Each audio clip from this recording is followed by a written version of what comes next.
Remember, this is a marathon, not a race. Same goes for the chants in here, but hey, you can go as loud as you want. Club and Labs will be banned out first. Take us through it, Jack. Yeah, so both teams banning out basically each other's best maps. You know, you'll see Beast Coast banning out Clubhouse, which is BDS's best map. BDS banning out Labs, which is Beast Coast's best map.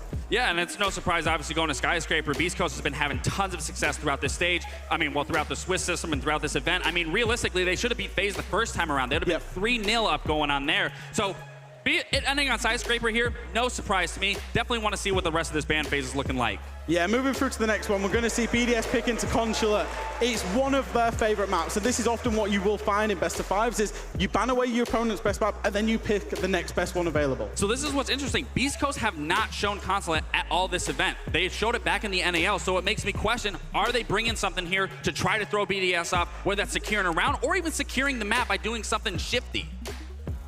If we move through then to the next two bans and the pick, we're going to see that it's a pick in from Beast Coast onto Chalet. Now, Chalet is a map that BDS used to hate, but have started playing, especially with this roster. Now they've got the M&M influence on their team. And like you were saying, it goes into that roster pick. When you add two new people, even one person, that can completely change your entire map pool. And you said to yourself, they didn't like this map. Now they're actually incorporating this map into their map pool, which is just only making their map pool stronger. And the final map and map pick from BDS is going to be onto that cafe. It's been a stronghold map for them. They absolutely love it over the long course of time. That will then take us through to a decider of border. Now, if we get there, because it is a best of five, this was one that BDS played yesterday. Loads of glass, loads of ying, smoke executes.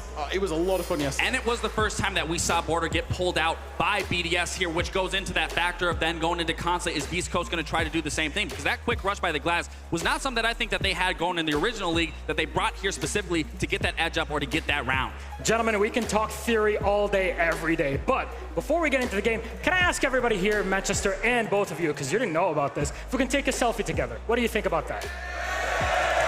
Come on in, we've done it before. Need to untangle. All right, Wait, on three, cheese, all right? 1, 2, 3, cheese! Wait, let me get one real quick too. I need one as well. Oh. I got my phone with me too. Doing it for the gram, nah. No, we're doing it on mine as well. Laxing. All right, 3, 2, 1, cheese! All right, there we go. Thank All you right. so much. I don't need one. Gentlemen, thank you very much for that. Manchester, are you ready? One more time, let's bring up our team to the stage.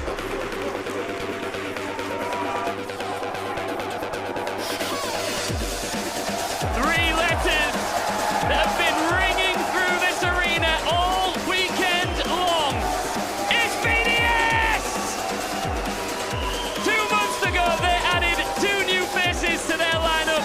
Many are now calling it a super team with a quintessentially loud and ever so original British crowd backing their every single move. They look to ensure that this trophy stays in Europe.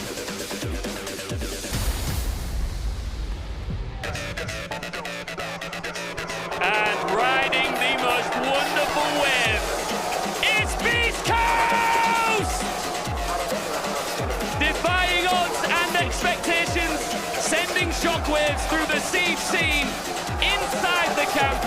There was never an ounce of doubt that they would make it to this final. Beast Coast belongs here, and they are not done yet.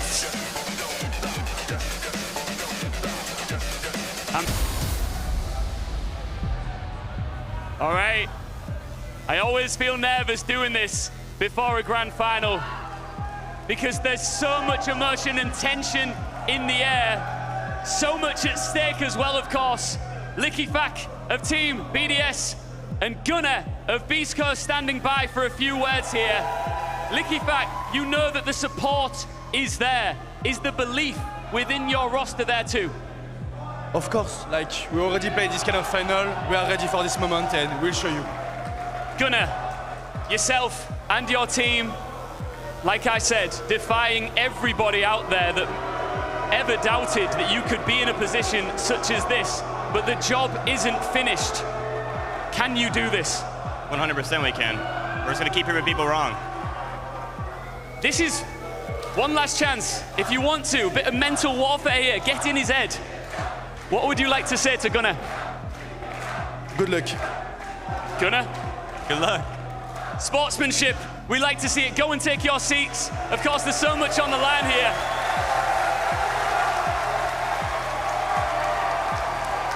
Manchester, I've told you already that you are arguably one of my favorite crowd ever. And I want to prove everybody watching at home how loud we can truly be. But to do that, I want to try something I've never done before. I want to go from pure silence to blowing the roof off this place. Are you up for it? All right, are you ready? Silence, pin drop. Manchester, make some noise!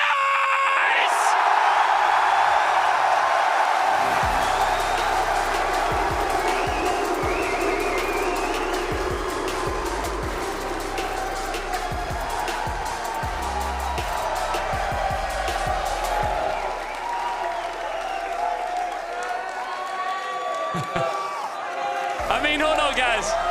That was amazing. But we're all going back to work and regular life tomorrow, right? So let's do it one more time. Manchester, silence! Manchester, make some noise!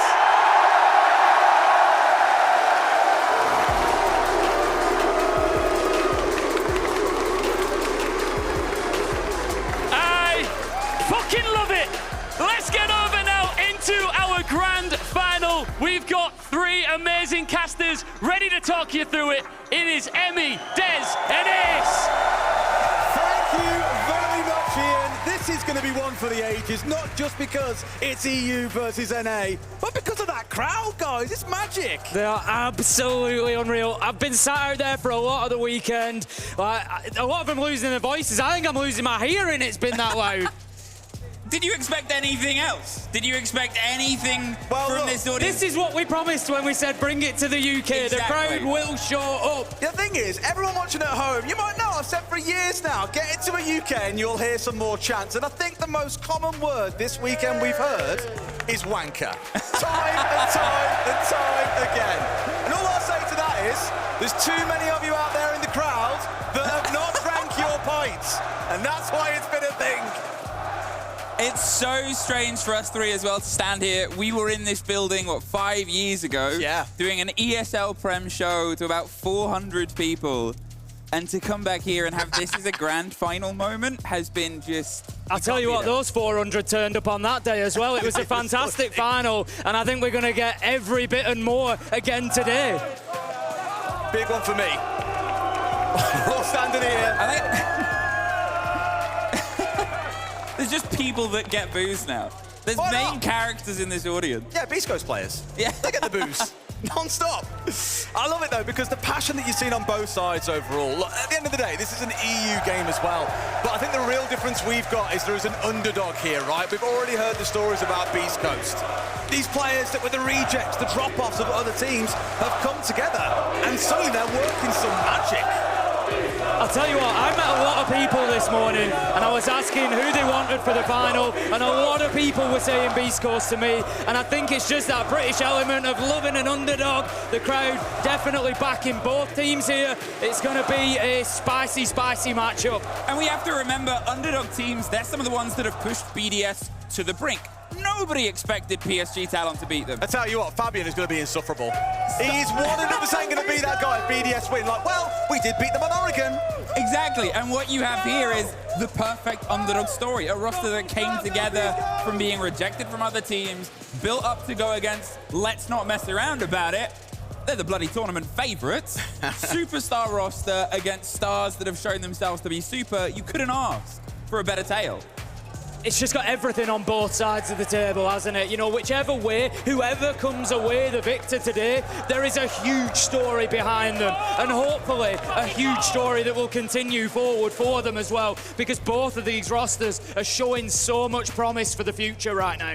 Tell you what really shocked me, we were looking at the map veto as it came through earlier, obviously, and I was like, Beast Coast picked Sky. I was like, that has to be the wrong way around. There is no way, but it is correct. I think to take BDS to a map that they have absolutely rocked on so far throughout this year is a little bit crazy. That said, they played it against Cyclops. They lost against Cyclops. The only reason why you take BDS to this map, I think, is you've seen something that you feel you can exploit. And Beast Coast, they come in and win this map, that could damage that BDS mental that we've said a few times this competition is their weakest factor. Oh, yeah, the only reason from that Cyclops sort of growth back into it was a 2 versus 1. They were silent.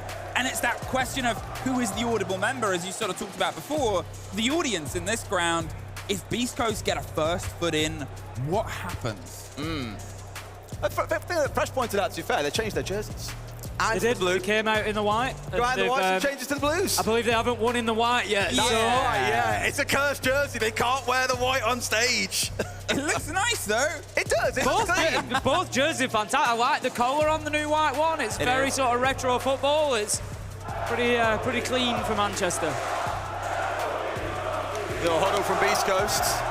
They know what's in front of them. A deafening crowd, a terrifying opponent, but the chance to go on and raise that trophy. To think back again 5 months ago, this team, they'd only just come together. I was speaking to Foto yesterday, and he was saying, to be fair to Beast Coast, they gave us the keys to the kingdom. They said, pick up whoever you want. And there were doubts when they picked up these 5 players. Oh, you picked up the drop play. All I care, win or lose, is we go out there, we have some fucking fun, and we calm our hearts out, yeah? Come on, Sean, bring it on. Hey, we're here now, boys. Take us all in. Everything. Take it all in. Let's go home, baby. Relax, though, boys. Just keep our comms good, fluid. We have a long fucking game ahead of us. People pray for a lot of maps. Don't drain yourselves. Win or lose, just keep it going. No matter what, we can run this shit back. No matter what. Down or up, okay? Let's go. Let's believe in ourselves, okay? Let's go, shit, go! 1, 2, 3, let's go! How can you not love them? And I know you're in the audience. We love the NHS!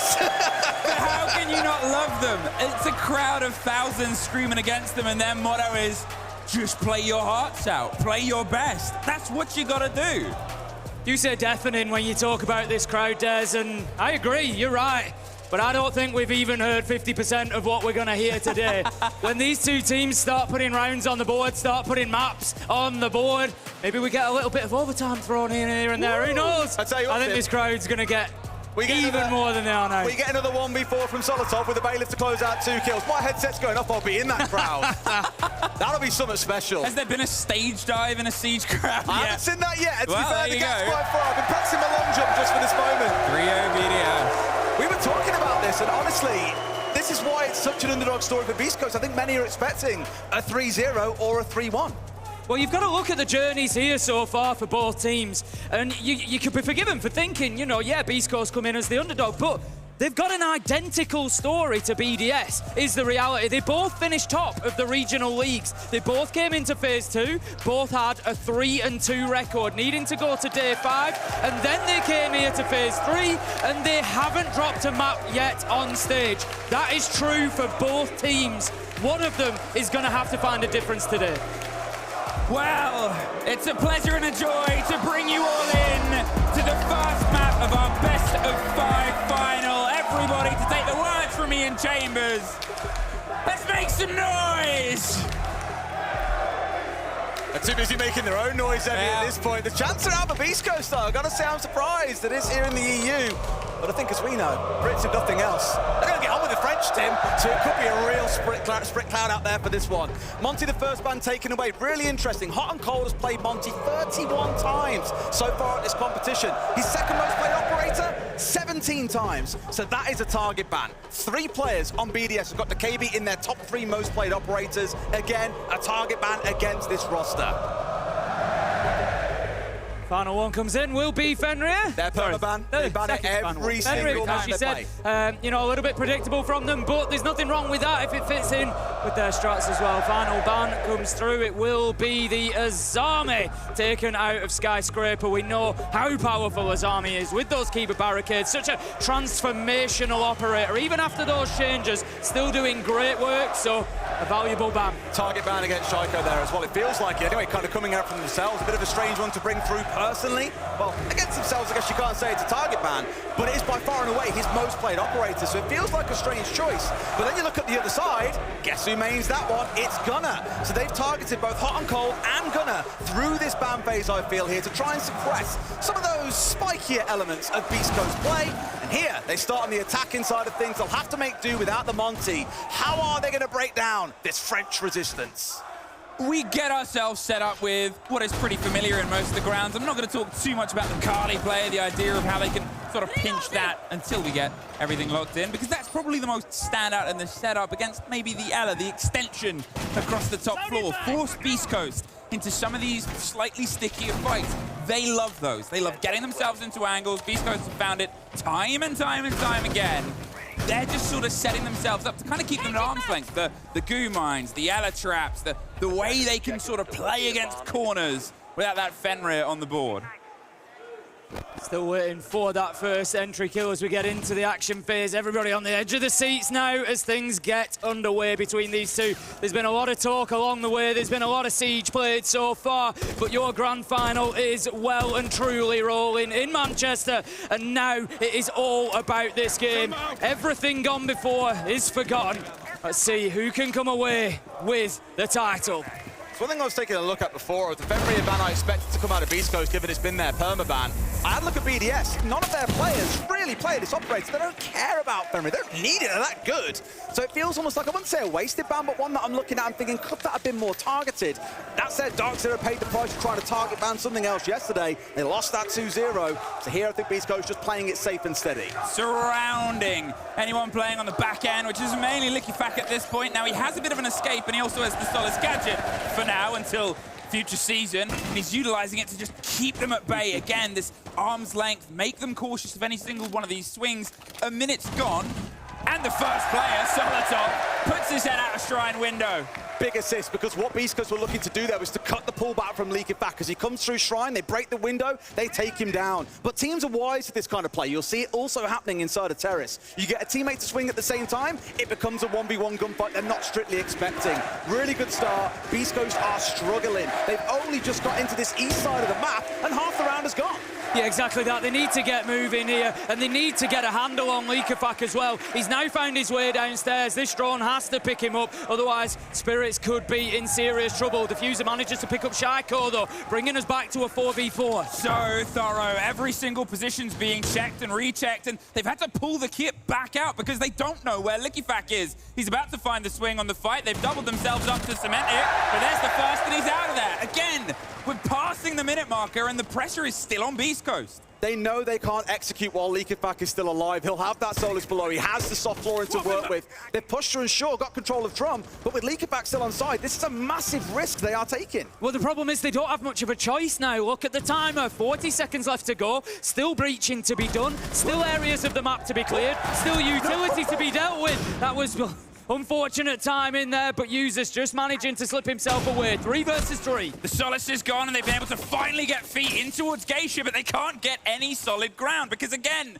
the things we talked about at the beginning, these tight corners, the shoebox design is coming back to fit on their feet a little bit too snug. 15 seconds. Hotton's only been able to get himself slightly up the stairs. They haven't made proper eyes onto the site. They're just going to have to try and send it. Close left top, hope for the plot and hope for the cover. But Pre-Day, look at the gun in his hand and look at how quick it can go. It's so easy to tear the first player off. The cross is all theirs, and so is the round. Great first attempt, admittedly, but just a bit too much being thrown at them by BDS. If nothing else, I think this speaks back to the history of BDS. I think about them as a roaming team. Historically, there was always that joke, how do you know they're roaming on Clubhouse? Oh, well, Ems is on Valkyrie. This is a changed team. They've got a different approach to the game. From Liquifak being out on the roam, he goes down. Users immediately goes downstairs to waste more of Beast Coast time to force them to ask questions. You see what happens. Pre-Day, who's been sat in a box for 3 minutes there, springs to action at the very end and gets the crucial down that he needs. I'll give it to Diffuser. A great first round with some brilliant kills coming through, but BDS felt fully in control throughout the entirety of that round. Says, I have to bring us back towards the Skyscraper cast. You remember a second sight that was a little bit cursed for BDS when Hags were able to take it every single time. 3 times they won it. Certainly was, and we see here, Beast Coast's problem was just that time factor, just a little bit slow. They're coming into a grand final. This is a huge match for them, and a slow start may be something that we see from them, but we just saw indicators of it. Spirits on the Deimos, droning himself, trying to find Liquefy, but it just slows the process down so much because you've got to get in there, you've got to have a look around with the drone, you've then got to react to the information that you see, come off the drone, move in, take the challenge, and it just gave Liquefy too much of a chance to win that fight. Beast Coast, they need to be teaming up together. They need to have somebody else drawn in Spirits in, get him in right behind it, get that challenge, clear out Liquefy, and all of a sudden the round opens up. And that's what Beast Coast is going to need to look for.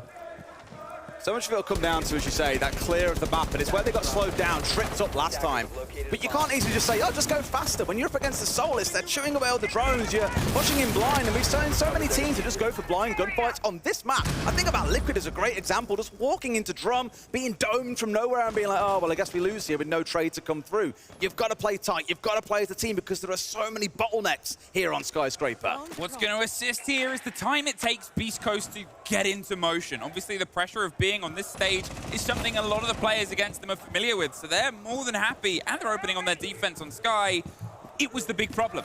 On the round before, they still have EFAC causing problems underneath. They're only just getting themselves up black stairs, up towards the top end, and they still got a lot of business to do clearing across. This is what some teams look to do, is only take control of some small parts of the map. The slices that you need. The battle with these top 4 defenses is you have to clear basically everything, lest you get someone like Liquefy come up black stairs and just shoot you in the back. So it's a lot for Beast Coast to work through right now. I think a little bit better progress so far in this round in terms of information they've collected, but again, that Soulless is just haunting them. Yeah, it's not bad progress this time. Hot and Cold's actually just made his way into Geisha at the other side as well, so they're really starting to grab that ground that they need. They can now think about pressuring on into Drum, Shrine, and just continue that work across, but they need to find themselves that opening kill because BDS are dug in. Usus is so dug in as well. He's holding a bit of an off angle on towards Shrine, and he's trying to find the pressure he can put back onto Kaveni. The C4 will give some of the game away, but again, without something to force your way around the corner, what do?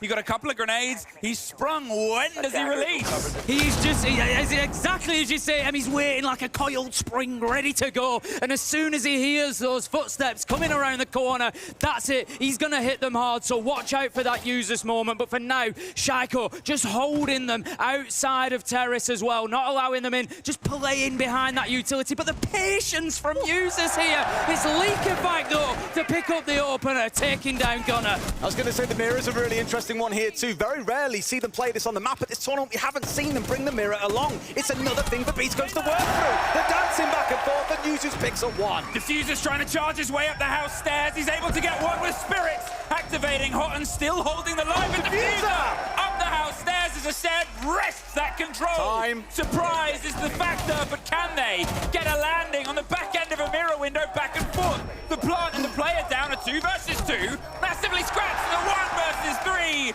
Shaiko with everything to do and no time. He cannot make it. What is that? Diffuser's got nuclear.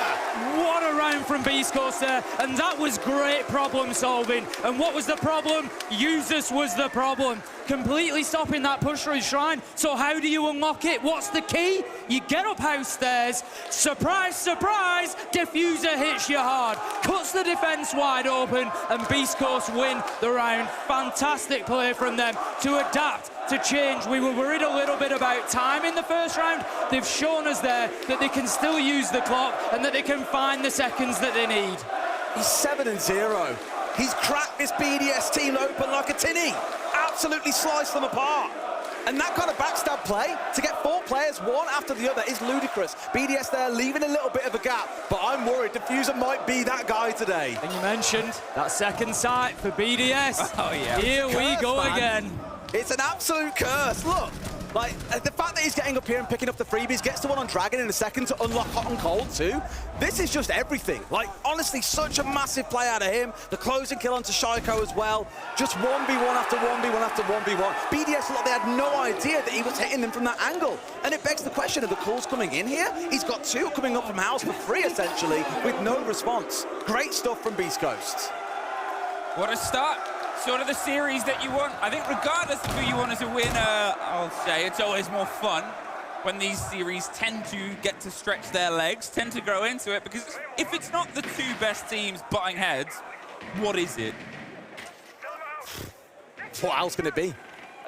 It's the battle and the throwdown that I just like. Again, the underdog story of Beast Coast coming up against what many heralded as this super team. And it sounds sad, but after losing to PSG, Talon coming close against Cyclops, they were turned into a little bit of like a laughing stock in a way. It was like, oh, super team? These two are a top 2 team against Furia. Like, that can't be true. Look at how they're playing against these other teams. But it gives credit to that gap closing throughout this competition. The APAC is getting closer every single tournament. For now, of course, it's still NA, EU, and arguably Brazil on top. But Tim, they aren't here. They are not. They have gone a long time ago, and these two teams have been a big part of that. Gunnar, for the time being, on the Deimos, looking to get inside of the map, and that was something that Beast Coast did pretty well last time. It was about the 1:40 mark. They were pushing on in, taking control of Geisha, taking control of T, and moving themselves across. This time it's going to have to be the reverse. It's more similar to that round 1 push that we saw. They have to take the top floor because they're going to be attacking onto Kitchen and Barbecue, so they need those verticals. They need the hatch control inside of Geisha. For the time being, a little bit slow again to move in that opposite direction. With the build of the castles, with the construction that they can utilize to, again, play against Beast Coast. Think about the last round. It was really a 15-second last-minute send diffuser in, and it did the job. But if you can find ways to shepherd that, the danger is still present all across the verticality of the site itself. And they haven't really tested it. And you're looking at that minute mark going, okay, are they just going to try and drive with the Capital bolts in towards delivery, in towards prep? How do they force that little pocket of space? Why drive with Capital bolts and you've got Diffuser? I mean, he's basically a walking nuke at this point. Let him march in and do his job once he's got the shock drone work done, which will be looking for that bulletproof cam, for example, maybe getting rid of a couple of mute jammers where possible. But they've still got to worry about the top floor. Like we keep on saying, there are 4 BDS bodies up here, Tim. They can hold this for quite a while, and this is going to be a real clash, I think, in the next 10 seconds. C4 bounces off him, but not pulled in time. Gonna just managing to escape, and there goes that man once again. Diffuser taking down Leakerfact. Does that start to open up things for Beast Coast? No, as Solotov is there for the trade, but Diffuser finds another hot and cold. He's getting the Diffuser down, and Beast Coast, 4 versus 2, have all the control they need. BDS are trying to fight their way back in, but they just cannot find a gap. They cannot find any space to work with. And Diffuser again, is he ever gonna die? The question was posed at the start of this. Why are they coming here? What have they learned? And what prep have they done? That take, just getting that bit of Geisha pressure, just getting that cleared out, getting the first couple of fights. You're right, Des. Send in Diffuser and people die. But the activation then, getting the kid into that little bit of a cut. I think it's about you, Tim. Not that one. Oh, Tim and his well-known mullet. Yeah. I had a fairly serious trim a couple of years ago, and it kind of stuck.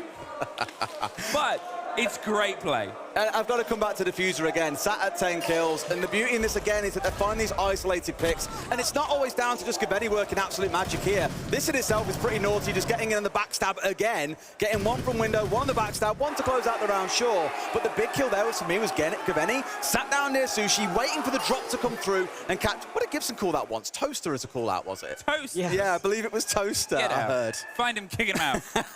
I holding that spot because you know that's where the drop from top will come from, if not through the hatch. They were just on lock, and Beast Coast are almost springing a trap in the last 60 seconds and catching BDS out. They're up 2-1 on the attacker Sky. I'm a little worried about the fans and Beast Coast's energetic attitude when they start to... You can already see Fettuccini's like walking around them. They're getting kicked. The thing is, I'll come back to what we said about BDS today as well. Mentality can be an issue, right? When they were down 3-1 to PSG Talon, they took attack time out. Leakerfax's the loudest player on this roster. He was shaking his head. The others were silent. And that's always been my worry for BDS is the mental there? Is the communication going to stay up when you're losing a map that you expect to win? Fans absolutely rallying behind Beast Coast, loving what they're seeing at the minute. And yeah, you know, energy and mentality works both ways as well. We've got to remember, Des. Beast Coast have been playing at such a high tempo with Sinfet in there behind the players, really hyping them up, screaming throughout. This is going to be a different beast today. This is going to be a long game potentially for them, and keeping up that level of energy, it could be a big task. It could become draining. Users gets rid of Gunner, who has not been able to get his teeth properly into this fight as of yet, but still, when a player's on 11-0, you can kind of make a bit of space for it. At this point, they're just still trying to get their teeth in. I love the build-up here from Beast Coast. Remember last time we were talking about how long it took to wrest control, to move players out? They're already in the top of Shrine, putting their pressure across, digging out for that Solace underneath before as well. They're putting fierce growth in towards their eyes on the site. Tell you what, Diffuser's looks like he's ready to go off like a nuke. I keep saying it, but it's well and truly true. Leaky Fat getting one back. However, with Diffuser still on side, I'm feeling a bit nervous. Almost gets Leaky Fat, but just misses that last bullet that would have put him in a grave. A trade elsewhere, a 2v3 coming in now for side of Beast Coast. I just sit and wonder if they're ever managing to close down Diffuser. Finally, Leaky Fat is the one to take him down. That is right, you can see he has got one death on the screen. Taking a little while to get there, 11-1, fantastic performance so far. Shaco closing things out with a kill onto Spirits. BDS keeping themselves active in this one. And honestly, I came in here thinking that this was going to be a close game today, and the first 4 rounds that we've seen so far have done nothing to dispel that. I enjoyed the growth there from both sides. Obviously, as I said at the time, Beast Coast, they're there, they're sort of direct towards the top of Shrine, they're direct towards the point, they've got the pressure, but then BDS, the motion inside the site, the response. We look back to the rounds they lost there. Yeah, we do! Listen! Yeah, we do! They looked back towards the previous rounds and said, look, we're sitting there. You think of Users when he was just tucked onto Dragon. You think of the sudden explosion towards the site. Man, these rotations, these motions, they just weren't doing before. I got to really give it to Diffuser because I think it was Gunner who said it in an interview after their game yesterday. Everyone laughed at Diffuser like, wow, he's so bad. Like, why have you got this guy? He played really well yesterday. The way he started today, he's already putting himself up there and saying, yeah, 11 kills in 3 rounds and what? Like, he's going absolutely massive. And I want to see that carry on through the series because, again, it's that underdog story. The others may have all been dropped from top-level teams. Diffuser is basically brand new in. He was on Envy, a team that barely anyone knows about. And has come in, everyone's like, what's this all about? Keep on putting up those numbers for Lanch. You're doing goddamn well. Round 5, let's see if he can continue doing well. BDS have only been able to hold on to the same site so far. They're going to have to start getting round somewhere else if they want to take Skyscraper. Otherwise, they're going to really leave themselves up against it. It's over onto that office side once again.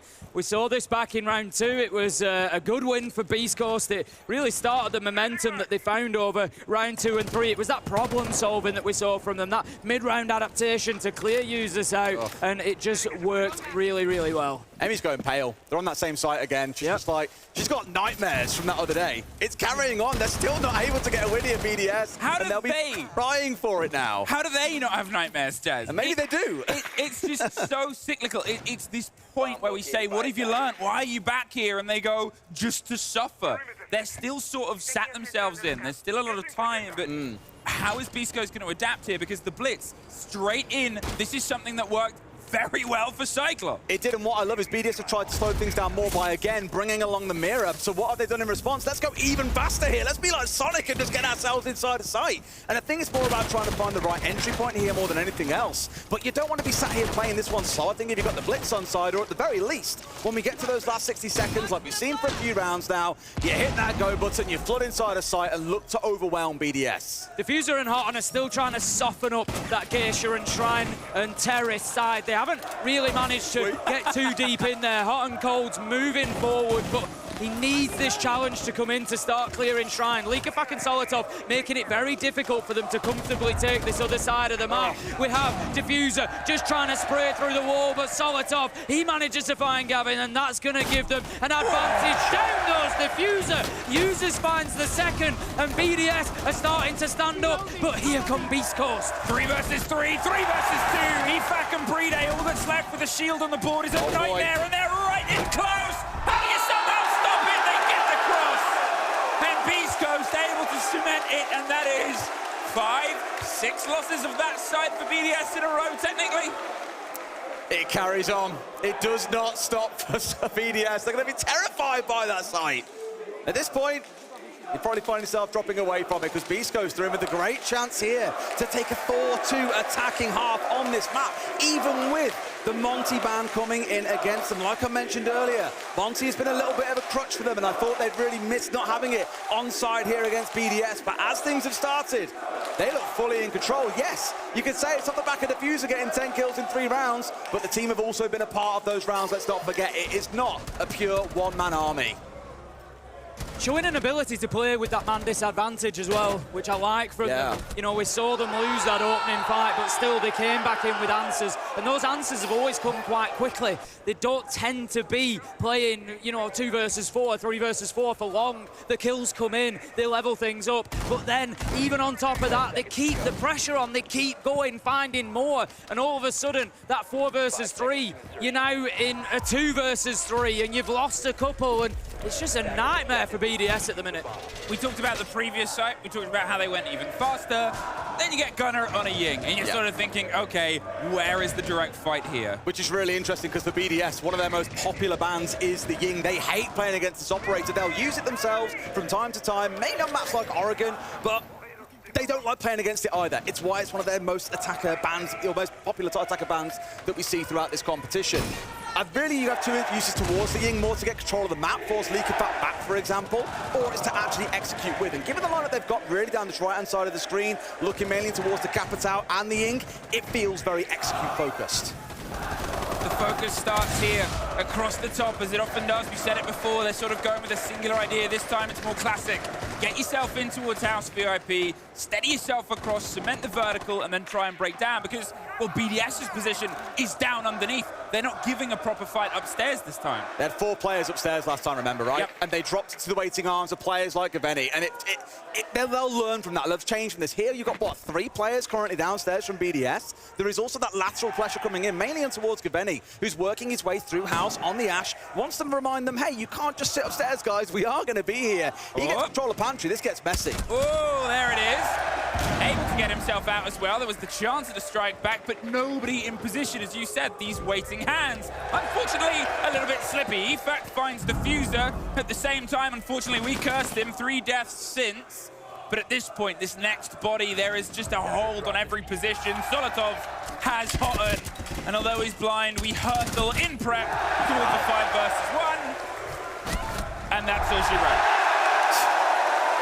BDS needed that round now more than ever. Just a real solid performance from them. Leaker kicking things off, just being slippery, managing to find that space, find those kills, and then Solotov backs him up as well. And it's just a real message sent there to say, you know what, we're still here, we're still fighting, and we've got more than tea and karaoke in our locker. And they get themselves an even 3-3 split at the half. Really interested to see how this second half plays out, because I know we look back at the start of this tournament for BDS with a little bit of disappointment. They lost to Furia, they lost to PSG Talon, they almost losing to CAG, things like that. But in that game against Furia, I cast it was 8-6, it was a really close game. Both teams are playing at like the elite level. The 2v1 pinches, the 3v1 pinches, the team play, the timing, it was absolutely sublime. So this is going to be really telling, I think, in these first few rounds. A very popular map for BDS. They've got that great team play. How does it fare against beastcoast, who I expect will run very similar things to what BDS did? Mainly the Solus is the main thing I'm looking at here. Sure enough, that's on side, and it's Diffuser, who's dropping absolute nukes this game so far, who's playing on it. I mean, you got to get your money's worth, right? Oh boy, look at the change on the attacker lineup on the left-hand side of your screen, though. Ying coming out, Grim coming out. These guys are so good with Grim. You've got the Blitz on side too. Scary lineup from BDS, so beastcoast have got to trick them up here before they get to the execute. Yeah, absolutely. And you just know that there's going to be a bit of aggression coming out from BDS on the attack here, wanting to continue with that message they sent in the last round. Just looking to get in there, get some kills, and keep pressing the advantage they've found. But look at Spirits here, just getting really, really aggro up on that rotate, out onto the balcony. He's just waiting for that rappel noise. He's just waiting for that signal to throw himself out of the breach and to see if he can find that kill. They're steadily making their way over towards a classic tape. The eyes are on Geisha. You've got a single player on the back end, and that's the danger position, because if someone gets the player on top Black Bauk, well, then you don't have an anvil onto the back end. Jaiko suffers a bit on that swing. Diffuser's underneath, getting all the draw in. The execute comes through. The shield smashing somebody, and Geisha gets the drop. Freeday has gets the cross and there's a bit of ground to build behind. There is a player sitting with those bees so eager for the split. Usus on the cover, but there needs to be some force. There needs to be some support. They're in. The side is theirs, but now they've been able to just try and force hot and cold further back. They're just like, where are they? Like, we've got control of everything here. We've got Geisha, we've got top flat, we've got everything. It's all on their side. At least one comes back from below. Diffuser, he's on denial below as well. He's got the Solus on side here. Tim, this could be risky. That's what's slowing it down at the minute. You could be forgiven for thinking BDS in, think about a plant, but that Solus underneath. We saw Leakafat use it. We see it now being used against them. Diffuser is just primed and ready. 2 impacts in hand. They can't plant until they deal with this situation. Oh, man. Think about a Blitz shield as well. It's under a scan of Solace at all times. They're trying to just find a way to utilize it without giving the whole game away, and that's Brede. Drop the kit and go for kills and pressure. There's still so much for the 2 remaining defenders to try and rebuild, and they find a head. Top black. They're looking for the second. It's 1-2. No way. For Gunner, slow to react, but there's an impact.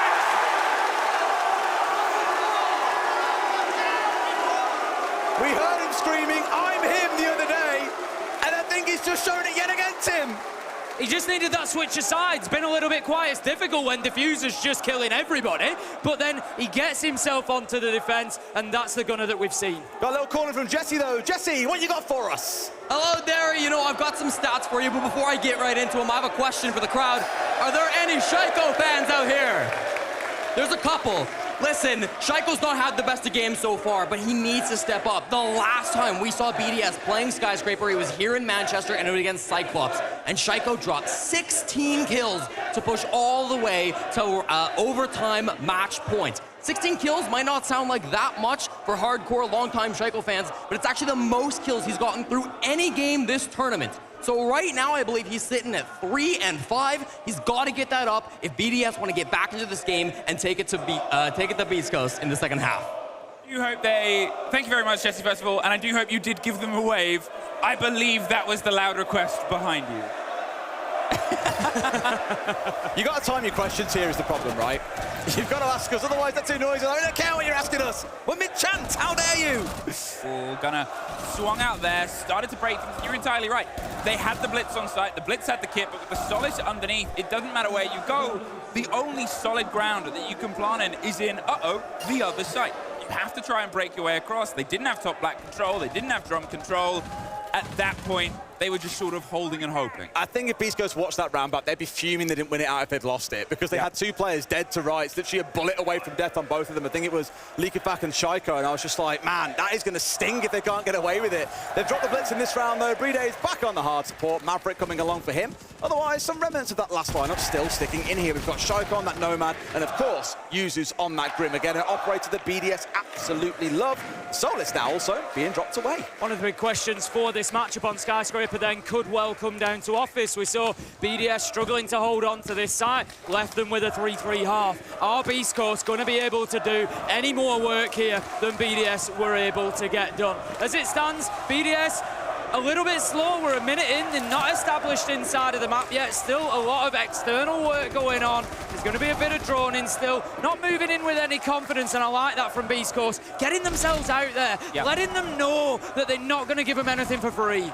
Nothing about this build-up is quick, right? At this point, you've got the Mavericks doing all the hard breach on the single walls. The pressure's onto a mirror window that still needs to be smashed through on the back end. They've only just been able to get themselves in towards top black and towards the back end of the site. It's clear, but you're up against the mirror window, that death line right down the core of the second story, backed up by this shield on one swing and a mirror window on the other. How do you approach it? And we're keeping an eye on Shaiko, who's currently sat at top black, and he's been here for basically the majority of this round. I think he's really bothered by Diffuser, who's currently sat behind a shield on Shrine. Normally, Shaiko loves to play that Shrine window, come bolting in as his team start executing on the site. But it's almost like BDS have realized halfway in the round, boys, this execute ain't working. We've got to change things up here. And now the team are much more clumped together, slice down this middle part of the map. I love that adjustment from Beast Coast there as well. We just see Gunner taking a reinforcement 2 minutes into the round. They've had that breach open so they could play onto it. They recognise there's no immediate pressure, so they close it off, knowing now that they can't be challenged from there and that it's a little too late for BDS to start working onto that hard breach. We still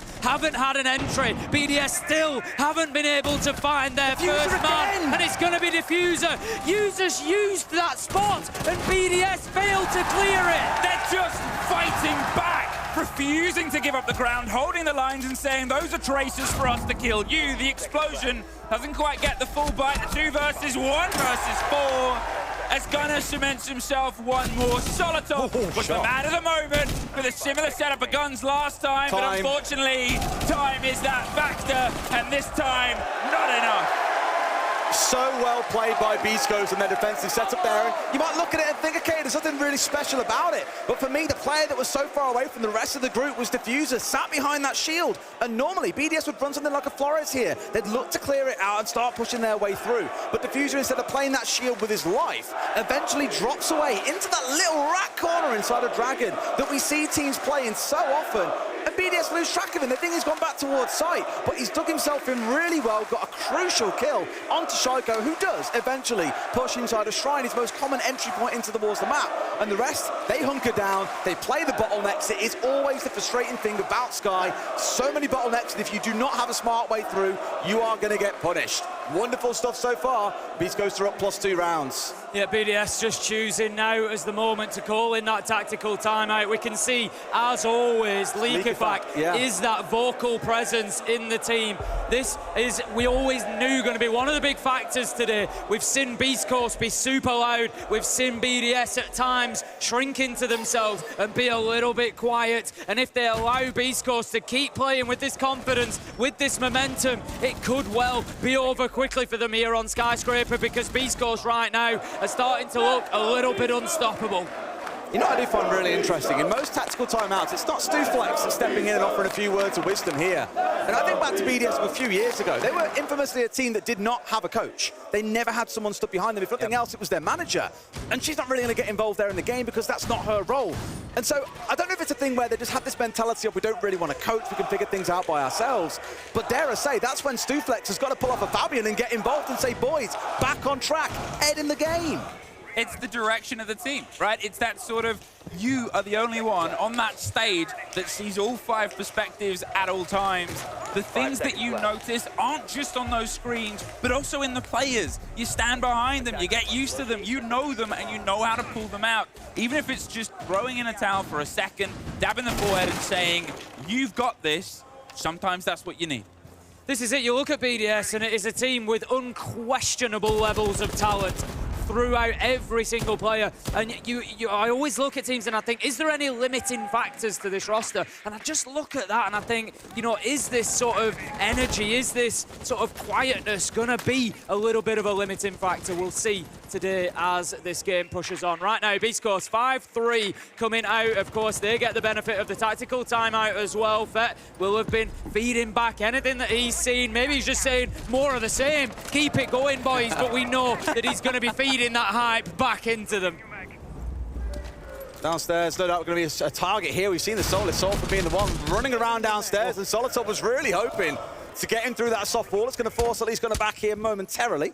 Sorry, Gaveni, but no doubt he'll be back again for a second time of asking. A bit of afters, Tim. A little bit of afters. There's be plenty of people in this audience know what afters you know are. That, right? I know afters. I know afters. And Precious going to know what afters is. Yeah, of course. You have your, I'm going to say it right. You have your tea, not your dinner. You have your tea, and then you have your afters. And then you have your afters. And what they're after is their first bite, to be honest, at this point. They haven't been able to get their teeth in anywhere.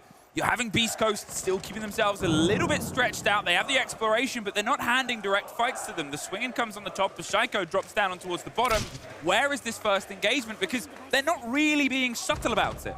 There it is. I feel like BDS, at times I'm looking at them and it feels like they're playing a little bit scared, but Leakifak certainly hasn't been scared in round 6. He comes in and gets a big double, and that's what BDS need. That's what they were lacking in the last round. They need to take that moment, somebody to push forward, be the sharp edge, and find those entries, find that space, but beastcoast always have an answer. Reloading. There's going to be questions here about how many man advantages BDS seem to be giving away.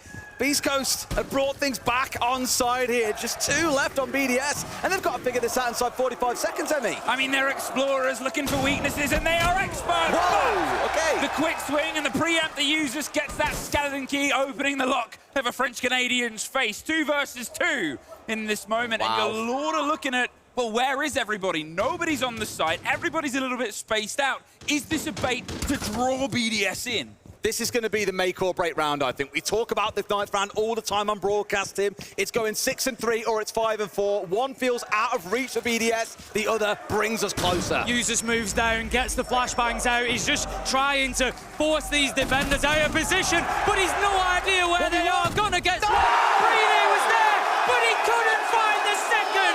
That man steps up time after time for Beast Coast and closes out a huge round, putting them onto map point. 6-3, with 3 rounds tied in a row, including a tech timeout and a conversation about it.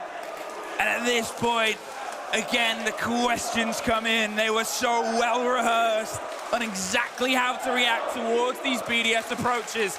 The movement, as I said, from Beast Coast has been so responsive towards the game of BDS, and they just cannot seem to match the pace. I've thought it so much this weekend watching these teams play. They've all been excellent. The quality of play, the teamwork, the strategy, everything has been on point.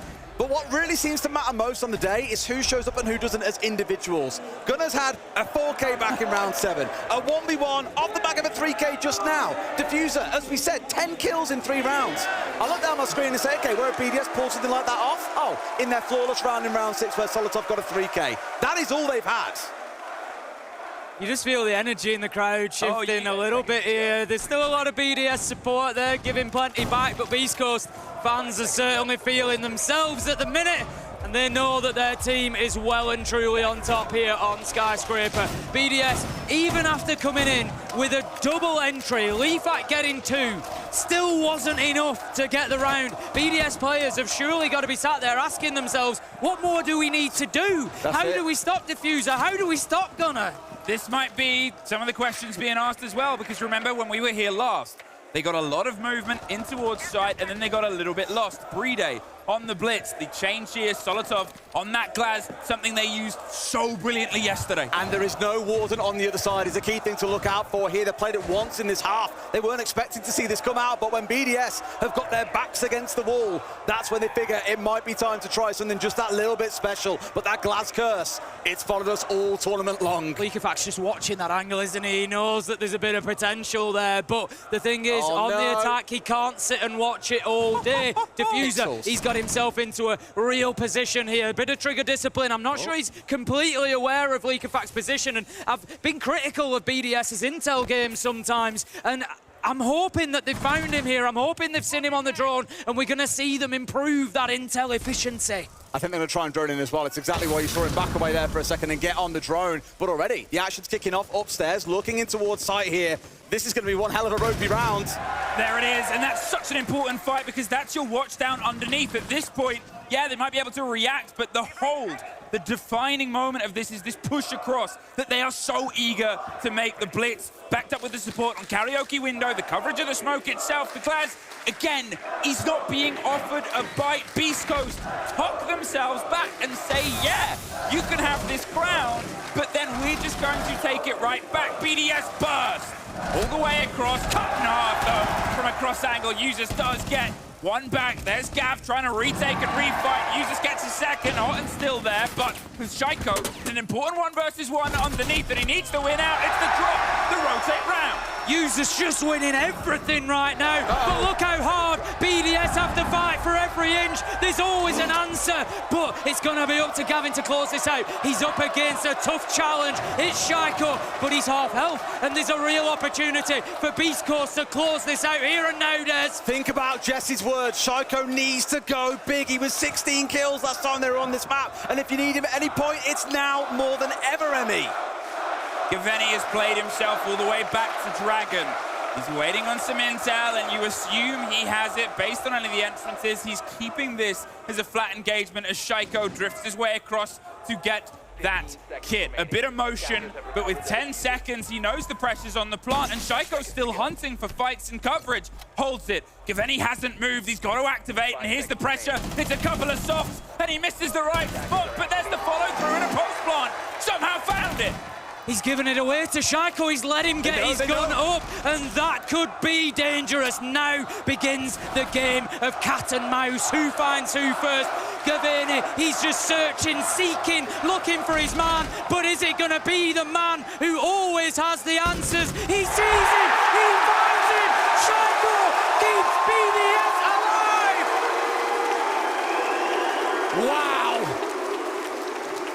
going to come online, and he finds the time to do it. The worst thing was, Tim, he was pinged out on a Valcam. They knew exactly where he was, but managed to slip the net, get himself onto red stairs, and at that point, it looked like Aveni lost track of him. And for me, that is what experience is going to speak to. A really interesting fact, since he became unbanned, Shaiko joined BDS straight away. We're almost 5 years to the day since he joined this roster. And to lift a trophy this close to his 5th anniversary would be special. It was a 1 versus 2 clutch that drew them back into the game, that almost sent them packing.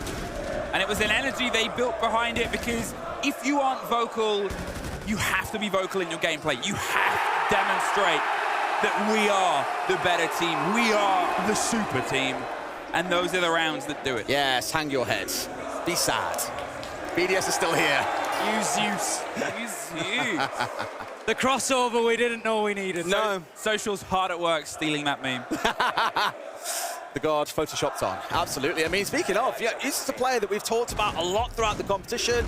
Top rated back in EUL, absolutely put his name up in lights. Has come here, really put on a similar sort of show. I'm not saying he's been quiet so far, but it's not been the nuclear performance we come to expect, right? No, but Usus has always been one of those players that goes about his business quietly. He'll come into games, he'll walk away with 15, 16, 17 kills, and you think, you sort of look back at it and you think, where did all they come from? And it's a 2 kill here, a 3 kill there, and he just applies pressure consistently throughout a game. And that's what Usus is doing here. We saw that 3K a couple of rounds ago. He's just continuing to keep Beast Coast honest, to make them fight for every single inch that they get. But overall, last round, Shaiko, Jesse called it out. He said they needed more, and Shaiko is a man who knows how to deliver special moments. A 1v1 to close it out. Is that the beginning of the comeback trail for BDS on Skyscraper? We talk of this cursed site, and we talk about possibilities of rebuilding mental, and this could be a great place if they start to get a bit sharper on it. Now, there's no direct approach that can come towards the big double wall because, well, they keep swinging out. That's that ping you see in the core in the middle of the map itself. BDS, they are fishing all around to see if they can find a loose way to pull.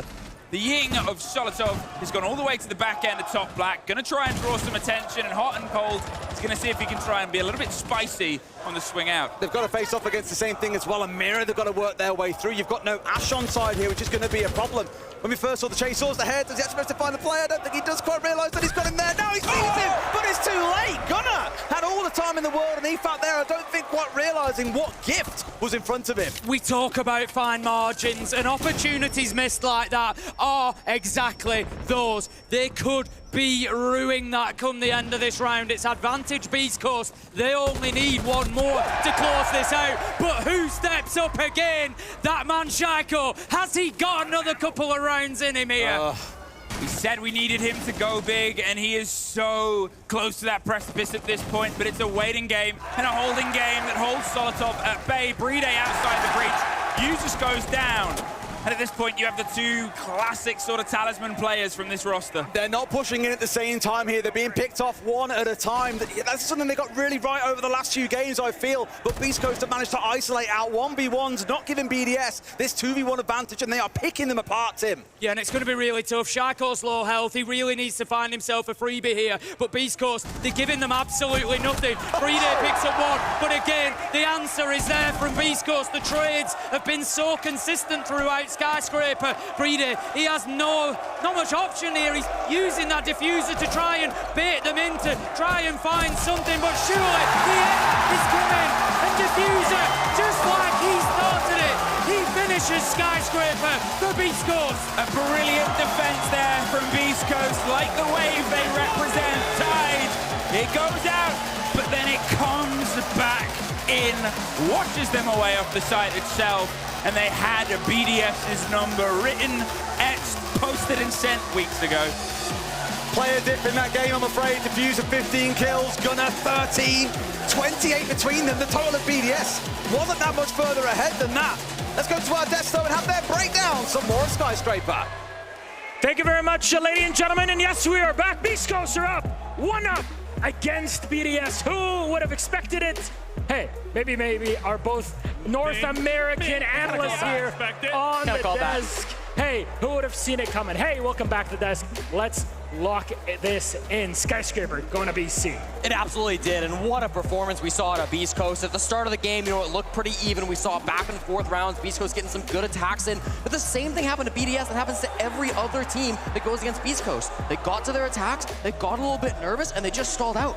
Yeah, I thought Beast Coast were great on their attacks as well. Getting that Office Exhibition bomb site over the line, it really forced BDS into weird site selections, and the 3-3 split, if you can achieve that on Skyscraper on the attack, you can see why Beast Coast love this map so much. I genuinely don't think BDS is expected the pure sheer confidence coming out of Beast Coast, challenging, refragging, do whatever they have to do to get these rounds, and I think that throws BDS up a little bit going into this. If there's one player that's really been stepping up, it's Diffuser. Yeah. Very first event, very first grand final. Diffuser was ridiculous, especially at the start of this game. Diffuser got his 9th kill before any of his teammates got their 2nd. This guy started off with some ridiculous numbers for his team. After 3 rounds, he had more kills than the rest of the server combined. This start he just had puts all worries to rest about is he going to be shaken on his first grand final stage. And it's the magnitude of these kills, the impact of these kills in the round, particularly in that first half on their attack.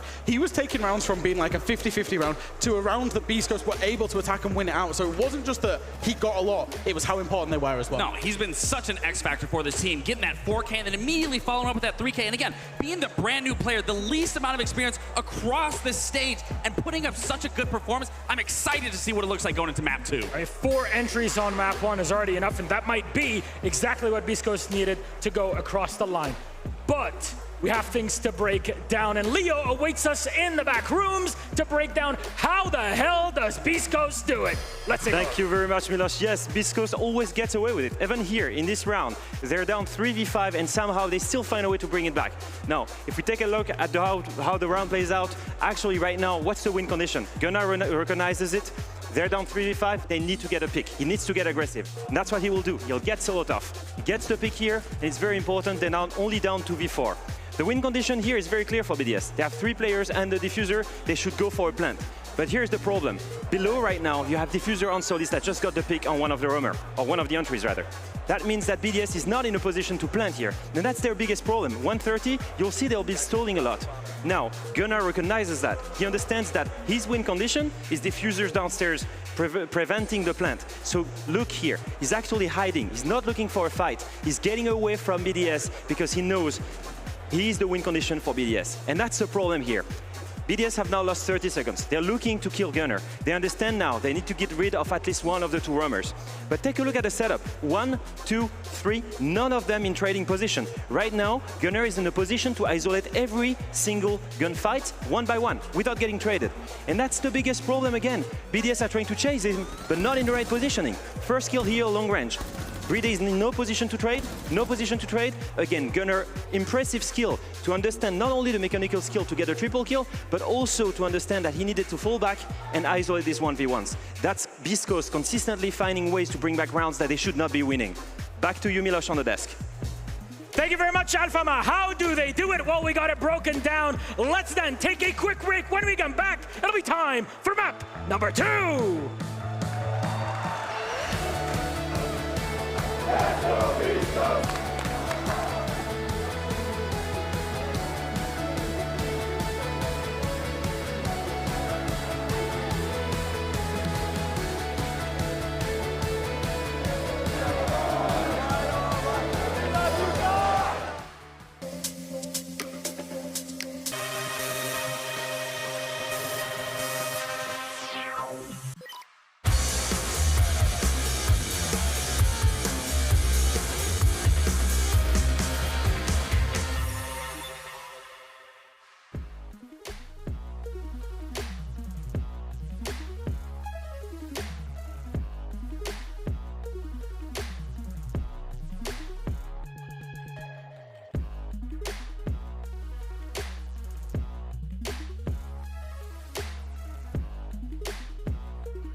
massive twist. It's Beast Coast that take map number 1 against BDS. Our best of 5 grand final heats up. If only we had some more heat. Well, don't worry about it. Manchester, are you bringing the heat? Oh, yes, they are. Beast Coast, what energy they have on this set. It's helping out a lot, Lax. Yeah, I mean, no doubt that 7-4 victory on Skyscraper, no surprise to me. Now we're going into Consulate. This is a map that I'm going to need to see BDS playing that man advantage and better than what Beast Coast was doing on Skyscraper. Yeah, I think that teamwork was poor. I think that communication was poor. That performance from BDS for me was very similar to how they performed in Swiss stage. And we're going into Consulate, where it's going to need to be a lot better because that map's big. It's got lots of rooms. It's going to need a lot of coordination because they will be starting on the attack. Exactly. It's not going to be easy with Beast Coast starting on the defense because Beast Coast have never, period, lost a defense on Consulate. They've only played the map once, and that was against Dark Zero, but they went down 5-1 on the attack, came back with a 6-0 second half to destroy Dark Zero. So this is going to be a tough first half for BDS. How do you even plan for that as a coach, as a team? The biggest thing is you have to go round by round. You just have to focus on the main objective and where the problem is for the other team or creating space, whatever that is. You just have to be in the moment. Everyone has to be relaying that information. Yeah, they need to be ready for that mid-round aggression from BDS's point of view. They need to be ready for Beast Coast, particularly Gunnar and Diffuser that are popping up in the mid-round. Be ready for that because that's what lost them rounds on Skyscraper. All right, gentlemen, thank you very much. Manchester, are you ready? All right, our casters are as well. Let's toss it back. That's Ace and Fluke. Thank you very much, Milos. Yes, map 2 coming right up. I think fair to say, not quite up to the start that we expected, guys. Thought Sky was going to be a BDS map.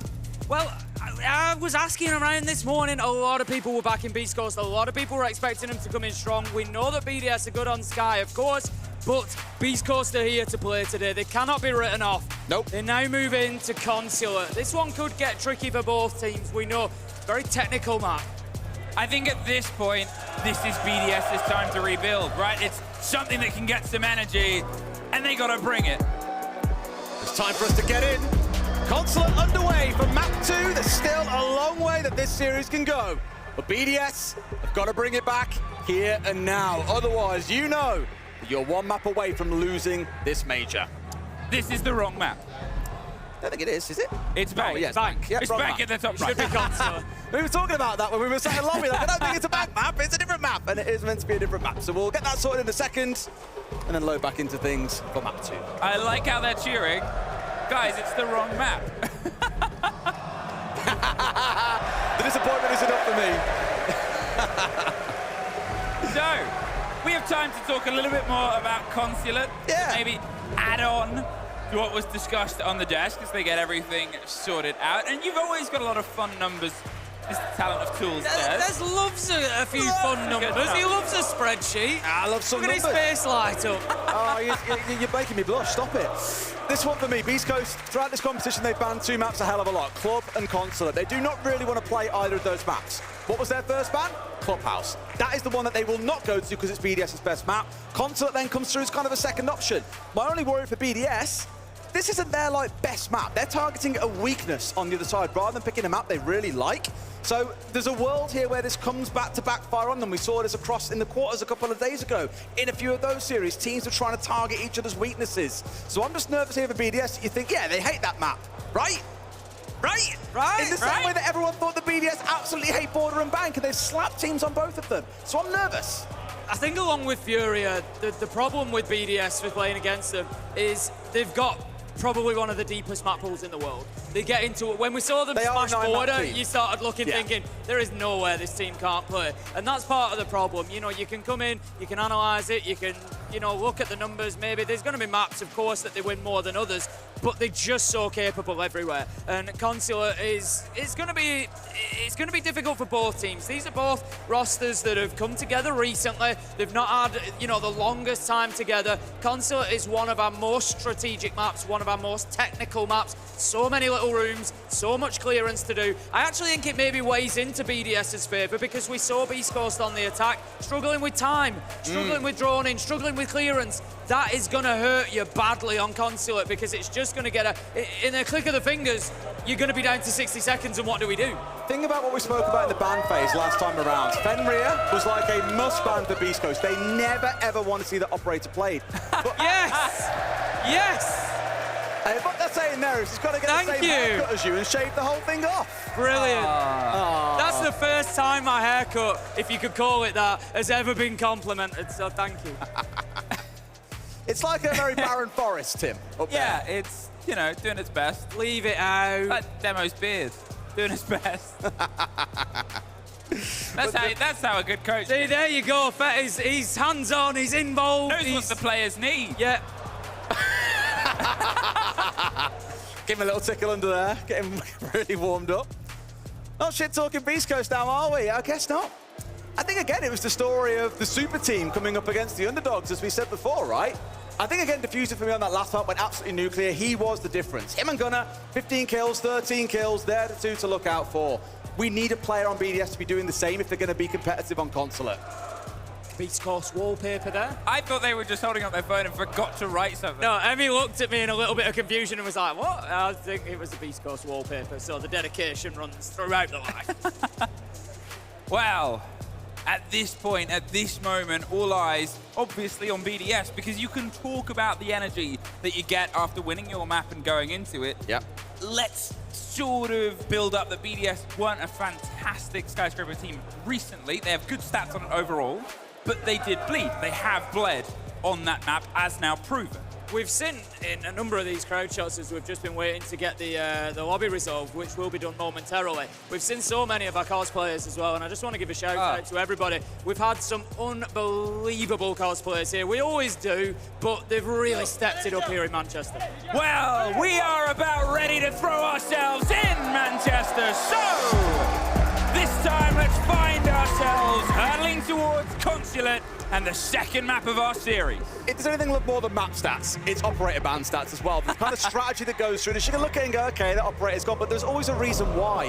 The Fenrir ban for Beast Coast is what I'm keeping an eye on. Will it get changed this time around? The KB not changed because, again, 3 players on BDS have got that in their top 3 most played operators.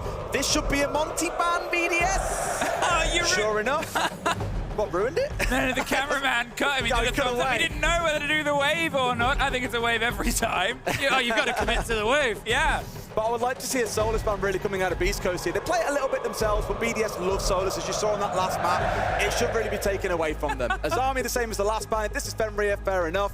But I think Solus might actually be a really good way to hit BDS where it hurts. This tradition for our operator bans has stuck around for a good long time now. It started all the way back in Charlotte. Was it in Charlotte? It was in Charlotte, yeah. I think, right, was the first time I remember. I think it was actually Parker who was leading it. He starts everything that is bad with this game. He started people booing operators bad. And then it slowly turned into something a little bit more positive. Oh, well, this could be a first site to start things off. Beast Coast on the defense are going to start things off in the split site. Quite an infamous site in Siege as well, as being one of the only ones that spreads across 2 floors. Service and Teller's going to start things out. And look at that. There's a split crowd here between Wheeler. Okay, maybe not. There's one guy. One guy that likes Bullet Man. This crowd has 2 things that it loves, apparently. And everyone else, he is a wanker, it's getting people to wave, and it's hating Mullet Man. Some things will never change. Well, here we go. I said split site to start things off. Tim, you've heard me say it a million times. I love seeing a castle get brought along. Really transforms how defenders can play the maps, opens up safe retreats or pathways towards different parts of the map that otherwise wouldn't be available, forces certain operators out of the other side. For example here, BDS, the Banner, Ace, Ash, really going in towards making sure that those barricades aren't going to be impeding them as the round bleeds on. Let's get into things then, shall we? It's Consulate, it's round 1, and we have got Beast Coast on the defense to kick things off. So, as you said, Des, we're going to have that split side to start with. So there's going to be, potentially, we've got 2 different types of attacks. It might be a top floor take with a look to trying to get a plant down in towers. It could well be just come in through the basement and go straight for archives. We'll see which it is that BDS choose to do, but both of these teams at times I felt were a little bit slow to take ground, and we're a little bit, particularly on the BDS's side, a little bit tentative over taking those entry fights when they were on the attack. So I want to see a little bit more aggression from BDS in. Get in, play with confidence, take the ground, get the kills.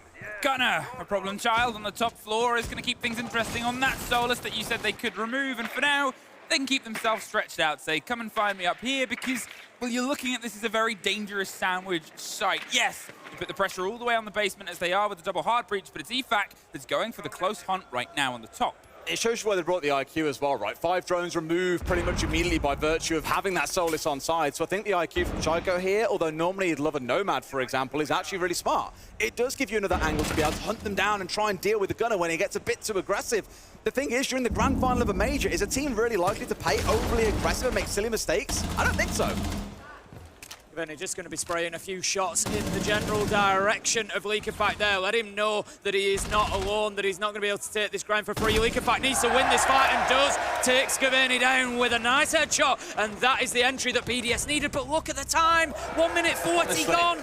And look at Diffuser doing what he did so brilliantly on the previous map. Stuck his head back up towards the top of yellow stairs, took a kill and retreats right back down. It leaves BDS back here, knocking on the door of sight, but with none of the security that they thought, they believed they could build towards. We're passing this minute marker now. Solotov's just sat waiting for somebody to drift into their favor, but at this point, you're sort of waiting for that tip of the spear, BDS. The pressure's on you. Brede and users have been stuck on drones for most of this round as well, helping them try and hunt down these players that are out and about around the map. They've only managed to find one of them. They've burned through all their drone information game. They've had this really slow start to getting these castle barricades opened up that I mentioned you want a Hibana or an Ace or an Ash for. So it's still very early doors. They've still got a bit of setup work to do here, I think. Unless users can get up a really nice backstab, which feels unlikely. I mean, had to just spray through. Gunner's more than ready to take the engagement. Efax driving his way, but Users does win out against Gunner, and now they've somehow wrested control underneath. Hot and cold, an important C4 that connects half. Doesn't get the full bite. You've got the warning signs. The pressure comes from above. Users drops down below. He's holding onto the split angle. Bride's going for the plant. He's stuck in the corner. He can't find any way out. Uzus activated. He doesn't get that backstab in there. They are so secure. C4s can go skyward, but he opens up the entirety of server and makes it unplayable for the defenders. Really good round from BDS. Yes, it was slow, but they wanted to make sure they weren't going to get shot in the back by those roamers. Very, very patient.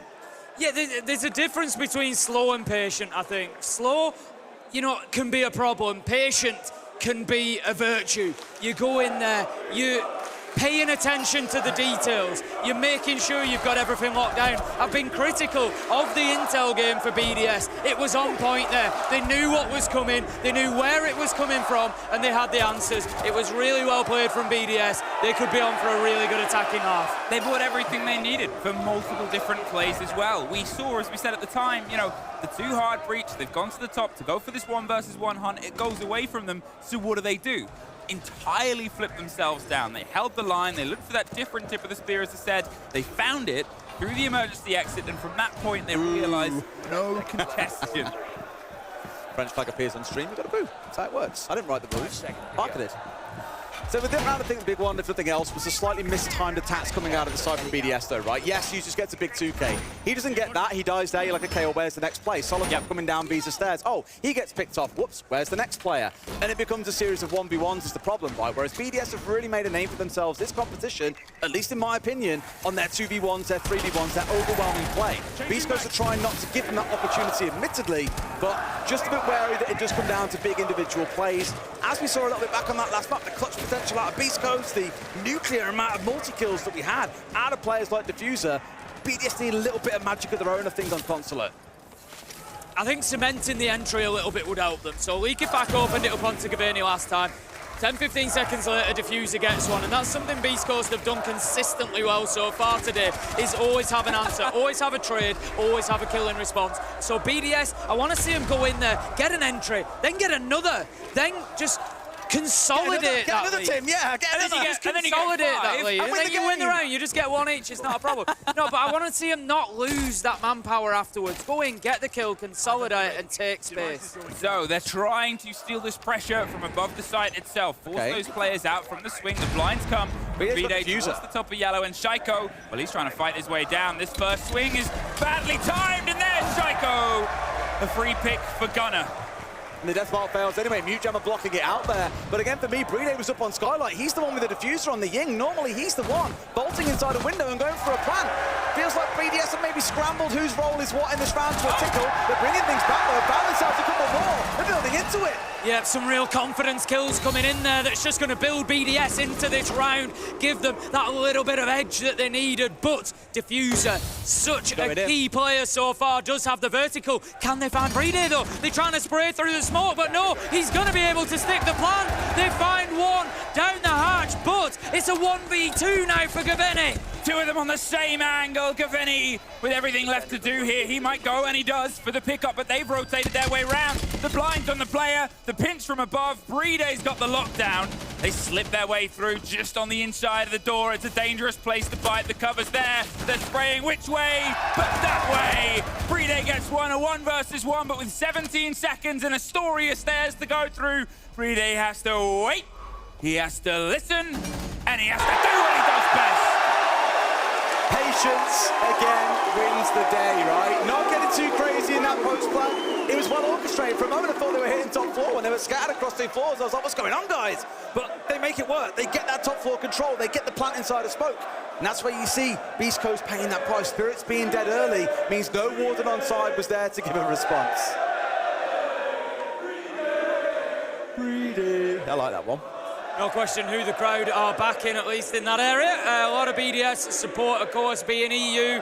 I think they've certainly, been adopted. We got users as well on there. The whole Manchester crowd is keen to see them win, but Shaiko, a little bit unlucky there. That's the sort of timing that I know a lot about in Siege, and I'm sure everybody at home does as well. I'm just going to do this on the stairs. Oh, I've been shot from the guy around the front. Obviously they go. How did they know? Well, they knew. BDS, they've been razor sharp these opening couple of rounds. It's a creativity on their attacks that we were kind of missing on Skyscraper. The amount of times they found themselves sort of stewing, trying to approach, trying to build in, and then here, there's a quick change. Plan A's falling apart. Hit Plan B. Plan B, we're starting to stutter. Plan C's already in motion. BDS came back firing. Surprising no one, I'm sure. We find ourselves down in the basement for this round. The Solus on side once again.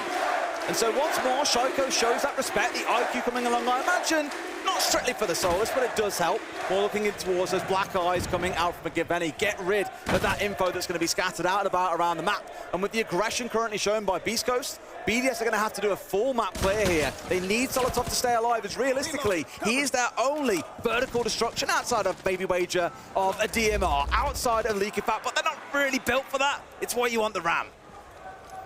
Going to be taking the peek into yellow at the minute. Shaiko just very aware. We saw Beast Coast on Skyscraper, happy to play at the boundaries, happy to play out of the breach, happy to get aggressive out of the map, and BDS obviously reading into that, and they're going to have absolutely none of it. But Gunnar, he's going to have none of Solotov as he manages to find that opener with the Ram. As you say, a lot of vertical destruction has been lost there. Yes, they can target the Malusi. Yes, they can try and find the kill. They will be unsuccessful. A little bit of damage done to Spirits, but it doesn't matter when Hot and Cold's there to pick up Shaiko. Just all over the shop, aren't they? Shaiko's trying one thing, you got someone else trying to hit bottom yellow, and they're being picked off one at a time. It's just mad. And up on the top floor, you still got a couple of players running around for Beast Coast. So BDS have tried to shortcut their way towards site here, and so far, Beast Coast have dealt with it ridiculously well. They have themselves inside the verticality, and they can put pressure down towards pipes, down towards the back end, but with no control above, they're still cautious. As you said, they haven't got themselves locked in. The 1 versus 1, though, is given to them. Diffuser, a rare mistake today is made, and unfortunately for them, Licky Fat was more than ready to pounce, but we need the breach pressure to come through from Brede. We need that coverage of those smokes on the back end of users as well. That is what BDS is trying to cook with right now. But they've got the ward, and Hot and Cold's also got a C. They've got C4s for days, essentially, here that they can toss Skyward at any moment. Beast Coast are playing this and saying, look, you guys want to execute with a very, very light lineup. We got C4s at the ready. They don't want to get carried away and pull those triggers too soon, because C4s are a great way of defending this side. Not only for the vertical, there you go. He finds his man, Users taken down. But as we see, the Nitro's great for defending on the vertical, but also for stopping potential plants inside of this site as well. Great grenade that forces the player out from the pipes position. Beast Coast has been battered back towards the kitchen and just has to look towards it. But with the kit rotating from Brede, and with Brede all that's left, he has to do the fight here from the cheeky place towards the pillar. Wants the plant, wants the fight. It's been offered, and it's been fed. So well defended by Beast Coast. I mentioned those C4s. 2 kills in the 3v3. All they've got to do is is sit back, play behind the mirror windows, let BDS be the ones to come forward onto you. I think BDS have just fed it a bit too easy there. So many 1v1s coming through in the round. Can only assume that there was some Valkyrie cameras or even just one upstairs that was feeding that intel back in as well, because just such accuracy with those nitros, just pulling them at exactly the right time to punish BDS.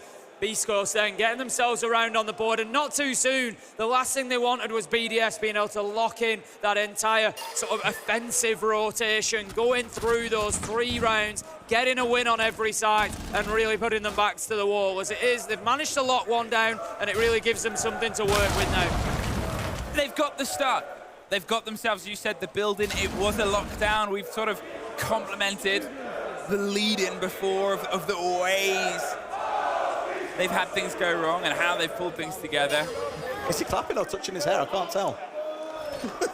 It's like brushing it out of his face, then one clap and then brush. I don't understand how Mulletman's been able to get so much heat. 3 days. This is our first cast in this arena, and it's like, oh, okay, we're catching up. Yeah, we certainly are. We certainly are. Right. Round 4, it's going to be beastcoast looking to get their second defense here this time. Going back to that split site. So we saw them play it back in the first round unsuccessfully. BDS were able to get the win. They just weren't able to stand up to the map clearance, essentially, of BDS. They were able to get in clear areas. We saw Liquefact with those fights around vending, just winning kills, creating space. So it's something definitely that beastcoast need to do better here to make sure they're not losing manpower. It's going to be that full map clear once again, though, right? They've got to worry about everything here. For me, last time around, it was users on that backstab through blue that really did a lot of damage, and that's what I'm looking out for. If they get themselves into a key position to try and catch someone out, then wonderful. But at least you've got a change around of operators, right? It's not users on the ace. This time around, it's Liquefact. A very quick, sharp bit of pressure here from Liquefact, who's looking to try and find the back end of the diffuser. Red and called towards him, and he just pulls himself back towards the site. Now, without the ping, it's a little bit trickier. Take the 2-wall spray through, and as the connection comes against it, surely the calls will come out of, they're kind of knocking on the door.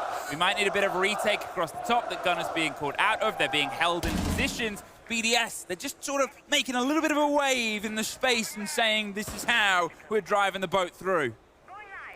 The need now to really start finding some kills. They're halfway through the round, and that's going to open things up. It's going to create that space for them, but as it stands, haven't had that opportunity. But I don't think they're too worried themselves. Solotov just gets caught out of the window, though, and that is not ideal. As I said, BDS needed to be finding those, needed to be creating that space, but as it is, they lose the twitch. I imagine a lot of the work, a lot of the util clearance should already have been taken care of by this point in the round, but still, that loss of Solotov is not going to sit well for BDS.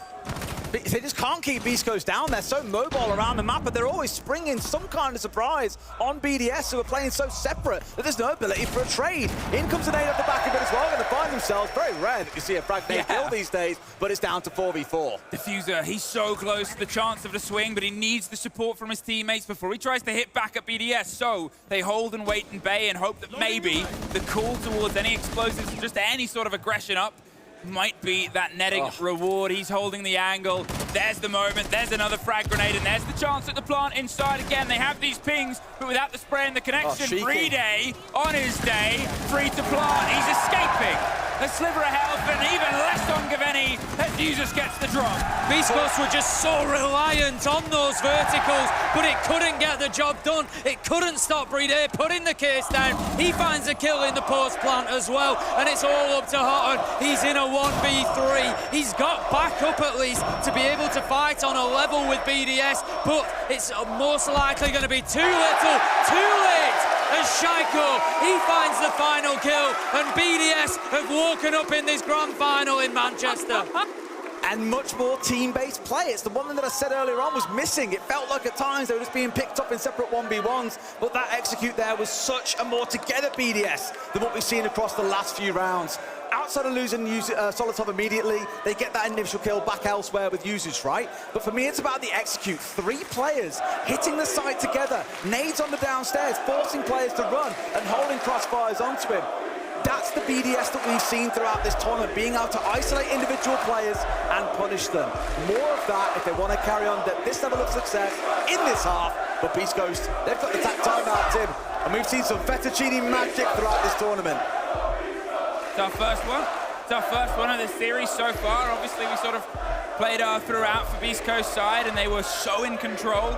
And you said, you know, the magic he's been able to bring towards this roster and the power that he's had in getting those sort of the team energized. How do you bring that back in here?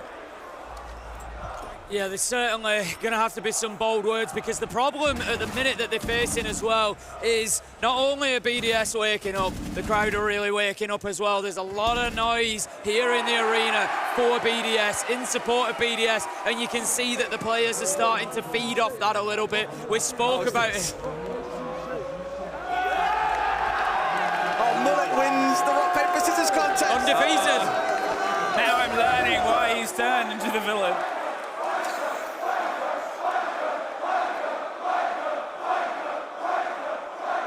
Obviously, someone can be successful and then get called a wanker for being successful. You know, we talk about underdog stories, and we talk about people, sometimes you love to see them succeed. Is this going to be a mullet man underdog story? No. It's going to be the fact that one man came back in a rock, paper, scissors competition. Mullet man has played everybody here because he's taken the heat off of Beast Coast. He's like, don't boo them, boo us, boo me. He's becoming the shield. He's becoming the shield in between the boos. Like all the arrows going into his back, he lets Beast Coast play, but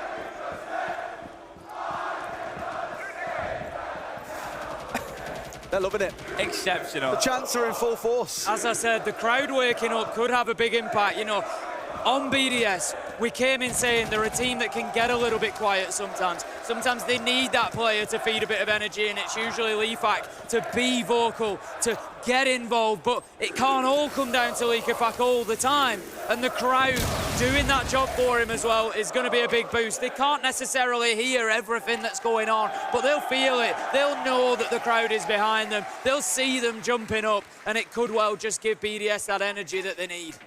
I like the look of a clash here as well. We've seen a few frustrating clashes. However, it also invited a certain BDS player to get off a pretty big clutch playing against that operator just yesterday. Interesting. I'm not saying it's going to be the same story here, but you never know. It's going to change things up, and you never know.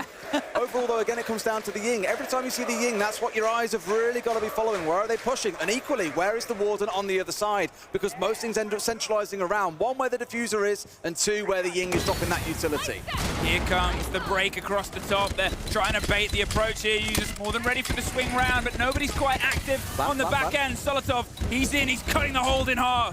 Brita is moving in through Closet with the diffuser in hand here. He's trying to find a little bit of space, a little backstab. Leakify manages to pick up the trade onto Gaverni. He manages to get a second as well. He continues to be the tip of the spear for BDS. Shaiko goes in, he's traded out immediately, but he does the damage that they need. 3 versus 2 at this point, and Beast Coast have battered back against this many, many times. So BDS, they take a pause, a breath. They've wrested control of the top floor at this point, and they can start seeing about that pocket of space, but with a couple of smoke canisters still in their ground, with some Goyo canisters as well, they have to make sure that the 2 versus 2 is clean. I think that was a real bait execute on the top floor there. I know that the site is on that first floor, but they were baiting for the top floor. It's why you had Candelas going in to the extreme. Oh, Leakifak rolls that one to perfection. He's a pro bowler as well. Spirits gets one back, though. He's already found himself 2. Can he get 2 more? Brita, he's going to be getting the diffuser down. He sticks it. That is job done for BDS, almost certainly. As Spirits, he's trying to just find any angle he can. They're on very close to each other at the minute. This could be a big risk. There's an opportunity for Spirits to pick them both up at the same time, but they've created space now, and that's perfect from Brita and Leakify. Through the fire and the flames and the smoke, they find ground. BDS held on to the tail end of that, and you got to give credit. They saw the space, and it was almost bit back in. They didn't have the greatest place to stand for the execute in the end, but still there's, after the timeout, 4 rounds to 1. Like I said, I think that top hit was bait. they flooded inside of the office almost exclusively. Meeting wasn't really hit. And I think what they were going for was, oh, let's get Beast Coast to scramble. That's why you saw a delay before any movement started from the side of BDS. They were trying to draw them into looking downwards, assuming an execute would come in below whilst they were all flashed out. And sure enough, they push in. Brede gets one. They pick up a couple around long desk. It's almost like forcing rats out of their nest and catching them as they run into the waiting arms. Really good execute. It was beautiful, like you say, just make a load of noise over here while the real threat is over there. And the real threat, of course, in that situation was Brede and Liquefact. So great stuff from BDS to get themselves round 5 locked down, 4-1 on the scoreboard now, and they are back in this one. Beast Coast have already taken Skyscraper 7-4, as you'll see at the top of your screen, but BDS, they are here to play, they are here to win, and it's been a great Consulate from them so far. I mean, you can see why they picked it. I spoke about this earlier on. For me, it was a lower down press map. It looked like they were picking into Beast Coast's weakness. But whether that's the case or not, they look very comfortable. Again, the one thing I would probably look at on the BDS side is around how they've executed onto individual players. They've lost players in a few silly little places. It's understandable. You're on the biggest stage. You're in front of this crowd. There's a lot working against you. First time we find ourselves here on the top floor as well, and they've got that shield, and they're sort of not taking chances. This time, the clash is that first point of contact. They're baiting them in, they're going for the draw. And this one, I can understand not wanting here as the first take because it's a little bit done. It's trodden, you know the top yellow, you know the pressure, but they keep losing where BDS is coming from, so go back to this default.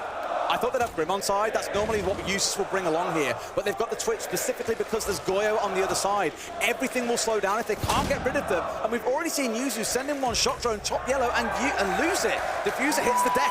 Crucially, the Warden is offline. Brede now, he is super powered.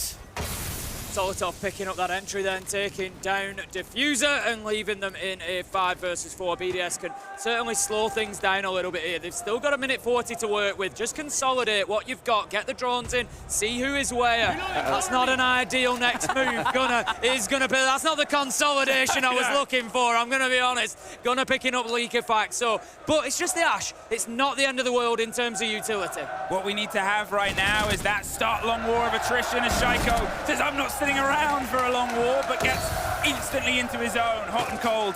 Steps up, more than ready. It doesn't matter how blind or revealed he gets. He's a Clash with a shield in his face that can play this at arm's length. They've been able to get themselves inside the building, and there's no C4s for the immediate removal. But if they can try and isolate the Clash, which they are, cut in half for a 1 versus 2, Brede. He's got it all to do here. The single fights on the back end. They haven't pushed in because how much time there is. The first bit of pressure to a man in a box either side. It's an important one to win, but it's around the Rosies, and they've slipped to a rotate break from Beast Coast. Gunnar and Gaveni, a dynamic duo in that round. They really did take all the sting out of BDS's tail there. Nothing could be done because they just found kill after kill. Great stuff from Beast Coast to hold on to the round. Ooh, it's enough. These are the moments I spoke about on that last map. Who goes huge when required most? This round it's Gunnar, unsurprisingly. Big on the first map, even bigger here so far. Really is proving himself to be him. The thing is, Tim, a couple of days ago, I remember saying that's a life game from Gunnar. He'll never have that kind of series again. He was, what, 28-5 or something ridiculous? Absolutely popped off. Here, at least, he's putting up another one of those performances. It doesn't matter too much about the kills, though, because right now, his team is down. 4-2. Switch sides, Beast Coast on the attack. Let's see what their Consulate, one of their normal perma bans, looks like. I think this is the sort of story, though, when we talk about comebacks, right? It was the other day where they were able to cement enough in a sort of side. They don't have that break to build behind. Gunnar was, you know, we say about Gunnar really coming online the last couple of games. So far, quarterfinal and semi-final. You say one was a life game, but between those two games, 42 to 25. 42 kills to 25 deaths between the quarterfinal and semi-final, along with 7-2 on entry.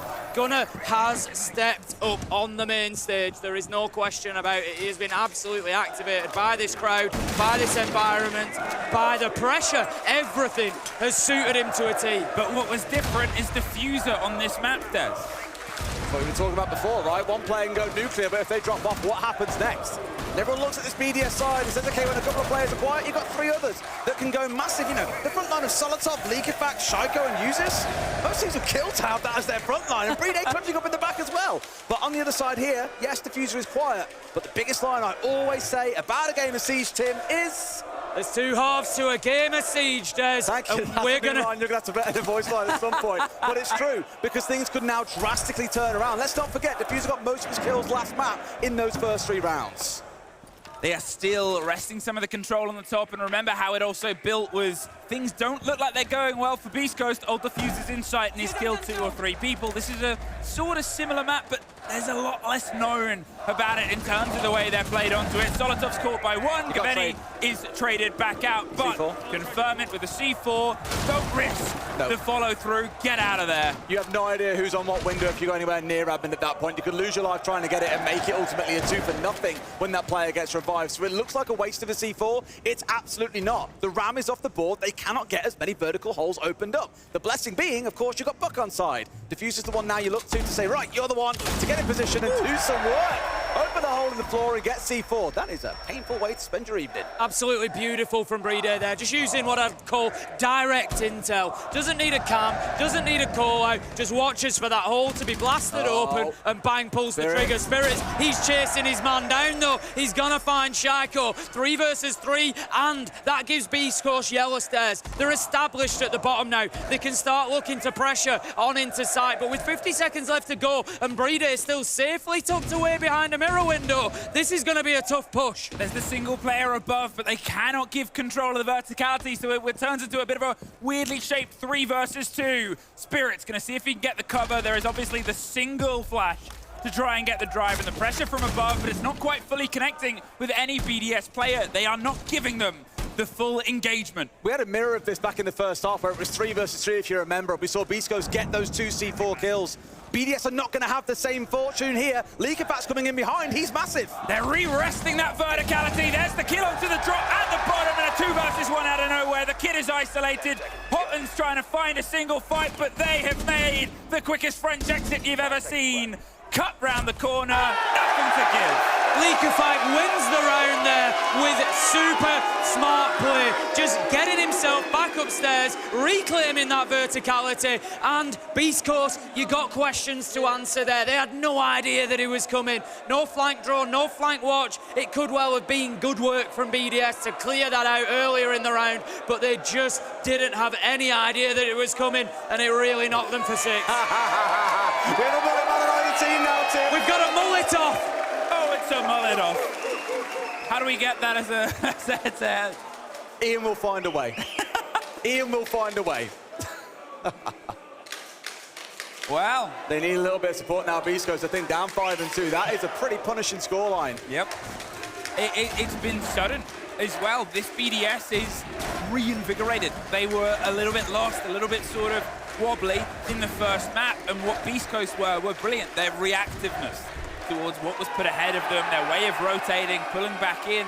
You flip the script in this map. Beast Coast, they're now looking a little bit out of their depth, unfortunately. Absolutely love the little shots that we get on the end of the replays there, just showing the absolute passion amongst the fans here in Manchester. Absolutely everybody that I've had the pleasure to speak to over the weekend has just been absolutely oozing dedication and passion to this game, and just loving the opportunity to be here and see it in person. The atmosphere has been electric and will continue to be so if BDS keep this up for sure. You always feel like go one of 2 ways with the UK crowd. Either they are the loudest buggers in the world or they're really quiet. But I think when the crowd gets going, when you got Tom J. Sherlock sat there getting you all amped up, you can't be quiet for long. You can't help it. The drones are going to go in there. Spirits is going to be the one. We've seen this previously with him droning and then trying to work off that information. It doesn't always make them the most reactive. Nade goes in, it finds its target. It was there to clear out the Vulcan canister. It was about just getting rid of that utility early, opening up your options for later on in the round. I think one's got to be the Amaru here. I mean, you look at this lineup and think, all right, then are we going to see a Ying coming along for this site? And the answer is no. They've chosen not to go for it. Yet for this kind of execute, it's normally a must-bring. You can do it with just a Grim, but it definitely gets made easier by a couple of smokes and Candelas coming in as well. But here we go, standard plan coming in, and they've got everything grimmed out. They're going to try to keep a hold of this. Hot and Cold looks like he may be able to. Air jab 1, air jab 2, does the business, but he has to go again because he lifted off. Bride taken down, the cover is there. Gunnar Gavini, they are doing big numbers for Beast Coast over the last couple of rounds, and Solotov now in a 1 versus 5. Let's throw on a Deimos scan, let's throw some flashbangs in, let's just make it a little bit more difficult for him. I mean, what do you do? That's all you can do. That's all you can do. Bit of a tragic sort of end there, but it was a sort of textbook approach. I've said this before about Deimos. Deimos is one of those operators whose power just ramps up at the end of the round. I'd put him in there with operators like Clash potentially, who can be super, super powerful at the end of the round.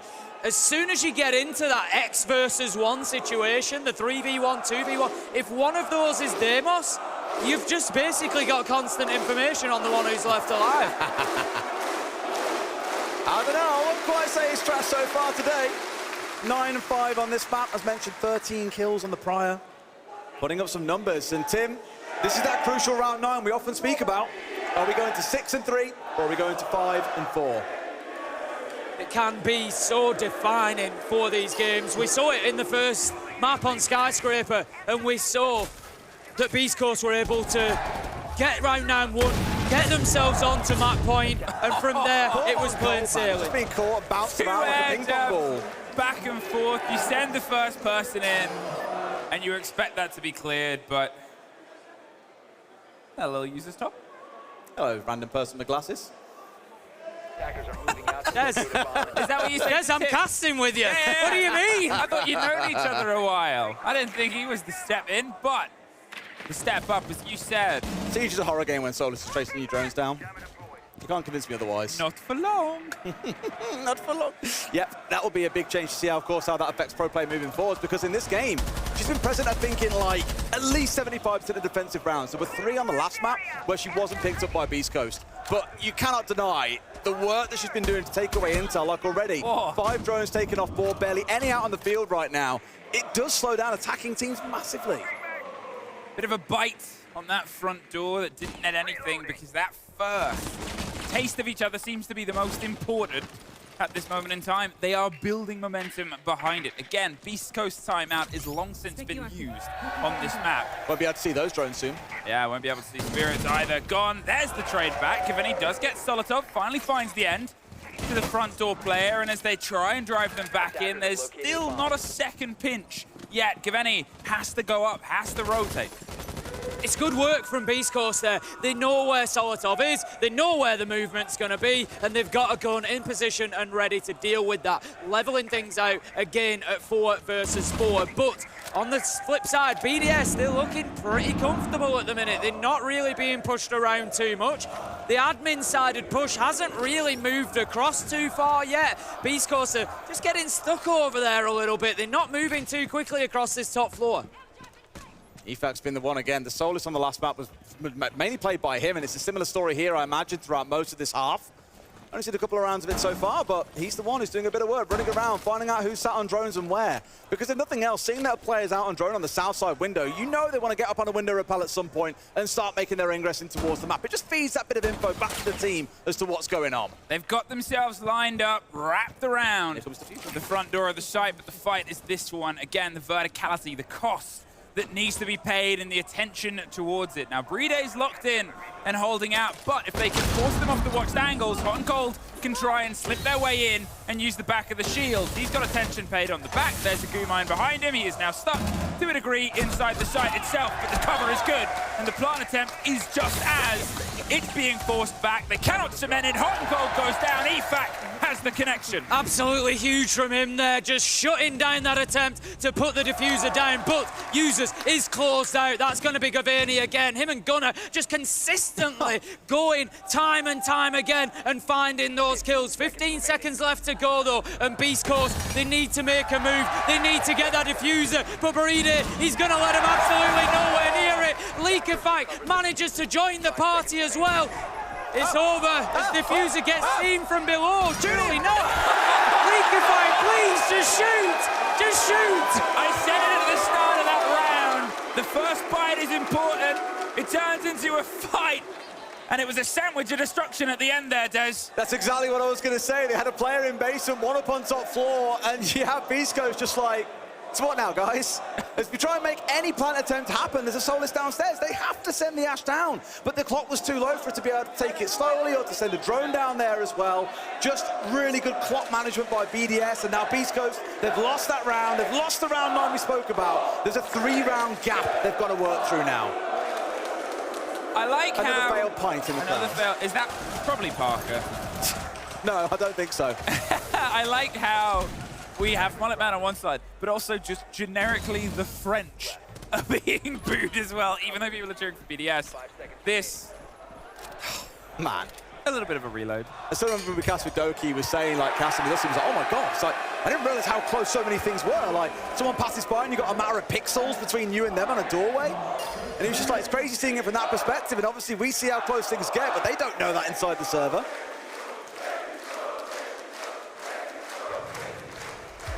Crowd in Manchester certainly waking up along with BDS here. Didn't they know that the clash yesterday was between City and United in London and not here? I don't think they did. I don't think they care. They brought that energy here today. I don't think they care. They're all about this matchup, and right now, they're all about BDS. Happy to see their side getting back into things here. 6-3, they won that all-important round 9, Des. They've got themselves the match point opportunity, and that would level things up 1-1 on the overall scoreline. It would be huge. BDS, it feels like throughout this tournament, a little bit of a confidence team. They need that energy up. They need those wins, and this could really catapult them into it. This is the problematic trade, though. If they're being adventurous outside, well, who's inside the site? Oh, only users. Currently now, they're not a million miles away, but if this is something where the snappy attacks of Beast Coast can come through, they can be huge. Hey, what's this? A little bit of free intel, but it's a long run round. The bait and the play in there waiting, saying, oh, no one's on this door, this is safe. Uh-oh, you've been targeted. Now the position's a pinch that he wins out anyway. Gets rid of Gaveni, Gunner's a step too late, and what a moment that might be defining for this round. Gunner was just a bit too late to the party. That's when you want that bit of team play to cut things out. Makes that move as he realizes he stepped off the drone and gone for the rappel himself. Really well timed from Solotov, and again, patience wins the day. Sometimes it just feels like the game starts working in your favor. You feel like if Solotov goes for that on Skyscraper, he probably gets traded or he gets killed before he finds his man. But now BDS have got that bit of momentum all of a sudden. You know what? Yep, it's a freebie. I'm going to run out and get it. And BDS, they are taking advantage of it right now. But Gunner, he says, not just yet. Manages to find Shaiko, takes down the Legion. That's going to be some goo mines lost along the way. Picks up a second, knows that Solotov is coming, and hits him with a beauty. They're trying to solve the problem, but it's just drawing more attention and bodies users. I said he was that back line, and now he's at the forefront of the fight itself. Gunner goes down. Brede has the coverage. There's a quick rotate round towards the open breach to try and pick up the pieces of a diffuser in the middle of the site itself. Users tucked round the back with the cross of his own. They're trying to just get a semblance of a BDS player, but now with the man advantage, they force the fight perfectly. Beautiful pinch. Again, a 2 versus 1 coming out from Beast Coast. The team play has been fantastic on this map so far, even if they are behind by a good few rounds. In a 2 versus 2, though, and 35 seconds to go, Liegefak and Brede do the same as last time. They'll just play this round out to the clock, Tim. Spirits, he's got that scan. He can try to find his man through there, but Brede is smart. He's not going to give anything away. He's going to keep himself in behind that reinforcement. Liegefak, he's looking to challenge around the corner. He's being scanned by the Deimos, but Brede, he backs him up. He's got his teammate. He takes them down with a nitro and a shotgun, and BDS take map 2. An exceptional return to form for BDS. They refound their footing, refound their definition, and found themselves that map to bring us back to one apiece. We had a few predictions of this being a 3-0 towards BDS, but right now, it feels like we've really got a series on our hands. Top 5, anyone? Oh, give me all of them. Don't we have records to break? There are a few. Most definitely a few. And I'm sure more will come as we go along as well. Let's go down to the desk, though, with Milos and the guys. Thank you very much, friends. And yes, we are back. It's tied up 1-1. no doubt whatsoever in our French squad in BDS, right, Jesse? Absolutely not, Milos. Both teams taking their map pick pretty confidently, which is nice to see from BDS, bouncing back with this really strong pick. And I talked about how they looked a little bit nervous on some of their attacks in the last map. This map, that wasn't the case. They were so confident, getting in, clearing a lot of those roamers from Beast Coast who wanted to play all over the map, but just didn't have the space. I asked for improvements in team play. I asked for improvements in communication, and that came through, particularly on their attacks, but also in the defense, managing those situations at the end. How many 2 versus 2s? You see it now in the replay, you saw it in the very last round there, that they were able to manage out 2-round victory. 2 key factories went into this. They were shutting down Diffuser. They had a phenomenal performance the last match. He went 2-9 to close this out. And then Bride on the defensive half, locking down those sites, setting his team up for success. All around, wonderful game from BDS. I'm sorry to say, 4 rounds on attack on Consulate? That's insane! Yeah, breaking the record of undefeated on defense. Of course, there was only 1 map that they held that on, but still really impressive stuff. And when I remember talking to Froshi, actually in the back lines, the analyst for Beast Coast, about these maps right after he did the bans. And he said, you know what, Consulate we're a little worried about, but we start on defense. It should be fine. It wasn't fine. No, and I think that's the big thing. You'll always take a Consulate if you can start on defense. But yeah, no, it didn't come through. I mean, best bet here, it's 1-1. You got to reset again, go into the next match. All right, let us then reset. Thank you very much, gentlemen. Thank you very much, Manchester. Let's take a quick break. When we get back, it's map number 3.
Welcome back to the Blast R6 Manchester Major Grand Final. It is one apiece. BDS, Beast Coast. Who's going to take it? Time will tell. I am deep in this amazing crowd. Are we having a good time, Manchester? I think that's a solid yes. I am joined by not one, not two, but 3 BDS fans. How are we feeling going into map 3? BDS going to take this one. BDS, Volga. BDS all the way. BDS all the way here. What are you thinking? Yeah, they might have somebody called Gunner, but we have 5 Gunners. I like there as well. Sir, can BDS get over the finish line here? Do you think this is going to be a 5-map series? Well, it'd make it more intense if it was a 5-map series, but BDS will finish at 3-1, hopefully. You've got something with you. I've seen it in the crowd a couple of times. Can we just show this to the camera? This might get a reaction. Let's see. So you've got, do you want me to hold these? Okay. 3. So he's got 3 fans in his hand here. And then, oh, that's cold. That's cold. All right. Let's find out. I think there's a few more Beast Coast fans in here than 3, but Milos, back to you on the desk. Thank you very much, Ian, and seems like we're ice cold for this one, though.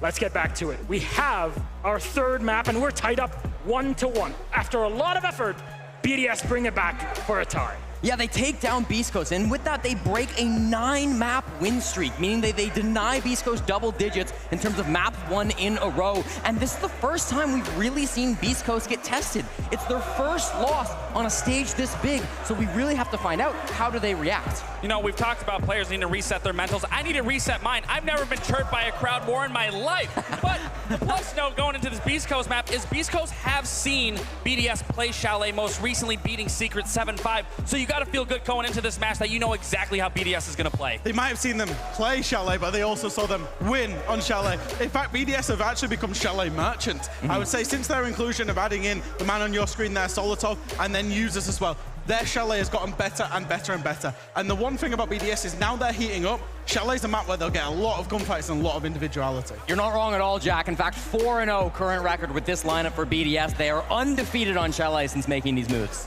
All right, gentlemen, I think we are all set. We'll see if Chalet will change things up. But Manchester, are we ready? Yeah, that's all you need. Let's give it back to our casters. I see you're in on the phone hype train here as well, Milos, but I think everyone's in this series hype train right now. 1-1, both teams showing what they got a little bit. Where it goes from here is anyone's guess. Do you have a guess? I don't have a guess. Honestly, it is absolutely anybody's right now. It's on a knife edge. The one thing that I would say, Beast Coast, we haven't... it's a little bit unfair to sort of think of them as like less experienced. You know, obviously BDS have won a major before, but hot and cold, he's been around the block. He knows what it's all about. But I just look at it, they haven't lost a map in Manchester on the main stage yet. That's the first one they've lost. So now the question is, how are Beast Coast going to respond to losing a map? Are they gonna wilt? Are they gonna shrivel? Or are they gonna come back strong? Are they gonna go in there fighting and try to really claw this back? What else can they do? We just saw a massive return to form from the side of BDS, right? They knew where they needed to go, they knew the game that they had, and they know how they've been able to bring it. Beast Coast have that game. They've been tested, fine. But they've been tested for the first time after winning and winning and winning on this stage. The blessing is they're going in towards Chalet as well, which when you look at it by the numbers at the very least, is their favorite map. They're 2-0 on it. They almost never ban it away. It's always been the decider map in their series. They haven't always got to playing it as that decider, but they are more than happy to go to Chalet at any time. And I think here with it being their second map pick, it shows that strength too. The key thing to note is the further we go into this series, the more you're getting down to the kind of dregs of the map preferences, right? You start with your strong maps, things get a bit more watered out until you sort of end on that decider map that is a good map for both teams. Chalet, for me at least, still leans very heavily towards Beast Coast. And it comes at the perfect time for them. As I've said, they've lost the map, first time. How do they respond? Well, we're better to respond than your best map. They've got everything in front of them here. It's still so closely split on the socials. It's closely split here on the caster desk. Nobody has any idea where this is going. Well, there's only one way to find out which way this third one goes. Chalet is going to be our next battleground between Beast Coast and BDS. Who's breaking the deadlock? Let's find out right now. Here we go. go for Chalet with Beast Coast starting on the defense. We get the joy of breaking this ice. We get the joy of returning to what is technically a best of 3, shaping and shaving the way across. Ying. Okay. It's first. They've not planned the way that the KB. No, the Ying is the change here. And again, I mentioned this a bit on that last map. BDS love playing on the operator. Are we going to see it taken away at any point? The answer is yes. Monty, no surprise, coming out again, a target ban against Hot and Cold. I think BDS here believe that it is still a crutch operator for them when they get a bit lost on the attack. It's trying to force them into solutions, and normally that's going to involve the blitz, let's be honest. Yeah, we've already seen it. We know that Beast Coast are a good shield team. We've seen some really good use of that blitz from Hot, and he got himself in. He wasn't overly aggressive, which I think can be a little bit of a failing of some blitzers sometimes, is they just want to get right in the faces of their enemies, and sometimes that works, but sometimes it's an overextension. Whereas Houghton, he just played his time perfectly, waited for the moment. So honestly, taking the Monty away from him, fine, but you're pushing him onto the blitz. It's the best of a bad situation, really. And you leave the Solus up again, right? I get it for Beast Coast. They don't want to play against Fenrir. They don't want to chance it. BDS do play it from time to time. It's not the most picked defender for any player, but I think it's still that respect of, we just don't want to see Fenrir getting picked up here. That does mean you will probably see in the second half, Leakyfac out again on that Solus, causing absolute mayhem, because Chalet is another map where there is so much soft floor and so much soft destruction that you can work with that, well, why wouldn't you play it when you can? Coming into this map as well, the difference that we get is a lot of these firefights are a lot smaller than the previous 2 that we've had. Skyscraper, it's big, it's vast, it's long routes and rotations you've got to take to find the back end. Consulate as well, similar sort of story, you can be direct, but think about all the long runs we've had here. You're only ever really 1-2 corners away from the main engagement in a fight itself. You can get yourself there very quick, and that's something that I think might bring Beast Coast back into this very well. I think a big test we'll be seeing if the diffuser goes down in this round. At this major, every time we've seen this map played, a third of the time we've seen the diffuser going down. And BDS are up there, to be fair, next to Beast Coast as one of the highest plant % teams. So I'm immediately looking at the lineup for BDS here, and I'm seeing single hard breach, and it's a little bit of a concern. There's no secondary gadgets on there. It puts a lot of pressure on Brede as that Thermite. Now, don't get me wrong, Brede, one of the best Thermite players in the world, somebody for, you know, your ranked Thermite heroes like me to look up to, but he has to get those 2 breachers right. But it also leaves you a choice, because ideally on this site, in a perfect world, you're going to breach front, even just for phantom pressure. You're going to breach trench. That's going to be your main point of ingress to get the diffuser down. But you also want to breach the bottom of West Main. You want that long angle. You want to be able to hold them out of connector to just try and give some safety for your planter. They've got to make a choice now. They can only get 2 out of 3 of those.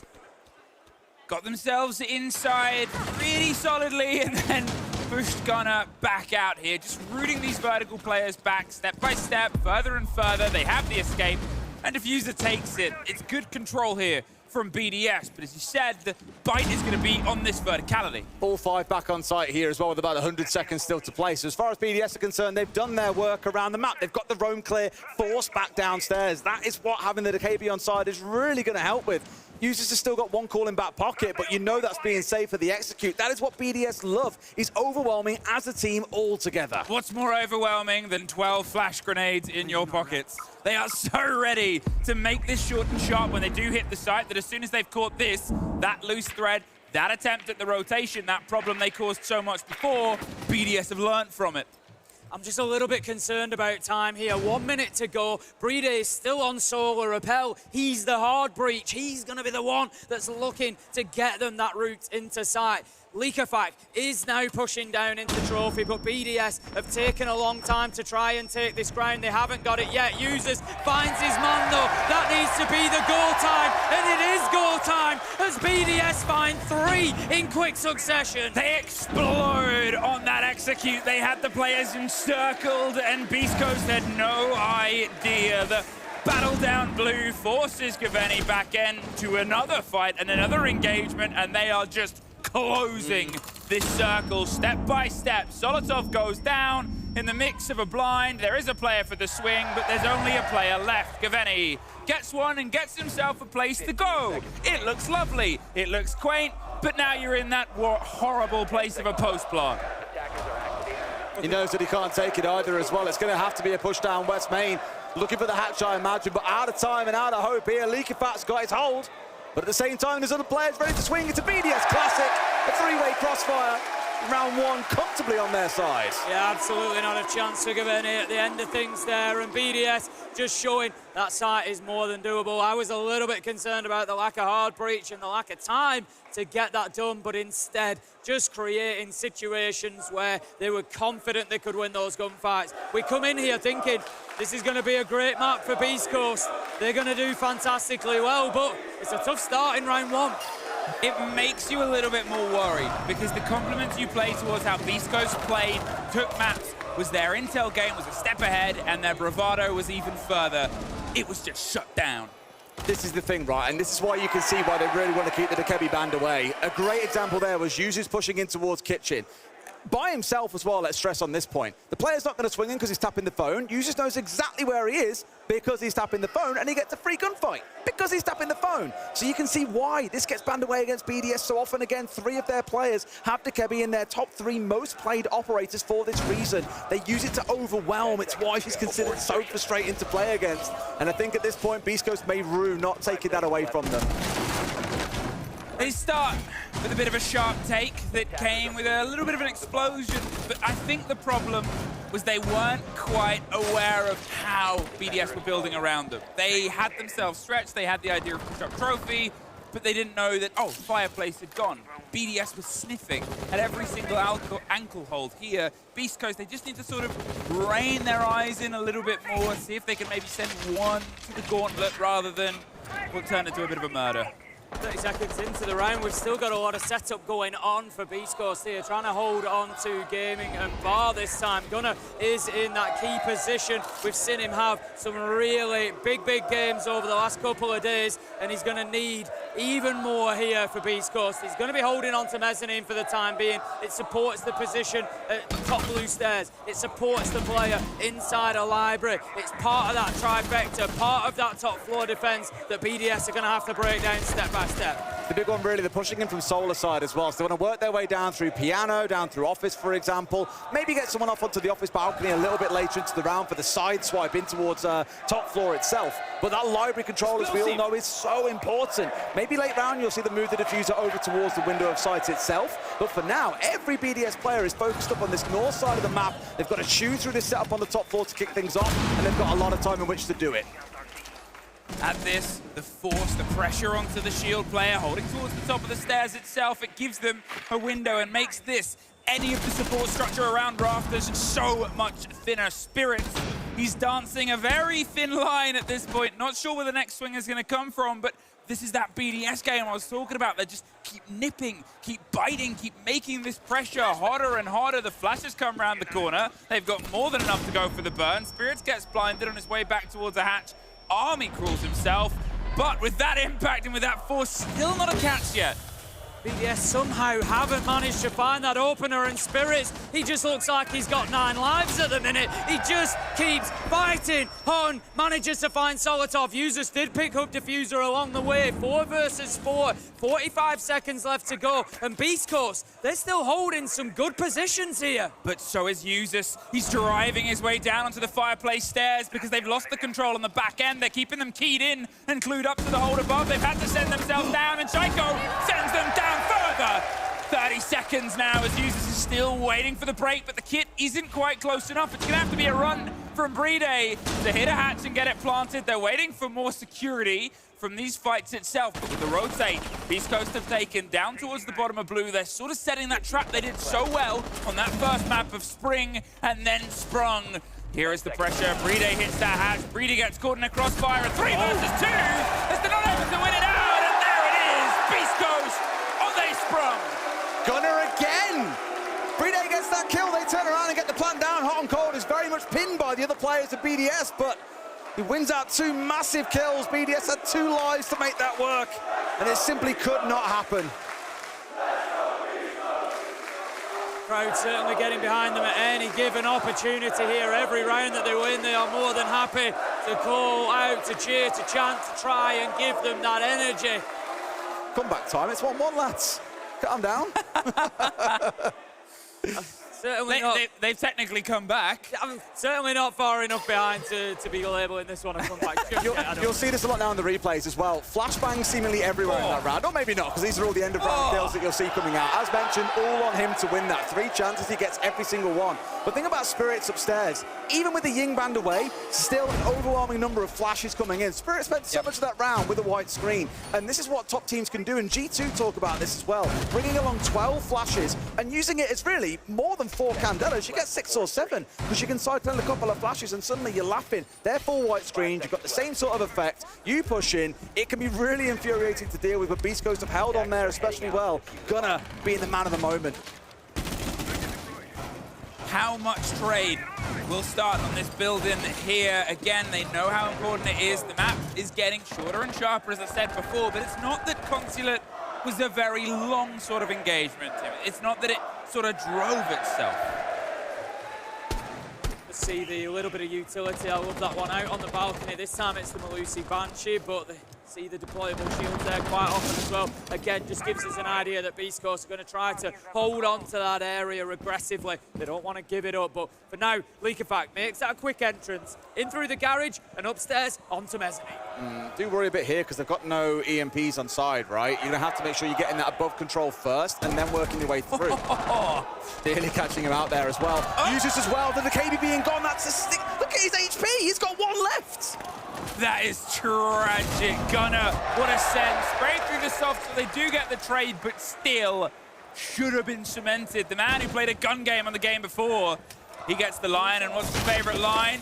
Trying to smash their way directly through it. They want the swing. Are you really going to take a trade for it, Akebi, for Malusi, by the way? Every day of the week, we saw the effective uses with that back in a couple of rounds ago. Without the Malusi on side, gadgets are already deployed. You can afford to still press out here and be aggressive onto BDS, knowing they're not going to hit the digits when the time comes round. Really good first pick for them. They can hold on super aggressive here. BDS have done some good work to try and clear out this top floor, but Beast Coast, they're just refusing to give it up. They're refusing to let it go. Diffuser, he's still playing on the half wall. We've still got players back in master bedroom. BDS continue to work, and that is a key kill. That is critical to get BDS moving towards a plant on site. He was a little bit trapped on that half wall, maybe overstayed his welcome and had to sort of say fight or flight. Flight all the way up. There is the 4 versus 2 now. Hotton and Spirits, they have a bit of a backline, but you're still looking at so much gadgetry on the left-hand side and so much time at the top middle. Spirits is the big one you're looking out for here, really. I think he's in a much more comfortable position than Hotton, who's in a really aggressive and forward one. He gets picked off and suddenly things start falling apart. BDS with 4 players on side. They've got the vertical cover. They've got the breach being watched. They've got flank watch at the ready. They are loaded for this. They've just got to pull the trigger and say go. Good night. Gets the tail end of that fight in an active grenade, and now it's nobody because Spirits joins his namesake.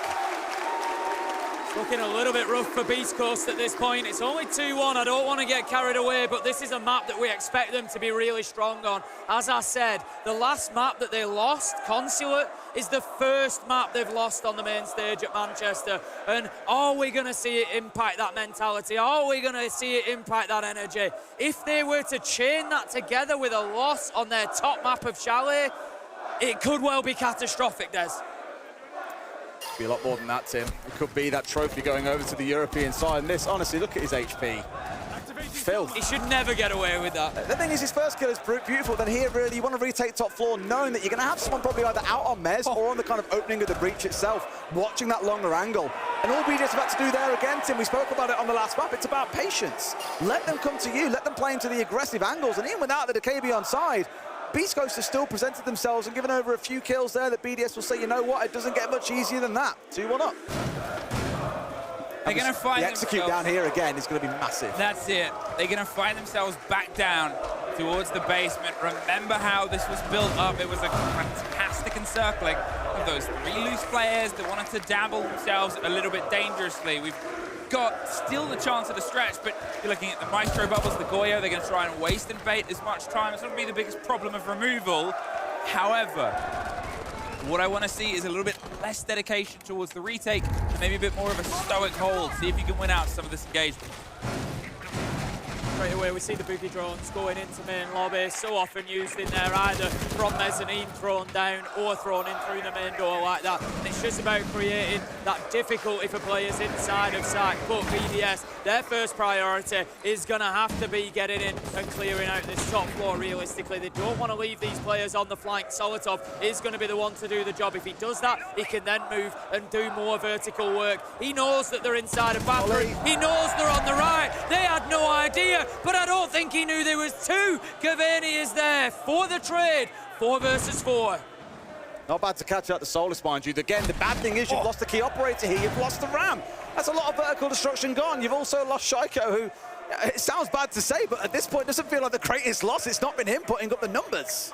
No, and this is entirely what I kind of wanted. They're not, you know, going for these flashy moves. They're sort of holding their ground. Missed moment there, but still swings back and forth. The controller utility falls into the pocket of users. We're going to share that as well, apparently. I appreciate the one person who went, ooh, just for that. But there's 4 kills that have happened here up in Piano. The site, let's not forget, is downstairs. Everything's been going off on the moment. It's been about these weird 1v1s, catching each other out. It's not quite been the hyper-structured team play that maybe we're used to seeing. At least there has come back to bite them. 3v3, though, I think Beast Coast will be happy because you've taken away 2 attackers. And the longer a round wears on, the better. That was a ping. He's on camera, right? This is really smart. Yeah, they knew that he was there. Let's use the Rotero for that sort of lesser-known second juice for the soft destruction. Get it in there, create the angle. Gunnar is in a key position here. He needed to find that. If it takes the shield, it could be dangerous. It does. It's going to be more difficult for Gunnar to hold on with that Warden now. Remember those bubbles. They've fallen the control out of it. The break will come through onto the wall. They've got the hatch control, and they can try and pocket a plant just on the left-hand side. But with that wall jammed, they've got to go a little bit wider. And here comes that width, the attempt on the retake on the verticality. It's a 2 versus 1 versus nobody. On the side is Gunnar. Once again, locks it down. And at this point, all 3 players of Beast Coast, they get themselves on towards the side. It's 20 seconds. Pull back, play 3 angles. He's got to make a grand entrance, and the cacophony and the symphony he's met by is bullets. What a strange round where, yet again, Gunnar gets a big 3K, and it's a round that his team comes out on top. I think BDS there were a little bit desperate, forcing themselves into the bottleneck doorway. Nothing opened up around them. All breaches still reinforced off. Understandably, they're going to lose. Just again, Gunnar is the one making a difference. 2 3Ks in this game so far. I think towards the back end of that round, Beast Coast certainly looking a little bit more confident, given that it's their map, given that it was their primary site choice as well. They adapted, they adjusted well based on what happened the first time around, and they were able to get the job done. Losing the round was, I think, a big point of punishment for BDS. They weren't aware that there was 2 up on the top floor. Leakifact knew that he had 1 challenge to make off to his right, Solotov, sorry, at the beginning, but then got hit from the bathroom. And at that point, it was up to users to get in there, find that man, take it down, and it just wasted a bit too much time and a bit too much resource for BDS. Whew. All right, 2-2. Again, remembering Beast Coast map pick, you look at Chalet, one of our more attacker-leaning maps. You'd expect BDS to see some success here. And it has come off the back of that Kebi, like I mentioned earlier on. You just made it to use it to get really good control and force out a couple of fights that are always going to benefit his team. When you've got it ringing out across the map, you simply have 1v1s being forced by all the infos with your team. That shouldn't change here, but this time around, we're changing over who's playing on it. Brava, interestingly, still being stuck, I imagine, for those cap cans and those 2 bulletproofs. It's normally a free one that you can hack out inside a lobby, normally placed on the stairs, and Usus' job is to go and hunt those down. Cameras and the horrors they have on this map are consistent of Chalet that sort of ruins the chill vibe of the snow, but here again, those cap cans, that little bit of steel, the Malusi Banshee on that big connection. Turn up the second drone, get the work done. Beast Coast, they have themselves pretty much set up around the opposite side of the map. They are only leaving hot and cold on towards the site itself. They're playing this pullback, they're sort of drawing the focus. And remember last time it was users who snuck his way in towards Fireplace that heralded the first bit of danger. Users have done a great job on the Brava there. Those fudge drones going in, just stealing piece after piece after piece of utility. He's got Banshees, he's got EDDs. He didn't manage to lock in that final Banshee into sight, I don't think, but still a lot of damage done there and a lot of utility taken away from Beast Coast. But the problem BDS have got at the minute is they haven't even started to chip away at the 3 players up on the top floor. Gunner, Spirits still aggressively up there. Diffuser supporting from Ivy as well. They haven't been able to disrupt them, to dislodge them, and that's got to be the next job. I think really, like you say, if you get them down from the top floor, great. They may well run back through some of that utility that has been placed, though, or at least been stolen away.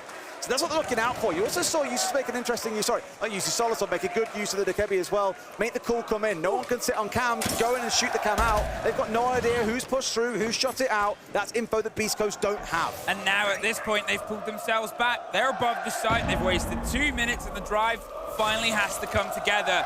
Nobody has been given a clear engagement. Beast Coast have been ghosts in the night, slipping away step by step by step. The first fight is onto Gunner, but he doesn't really want to leave yet. We've seen power positions played before. He's going to throw that just after the flash to bait the next nade from EFAC.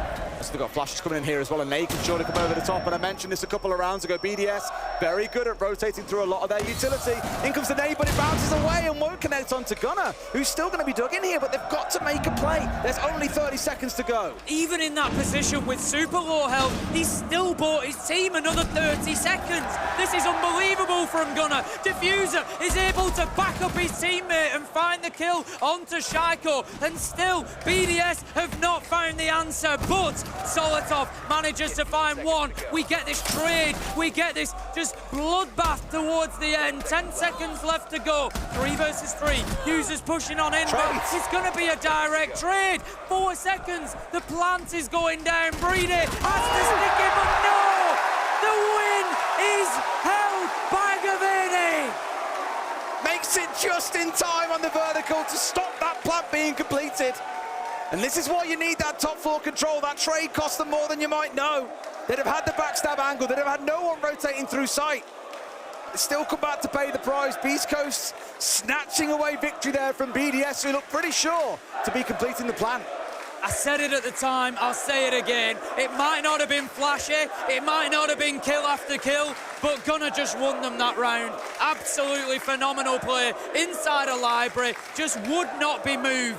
Got himself tight up against that wall and burnt so much time that BDS had no choice other than to go and throw that diffuser down. For the conversations we've had about Gunner and how he's been on the previous maps, this is the one where he is starting to show up the most. Timing. Distance he's putting in, not just in terms of the KD, but as he said, the position's held, the digging his heels in, the refusing to give up and move away.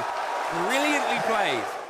On all of these rounds, he's bought them this much, but can they break this deadlock, which has been traded back and forth pretty consistently, or will BDS find the even half?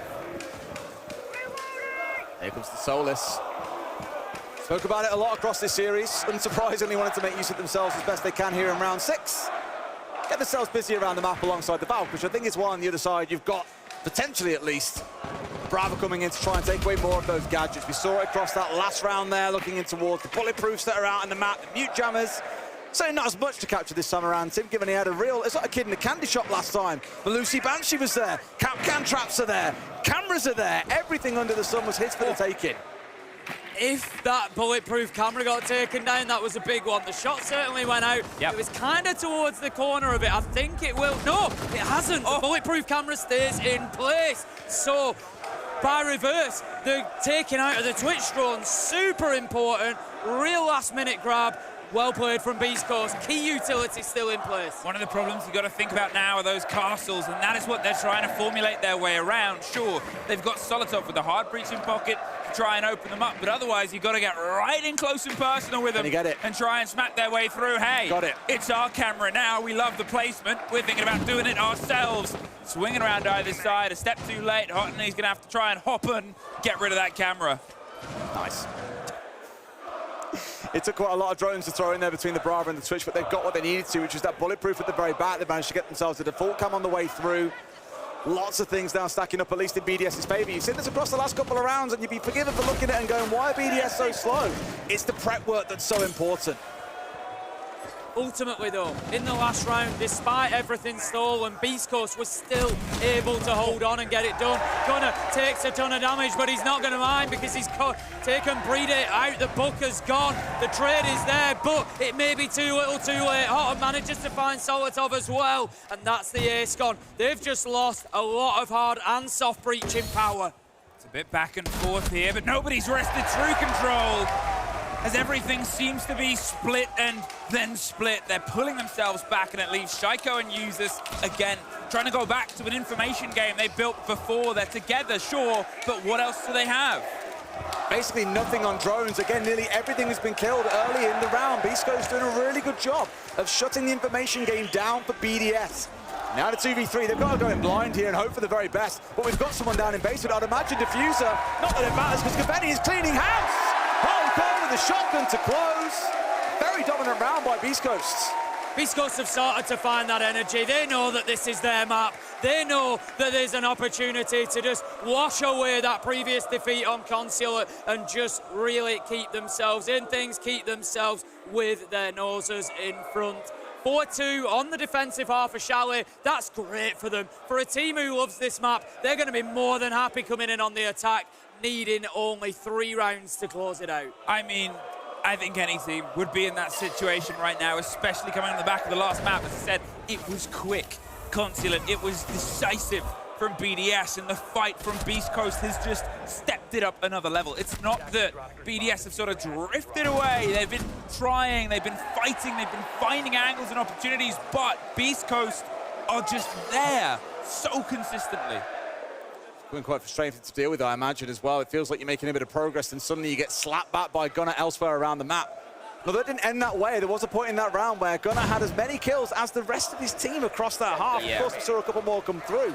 But he is him. He is being the difference maker for his team today. Whereas you look on the other side, it's a bit more balanced across the board, but really it's Shaiko who's the one who's been a little bit quiet in this series. And I think as Jesse said in that last battle back on Skyscraper, but 2 maps ago now, we've got to see him step up. Yes, you're surrounded by stars. That doesn't mean you get a day off. Tasty little bulletproof camera that we see there. Very difficult, obviously, then to deal with that. Just sort of squirreled away on in the little cabinet, the little cubby there that's going to make it very difficult to take out. Shaiko looking to get aggressive up onto these Maverick calls. You got to remember, they work both ways. Oh, I've heard that before. It becomes a bit of a dangerous approach. Shaiko obviously getting himself too aggressive on that situation, but it's just to make that position awkward. It creates phantom pressure for them to try and do the rest of the clear elsewhere. Now, Liggyfac, he's enjoying his time on the Solace on the far end. All that attention drifted towards him on the side of Trophy, but if he steps too far, Hotton's there and they're underneath him. This could be the drive through. Carly's a really interesting one because the problem against the Kaid is if they haven't got the placement of the electro cores too close to the wall, you won't get rid of them. But that's not the use case in this round of the Carly. It's these ridiculously long angles that you can open up from either side of the map, either from bottom or from top, and just see everything through the site. You plant him here and watch Connector, for example, it's going to tear you apart as you try and move through that basement. But it does require getting things opened up. At least downstairs is secured, and this is the opening they need. This is where the Carly can start doing work. That's it. There needs to be the second swing onto this. You've got a very narrow margin. Solotov and Breeder can play on, but without the push and the pressure of the split side, well, nothing is going to be driven home. You've got Gunner on the back end. The phantom pressure now becomes real pressure, but they're not being gifted anything yet. Gaveni finds Solotov. Breeder almost gets caught as well. They're the back line, so EFAC takes that as that hit on the alarm of I need to activate through Trophy, start claiming some of my own. Gaveni only taking a fraction of damage along the way as well, but a lot more now. Hot and Cold manages to find the trade though. 4 versus 3. Can Liggyfac escape after getting slammed down by that air jab? He does manage to get to safety. Continues that fight. He's going to keep himself out there. You can't drop there. He knows. Impact goes in. The potential for the flank has maybe been unlocked for the Solace. We've seen 1 versus 1s lose above. The verticality is so important as Shaiko retakes logistically across their way. There's a freebie in the corner because Gunner's on the backstab. It's all down to EFAC now. The utility is gone, but they know where he is. And there is that always consistent bit of utility you can always rely on, shooting someone in the face. I love that they get the read on that. Leakerback is flanking us. Everyone flood site now, and 3 players just burst in through that trench side push in towards site, and BDS absolutely crumble. But what I love most, I think, was having that Carly up inside a big car garage, able to get the long angle down to connector. At the same time, you've got Gunnar on the main breach. You can see through the other side as well. The only place that was really, air quotes, safe, I think, there for BDS was inside of blue. And that is no place to hold a site from. So again, really good play from Beast Coast, engineering the way they wanted to attack that site. BDS have got a mountain to climb once again. Yeah, the tag timeout coming in, which is not too much of a surprise given the score, but honestly, with the way that Beast Coast are playing Chalet here and the fact that we know that they love this map, I'm really not too sure how much there is that BDS can do about this. The next couple of rounds are particularly important. 8 and 9 could get BDS back to 4-5, and they're at least within 1 round. Whereas if Beast Coast come out of the back of this tactical timeout and just slam BDS through another loss, through another round going against them, and they get themselves onto map point, you feel like it's all over for Chalet at that point, and BDS just need to start looking forward towards Cafe. I mean, what, 4 or 5 in a row, over half, you've got the split, and if this doesn't become a traded game, I think you're entirely right. Let's trade a goo, yeah, why not? Traded goo, it's all right. I'm allowed a couple of mistakes now and again. It's my first final. I will let you off. Ah, thanks, mate. Enjoying yourself at least, Emmy? I'm having a great time. At the start, walking out was terrifying. Big cheered, but I think that was for all of us. That was... Yeah, it's not something that we do too often. It was a little bit new for us. Yeah. Strange walking out. A wonderful reception, though. A wonderful reception. Oh, that's a moment that I will carry forever. Appreciate and remember. Yeah. Of course. Anyway, enough about our feelings. Let's talk about how the players are having meltdowns inside the server. Yay! They had their timeout, they had their conversation. BDS, what can they try and build behind it? As we said, if they do not get this next round, and I think the round after, it will still end up being as quick as it was the previous match. The one thing I want to give to Gunnar, because at the very start of that series, we listened in on their team huddle, and he said, look, it's a long series. That's the most important thing that I think he said. Maintain the energy. I know it's good to get excited, but let's keep it at a level, right? We've seen teams burn out when they get towards maps 4 and maps 5, and I'm not saying Beast Coast will, but there is a lot more experience on this BDS side of playing these series that go the absolute distance. For Beast Coast, I don't want them to let things drop off as we get in towards Cafe, potentially even in towards that final map of border that will be absolutely nuclear if we get there. But just want to see them keep up that composure, keep up the rhythm as well, because momentum is well and truly on their side right now. Something for you to practice in your ranked games at home there, landing the nade on the windowsill. I thought you were telling me that then. I was like, what are you on about? Yeah, definitely. You've got lots that you could practice in your ranked games. You're telling me. Get the fundamentals first. Yes. Just being able to land that nade, it's a nice little trick. Gets it on there, clears out the castle barricade, and it's, you know, it seems so simple to do, seems so easy, but give it a whirl and just make sure that you can get that perfected. But right now, BDS, they are looking to hold on to this top floor. However, that double window repel is going to make it difficult because Shaiko, he can't play anywhere around that rotate. Flashbang goes in, that's going to support the players in Solarium, just looking to move forward a little bit. And I like that team play. It's not about I flash and I go in, it's I'm flashing so you can go in, and it saves time. Spirits right behind it, looking for that challenge into Master. They're trying to draw the attention away again, force them back in. It was Solotov that was out, and he's out again. Gets rid of Gaveni. There's at least a drop down on the back, but Spirits doesn't have the blood in his body and his bones to try and pull this one into the following engagement. They're up the Solarium stairs. They're swinging to apply some back-end pressure, and now Gunnar, he's on the trail, he's on the test and the taste. But the heart and gold is gone here on Ossa as well. This is the battle, I think, because everything really relied on you getting this Ossa in position. If you've got EFAT tucked right in, he's going to be party spoiler here. Finds one on the Astro stairs, one left on the rappel, poor diffuser. Have no way in here as well. As soon as he hits rappel, you know exactly what's coming. A 2 or 3-way swing. We've seen it countless times in BDS. Well, they'll just wait here for this one to run out. There it is. If he blinds himself, he doesn't have to see it either. It doesn't really matter at that point, does it? You know, Diffuser knows there's very little he can do in that situation. 1 versus 4, they know exactly where he is. And Beast Coast, I'd say it's uncharacteristic of them so far. It felt like they didn't really have a great handle on where all those BDS players were at any given point, and Leakerback was able to seriously punish them because of that. And it's something that so far they felt like they've been on top of that utility. They've been on top of that intel game, but just a little slip. Emmy, you said BDS needed 2 rounds back to back. They needed 8, they needed 9. They've got 8, Can they continue on and get 9? Again, that rotation from Likifak. The door was sort of open for him by Solotov. He was hopping out on towards the balcony on the back end, drawing attention, gets that 1 versus 1 that he sort of harnessed. And then from then on, it just opened those floodgates of where they could flood their way to. 5-3, East Coast, they still have an advantage. It was the first time we saw that site, and the first time is a win, but then raises the question, where do we go next? Because here, this was the site that Beast Coast won consistently on their defense. That's where Gunnar popped off maybe that 3K as well, if you remember. Sat just back inside a split, waiting for the push to come through, and collected 3 BDS players as they filtered in 1 by 1. Now, of course, they're on the attacking side, so things could change up quite a lot here, but BDS has got to be mindful, I think, of that aggression that's coming out. And looking on that other side, there's something you look at that screams, oh my God, they're going to slap us in the face with this. The Capitao really is going to be the playmaker here, so Spirits is the one to follow. Is he using that fire to try and get Mez control? I think back to the days I used to see DZ using it for that purpose. Or is it more for the execute itself? Going to be pinging out that utility there, Hot, just making sure everybody's aware of what's going on inside of the map. It's still that first 30 seconds, that intel gathering, just trying to create a picture really for your IGL particularly, just to try and get everything together. Where's all the moving parts? How is that going to affect our push? What decisions need to be made? Now then, we saw BDS using the Brava fantastically well. Gunnar, not quite as lucky. No. And that's quite important as well, because you look at what's scattered around the map here realistically. It's a lot of count cans, it's the Valkyrie cameras, it's mute jammers. There's a lot for him to collect.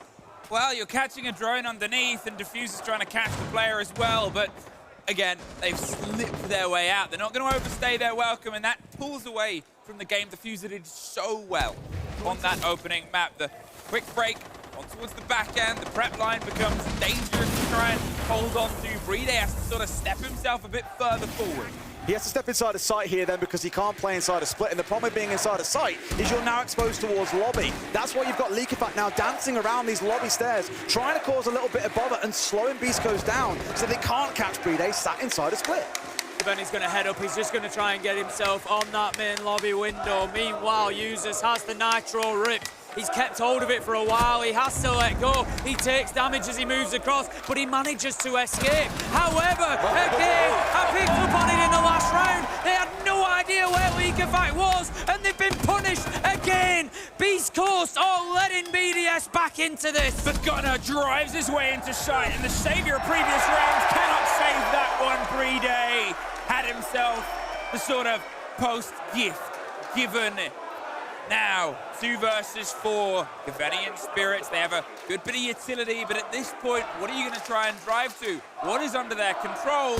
Not really much, a freebie. They need kills. They need a couple of kills here. They couldn't make a plant work in a 2 versus 4. So what I love that they've gone for here is said, forget trying to risk it, have 1 player on window while 1 holds down F. Let's play for a couple of kills. Gaveni could be in a great spot, but the patience game is being shown by Likifak.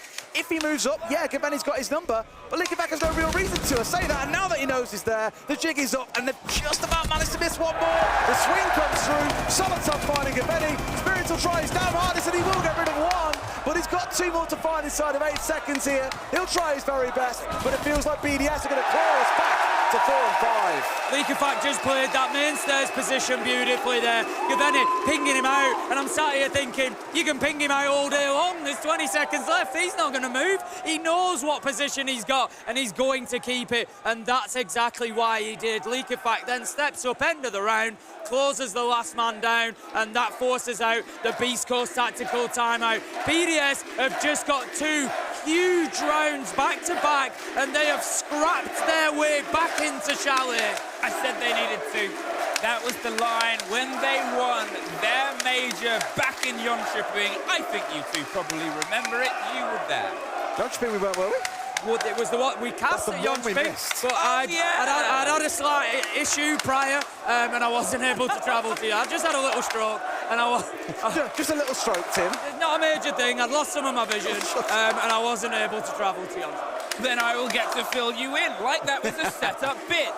They didn't lose a map less than getting 4 rounds. It was a lot of 4-7s that Liquid were able to wrest control of them here. If this one had spiraled a little bit, it would have been the first time we see BDS in this situation of things being pulled away from them. Here, they've at least got themselves back to that baseline which led them to success before.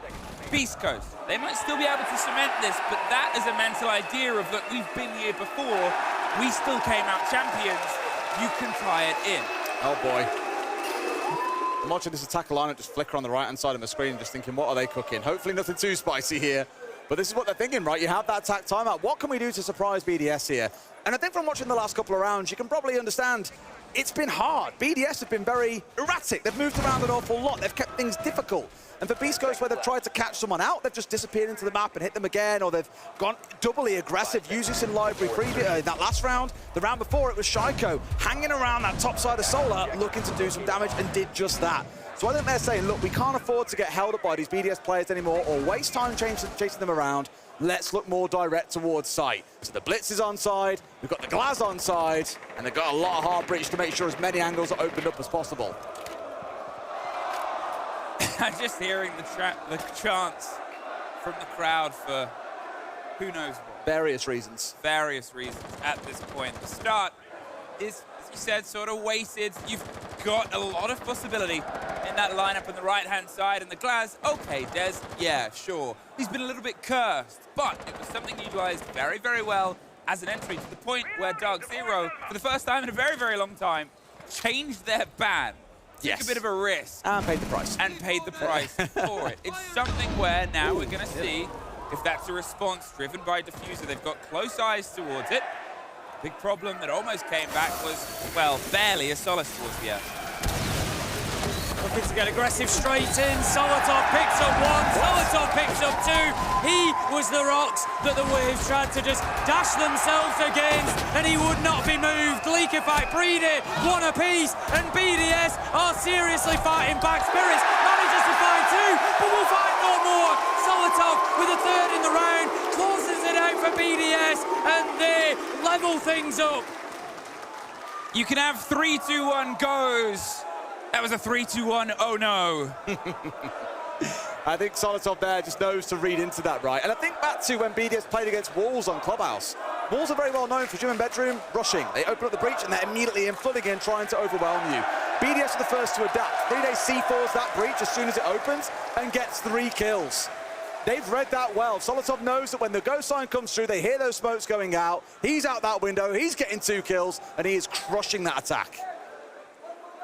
That was a bit strong, I think, on the side of it, but still, 5 apiece.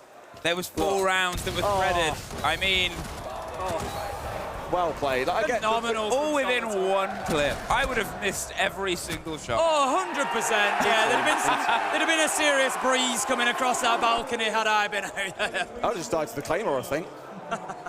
Forget about the shots, I wouldn't even get there. It's going to make it itself when changes do come through. There's going to be part of it like a solace. This is what she could do once upon a time. This is where she was at. Yeah. That's one of the things she must be able to do. Like how old Lion haunts you. So we remember the days of the release, like, oh my God. Similar sort of thing. It'd be interesting to see how the meta does start changing up. You know, a team like BDS, as I said already, Liquefact really benefits from playing this operator. Be curious to see if it'll get banned away by Beast Coast all series long. No has been the answer so far. But they're doing so much damage with it, it's ridiculous. Liquefact well aware of those air jabs now, knows they're in that position, so it starts giving him a little idea as well. He can feed that info into his team, and it just tells them a little bit maybe about how this Beast Coast attack is going to shape up. They're going to be looking to get into top floor. They've got air jabs on main door, so there's likely to be somebody repelled on double window, for example. It just starts giving them that information that they can deduce from the information gained by the Solace. Shaiko is locked in on Solar Stairs. Very quiet game from him, 3-8 so far. We know that his role, his expectations have changed a little bit recently with the shifting roster, but still, very, very difficult game for him here on Chalet. And he's going to be shut down again by Diffuser. That game of watching for the rotates and being the problem at the end is only bolstered when you have a very thick piece of bullet deflection glass in front of you. They get Shaiko. Can they get another? Yes is the answer. Gunner up towards the double window, cuts them off, and you know, you look at Beast Coast, they're all still outside the building. They're putting this pressure on from this sort of outside position, forcing these motions from great utility usage, and BDS, they've been caught with that game. The aggression of Solotov hurtling himself out is a red play now.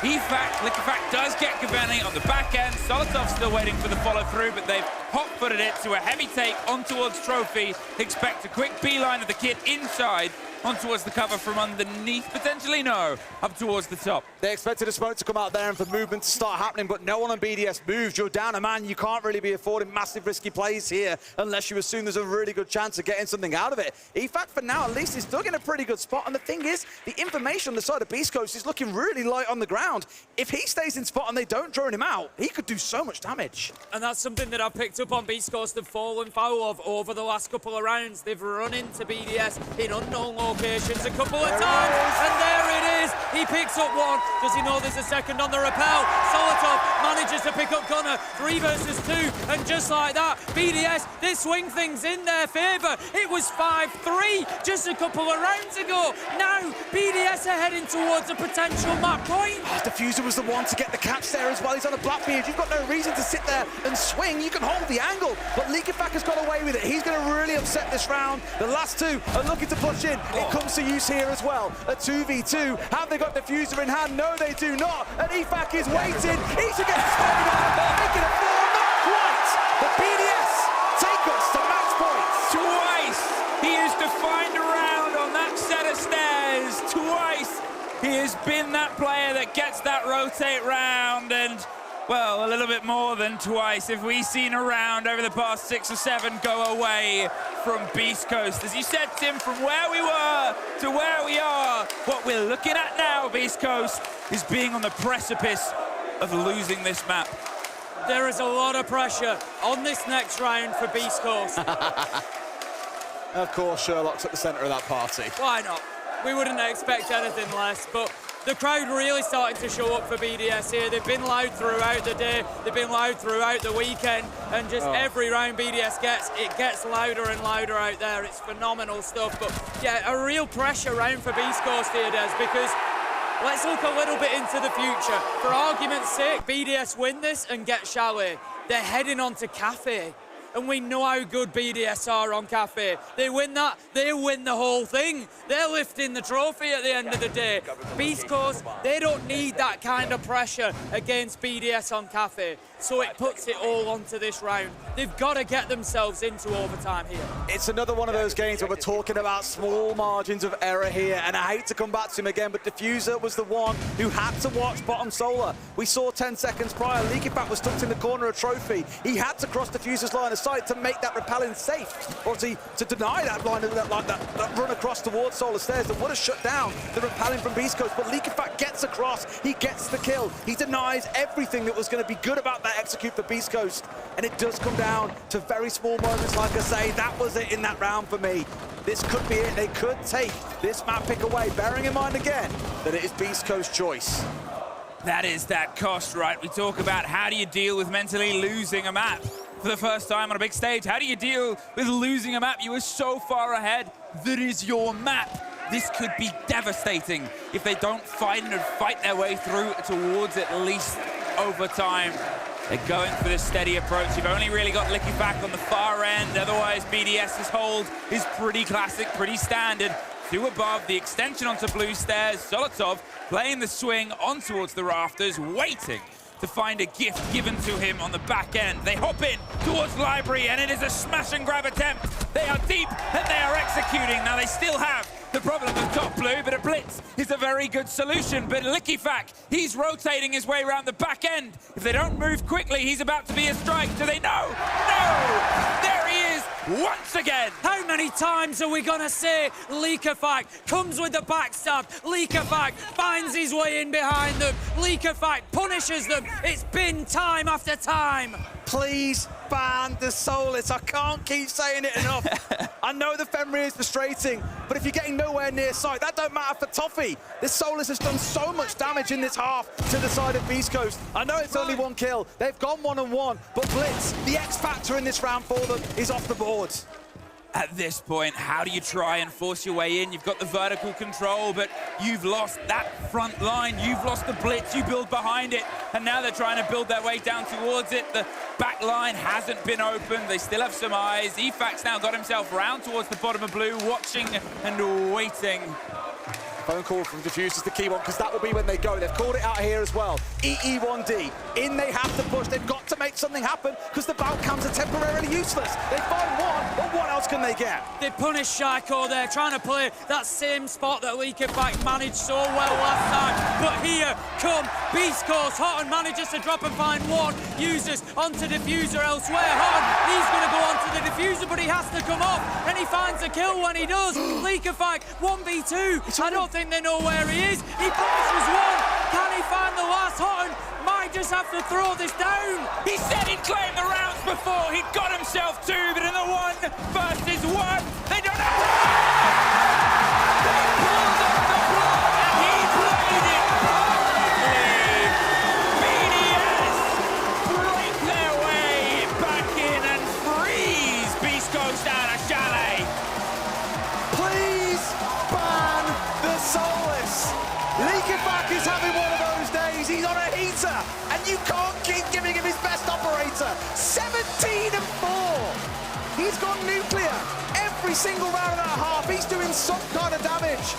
And Beast Coast, they've now got to bounce back. I spoke about fatigue, map 4. This crowd, it's intense. The energy is going to start slipping up here. We've got to see them fight their way back in. They have not got Diffuser hitting these big numbers. Well, let's go down to the desk and get their thoughts on that map. Thank you very much, friends. BDS, go and take it up 2-1. What a way to end it, and we just have to start it all off on that one player who's made it happen. Leakerback, an absolute machine.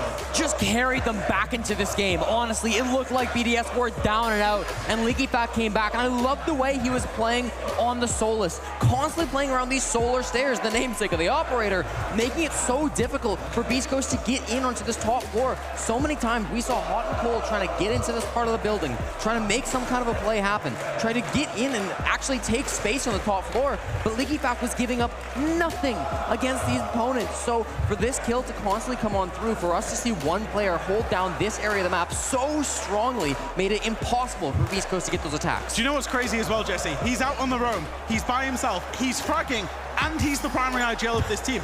Is there anything that this guy does not do?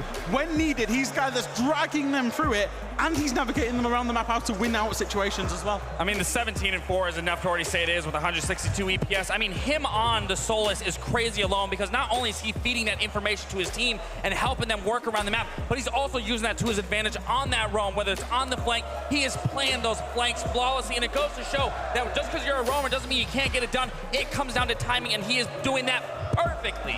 Timing is everything, and teamwork even more. I think this is the BDS that we need to make it past, but let's toss it down to Leo and Telestration to break down how the hell do BDS do it.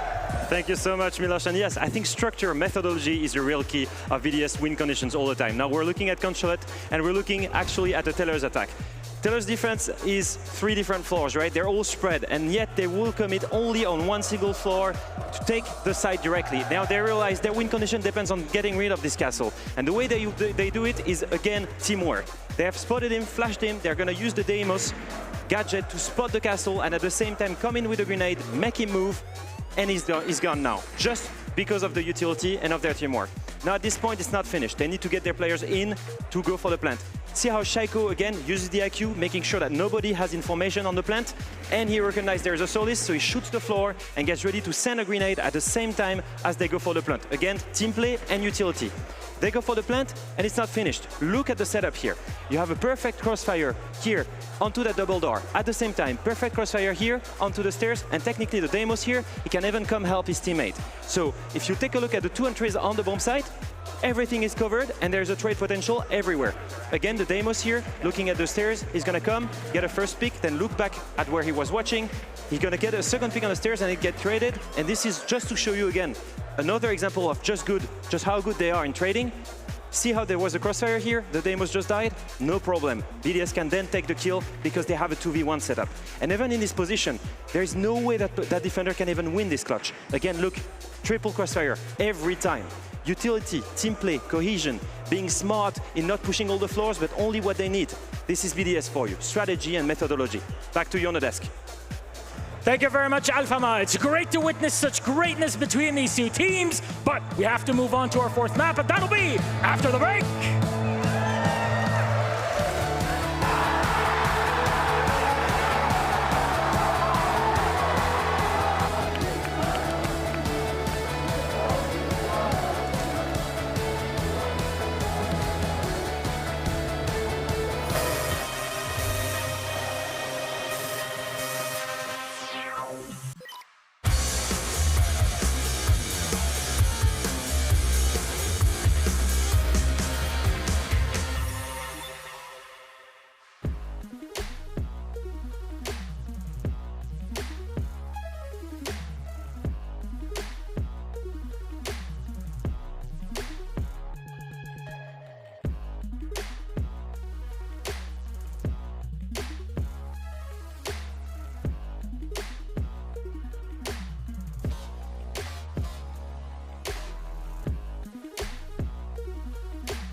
Des, I know you better than you know yourself. You want Fnatic in S because you love playing Buck. S tier, I think it is. Oh, nice! A tier list. I will have swap PSG, Talon, and SSG thought. Yeah, I can live with that one. Okay, I'll do. Go ahead. Okay. BDS, for me, it's got to be a B. Hi, Ace. I've been looking for you. Message from the boss, don't put BDS below A. Well, what the boss wants, the boss gets. Guess that's the way it has to be sometimes. Anyway, please, let's stop underrating G2. And I'm happy to talk about the cap for FearX, but can we settle on BDS first? It sounds like we don't have a choice. I'll give over, Tim. Team skins are nice, but this blast weapon skin, wow. Want some? Anyone? Oh, fuck.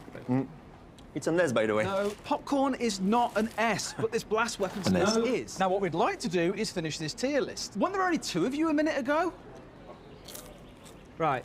We need to have a think about FaZe, Des. We've almost forgotten them. Well, we were going to come on to it until we were so rudely interrupted. It's a C. Great design, but it's still a C. No boo about it. And you in the back there, you don't even work here. Haven't you got pizzas to deliver? Jesus. This is not a fire alarm. This is a message to remind you of the beauty of the FearX skin. She's right. I mean, definitely, yeah. FaZe up there? Yeah, of course. Team A, team... Why C? Why do you say C? You're a liar. Stop saying C. FaZe off. Team A. Stop saying C.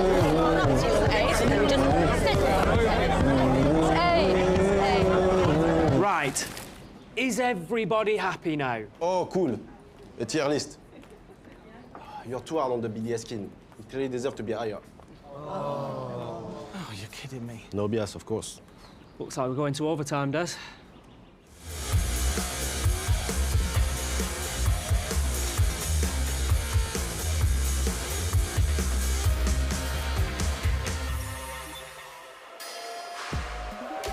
Our grand final continues! What a game we've had between BDS and Beast Coast, and we are heading into map number 4. But before we continue, let's break things down. First up, hey, I'm Milosh. With me are Jesse, Jack, and Gabe on the other end of the desk. Gentlemen, we have to talk about someone who's popped off throughout this game, and especially on our previous map, Solitov. Yeah, you got to talk about this round specifically from Solitov. Again, with the Solus feeding this information, he's the big reason why this round went into BDS's favor here, making it an even man count, getting this 2-piece, and then feeding the information that it was indeed a rush because of that Solus, and ultimately they end up securing this round, as you will watch this get played out. Really impressive stuff. You saw him finding that Claymore outside the window. Obviously, that tells him this is an important window. I got to jump out of this. That'll give me the value. Sees that rush, as you said, feeding that intel to his teammates. That was one of those gimmicky little plays that we saw Beast Coast use to try to get back into that map, and it did not work. We can talk about the past forever, but we have to look to the future, and Cafe is next. It is, Milosh, and this is a map that I'm a little bit worried about for Beast Coast. You know, when BDS won map 2, they won it by isolating roamers on Consulate. They did a good job finding those players and taking them away from the rest of their teammates. That's really easy to do on Cafe because it can be so hard as a roamer to get back to your teammates, back to site. So I'm a little bit nervous for Beast Coast coming into this one. We have a momentum shift favoring BDS and familiar territory, which also favors BDS. But Jack, what if you ran Solus as a roamer? Well, Solus is going to be the talk of the bans, I think. Do BDS ban, not BDS, do Beast Coast ban Solus? And I've got a reason why they should and they shouldn't. They should, because Leaky Fact's so goddamn good on that Solus, and it will get used against them. But also they shouldn't, because one key factor for BDS on this map is pre-placed drones, quick entry, and they can use Solus to their own advantage to deny that. We've talked to no end about BDS, but there is a team on the other side hiding behind lower numbers, but still there. Beast Coast, Gunner performing still. There has to be a comeback. There does, Milosh. They need to rely on Gunner to get them back into this game on the side of Beast Coast. When they last played Cafe against FaZe Clan, Gunner had a life game, putting up his best performance of his career, 208 EPS. It is incredibly rare for someone to break into 200s on this rating scale, so for Gunner to come through and get that was massive. It wasn't just the ridiculous 16-2 KD ratio, it was the constant late round denial of plans, round-winning plays, time after time after time from Gunner. He needs to step up and do that again for Beast Coast if they want to push this to map 5. Yeah, he was the absolute X factor dropping that 16-2 we need to be seeing that from him. We can't emphasize that enough. We need to see that 28 and 12 or whatever that KD was overall. Gunnar, we need you here, and they need to stay here and push it to a map 5. Jack, who else needs to step up for Beast Coast? I honestly think the whole team. I think the teamwork needs to step up. Everybody else around, Gunnar can do it. We've seen Diffuser do it. Gaveni's doing it. Maybe it's on Hot and maybe it's on Spirits, just to find those kills and actually play as a team. I thought they looked quite nervous, especially when they got on their attacks on Chalet, so need to shake off those nerves as well. I have to put you on the spot. Are we going a map 5 or not? Just yes or no? Just for the sake of this grand final, I would love to see a map 5. No, BDS got it done in 4. I hate to say it, but I don't think we do. All right, Manchester, are we ready? Well, let's take it over. Map number 4, Daze Senemi. Take it away. Thank you very much, Milos. You know what I do really like? Jesse's starting to build a little bit of that UK cynicism, right? Like, I don't think it is. I think we're chalks. Yeah, I mean, we've had him around here, what, for 2 weeks? 2 weeks in the country now, and he's sort of, he's getting himself in. To be fair, we've seen quite a bit of sort of a shift, I think. I know Carter Lynx, of course, has been really getting into the British culture. He's been enjoying the food. He's been very complimentary to me a couple of times. So I think we're changing a few minds here. I'll tell you what, the people tweeting about beans on toast has got me. I'm just like, yes, yes, you're all learning. The thing is, you can have it internationally, of course you can. Give it a whirl. It's not the same. It's not the same until you have it here in the UK. Changing minds. Different. We're changing minds, we're changing hearts. And none of them can argue that it's been delicious. Out here, there's already multiple phones being held aloft with multiple messages. Hey. I think are they asking the cameraman to give them a wave? Sometimes. That earlier on when everybody's waving. Everybody's waving. They had our makeup artists who've been amazing give a wave, and they came off and they were like, that was the most nervous I've ever been. She was terrified, bless her. That's what makes it fun. It's been a fun day and it can still carry on. Free Coast, Boosted Coast. What's the last one? Rank 2.0 something? Don't know, I missed it. They're asking Psycho to give them a wave. Camera. Yep.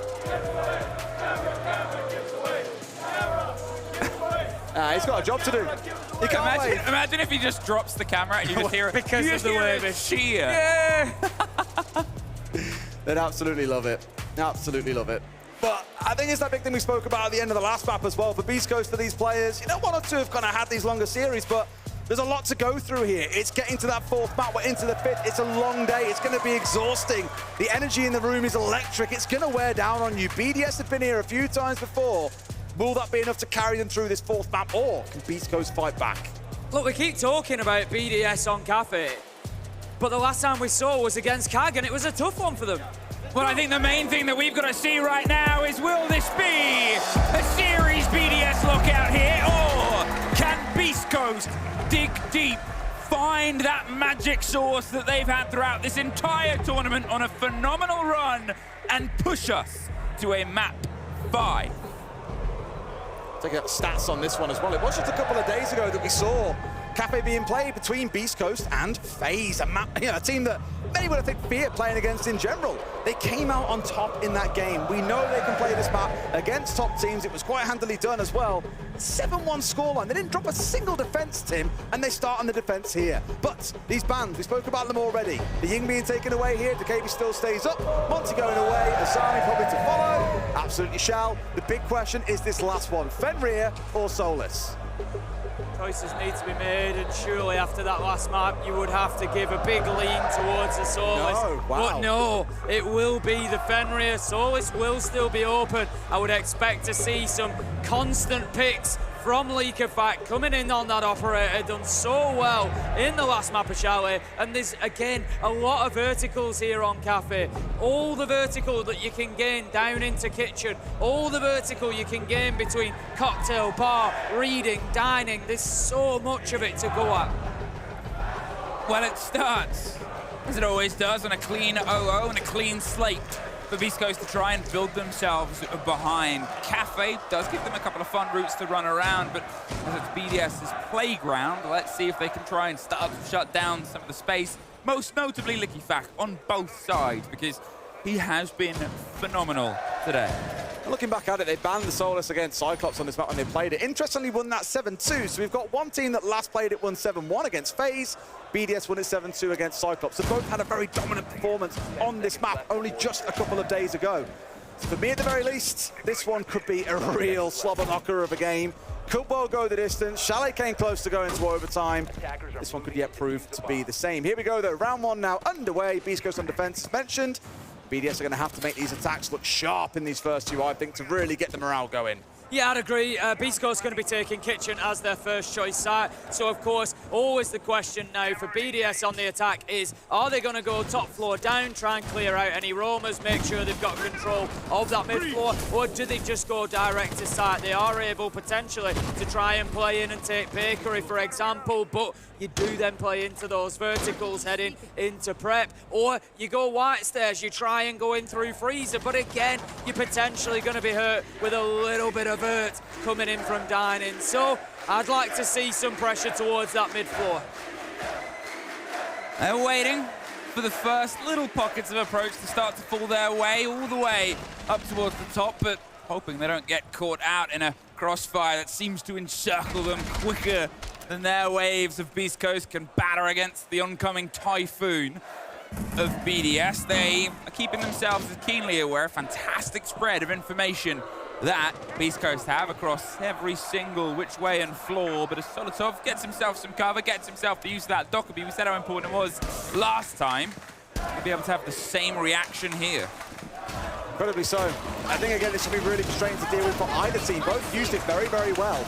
But it's BDS that I've seen, you know, over months, if not years, making excellent use of this operator to crush the opponents when they leave themselves in a spot where you can take a number of 1v1s. It's why you see BDS ending up so spread around the map more often than not, is they know they can take those 1v1s with the assist coming out from that Decay Be Cool. Big one to watch, though, of course, as always, is the drone count slowly whittling down here for BDS as they work their way through this top floor down to the middle floor. It means they haven't got tons of intel for the site itself, which opens up opportunities for Beast Coast to be a little bit cheeky, pull off a flank, do something a little bit crazy.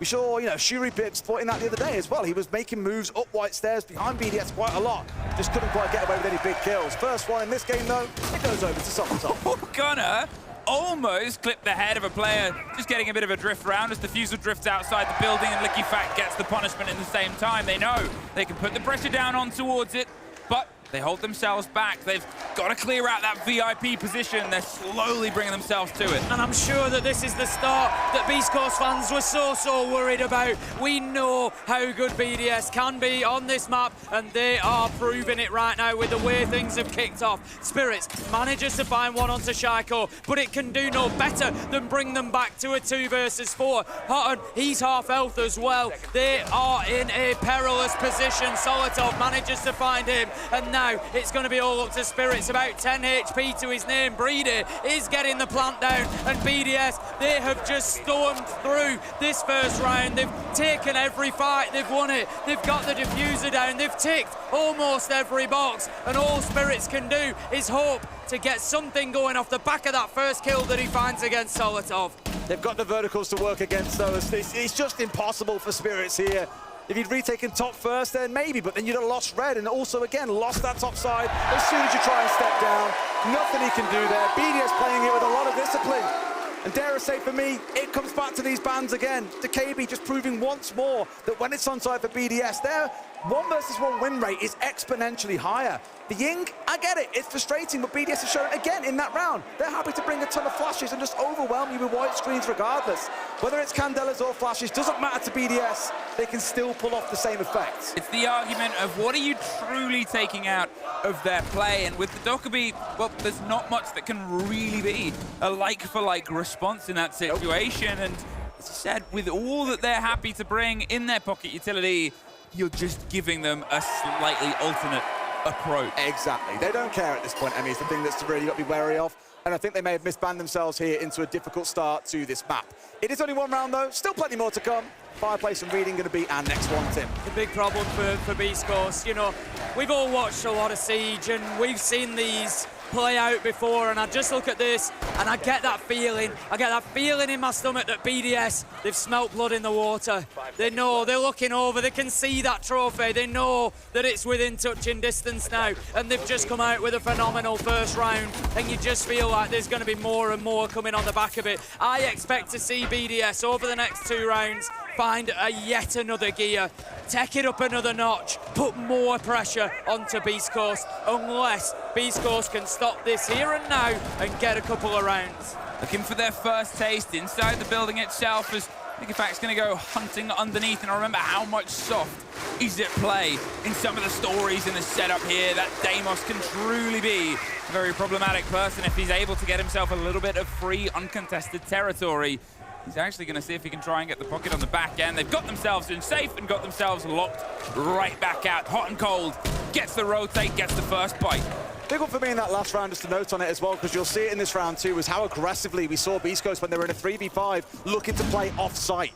There was no one actually physically on the site itself. They were all stepping out, one in coat, one inside VIP. Hot and Cold was the closest, playing in behind bar, but they were always looking to aggress. And again, I think without the KB on side in this round, it's going to come back to sting BDS a little bit. This is where Beast Coast will have the most freedom to try and abuse, get up in the face of BDS here, and stop them getting towards an execute.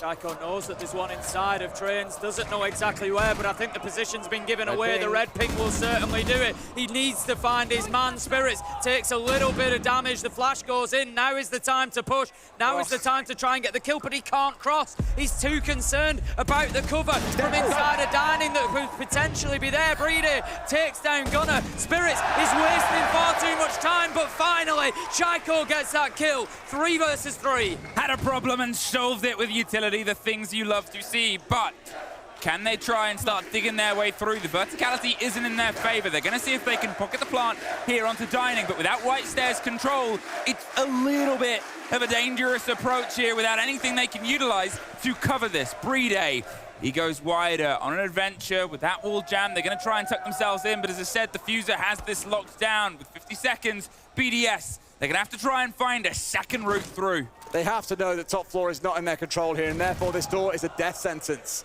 There's nothing you can really do about it either. Chuck a flash up there, I mean, okay.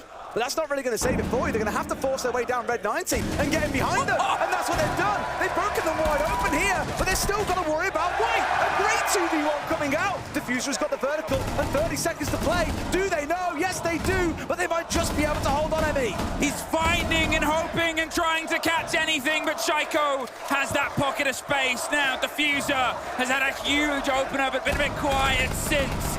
He buries himself down the bottom of White Stairs. BDS, they separate ever so slightly, opposite corners, one in the washroom under the hatch, and the other tucks right on the kit. Diffuser has a mountain to pass. The first is Shaiko uses. He's roughly aware of the position. He can't get the fight. BDS, 2 in a row. As it came to the end of the round there, Beast Coast happy to try and rely on that vertical, hoping that Diffuser could just prevent the plant going through, but it was just too much to ask at the end there. Shaiko uses, what a deadly combination. You don't want to find yourself in that 1v2, and Diffuser finds out exactly why. But we've got to look back to earlier on in the round. They had everything they needed. Beast Coast had the advantage, but BDS, between Breedy and Shaiko, were able to drag themselves back into it. And this is where I say that it feels like BDS have now got that extra gear. Just that frustration where I think really a lot of that round was on BDS too. Pulling it back from a 3v5 in itself is incredible, but more the fashion in which they did it, right? Acknowledging that reading door was a death trap. They didn't have top floor control. They couldn't make use of that entrance. The rapid toss around, they're making use of the flash as well to get Hot and Cold, who I didn't realise was actually flashed out at the time, was then fully flashed as the push comes through, almost gets the kill back on the other side, but just beautiful moments of 2v1s onto the White Stairs player as well. Everything was about team play in that round for BDS, even with only 3 players on the field. Wonderful stuff. They are playing at full confidence. Beast Coast wilting like a, I don't know, a bit of a dying flower at the moment. It's rough because that was a situation where they had their first foot in. They had a good bit of growth. BDS, they were struggling for a little bit to find that first engagement there, favor their way, and then just as soon as they got the snap, the problem solving showed up, and that has been their drive these past few maps. The start on the approach here again, problem solve, fish, find your route through and see if you can get a spray on it. Beast Coast, when do they start trying to lean in and bite back? Twitch drone just going to be taking chip damage where possible there. That's a Twitch drone from my rank games. Yeah, that's fine. I'm not really going to zap the player. Worry about the utility. I'm just going to zap the duck. I'm going to take that little bit of health off the player that can heal himself. That's going to do us a lot in the round. A little bit. I think, like, in fact, just a little He knew he was going to lose. Yeah. I'm just you never know, that 5 HP might make a difference later in the round. We'll see when we get there. We'll see when we get there. Well, it's not going to get anywhere further for Solotov. Swung into Christmas and knocked right back out. Gaveni gets himself the second on towards the pixel corner as Gunner does get caught from the back now.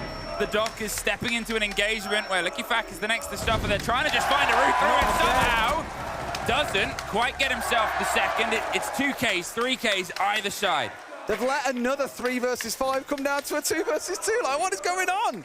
BDS pulling things back spectacularly, but you'll be asking questions of the other side. You've got these 2 kills. Why aren't you then tightening up as a team, pulling back to a great position? Hot and Cold not quite finding his man. I think at this point they realise the Skylight drop is not the play for them. Maybe just a little bit more patience on the trigger there. Might have netted that kill for Hot and Cold. Might have got him the man thinking about that Skylight drop. But BDS, they're able to dip themselves back. We find ourselves continuing in this 2v2 stalemate within round 3. The vertical is going to start getting opened up. They're going to start working those angles if they can, but cannot go find his man. No! And BDS, they've got themselves an advantage, 2 versus 1. And Gaveni, the pressure is mounting. Everything to do at this point, and he's had a big round so far, but if he can just isolate one of these players, one of these bits of motion, and one of these moments, he might be able to find the single fight on the plant. There it is, and there it is. Brilliant moment. Sticking. Operated, but Bride's going for the stick. He's holding out and putting us into a post plant, tucking himself round the corner, waiting for the approach, gets rid of the Patsy, but it's Gaveni who locks it down for Beast Coast and stems the flow. They need that more than anything. A massive clutch to win the round after watching it happen from Liquifak back on Chalet time and time again.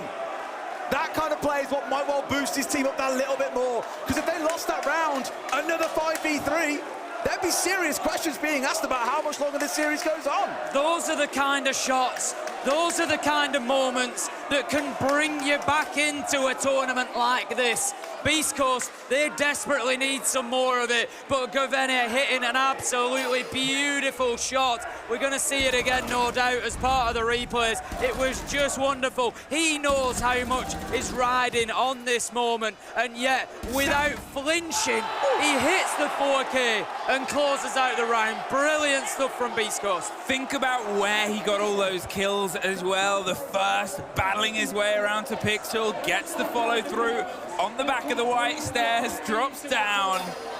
Brilliant, brilliant play and motion there, and that is what they needed, something to go their way that's a break of momentum. I still would have probably called an attack time out there as the coach. I really think Fett should have stepped in there and tried to calm things down, because a couple of 5v3s being lost is, dare I say, frankly, unforgivable. You can't be letting that happen. I know they've won the round, but off the back of a hero play that saved them, you've still only found yourself 1 round on the defense of this map, when a couple of days ago against FaZe, you won every single defense.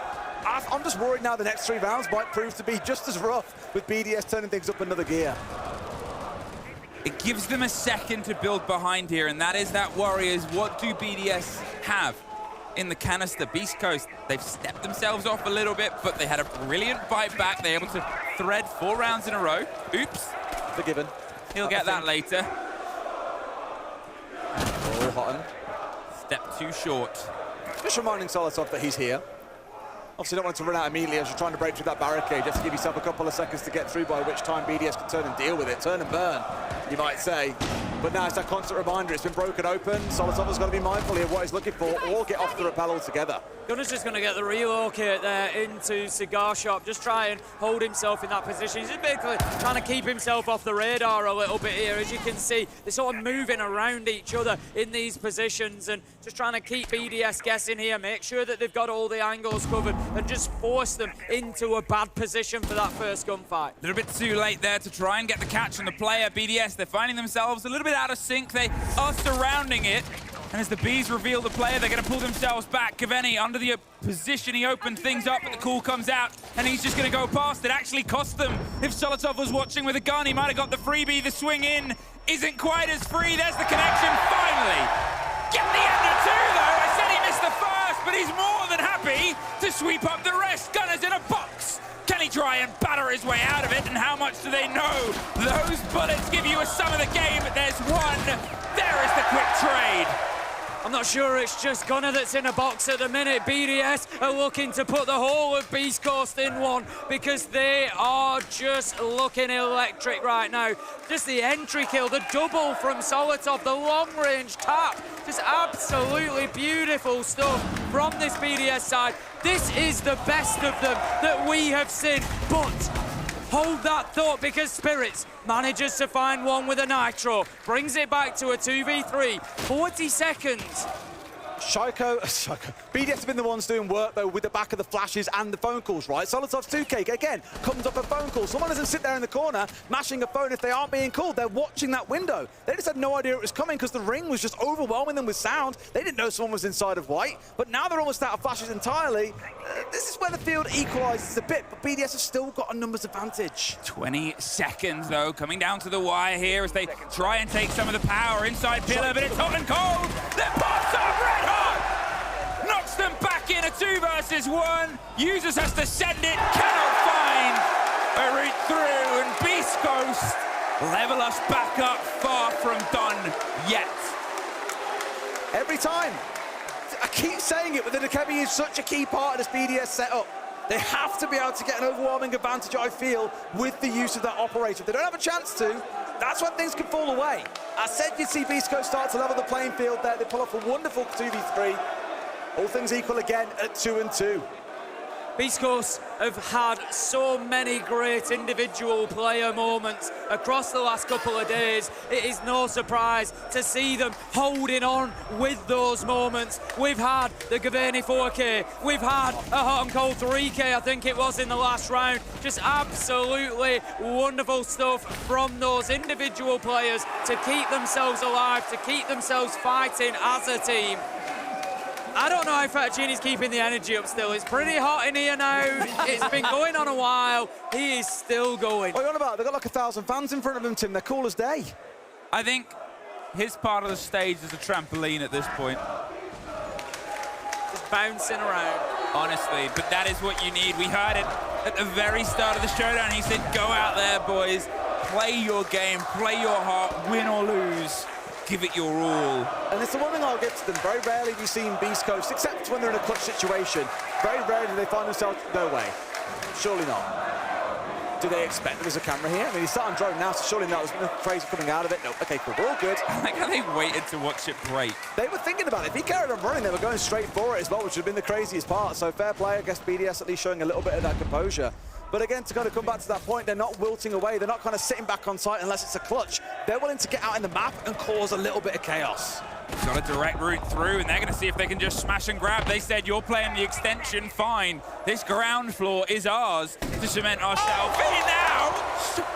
Felt that one through the screen as Spirits pops the head. EFAC pops Gunner right back, but the trader utility, we talk about the Dockerby Des, gone again. That's it. You don't mind losing the mute so much here. Sure, you lose a C4, but you've got your jammers down, you've done your rotations, you've done what you need to in the round. What's the Doka be done except die? Nothing. No matter what Beast Coast come with at the minute, it always just feels like BDS are that step ahead.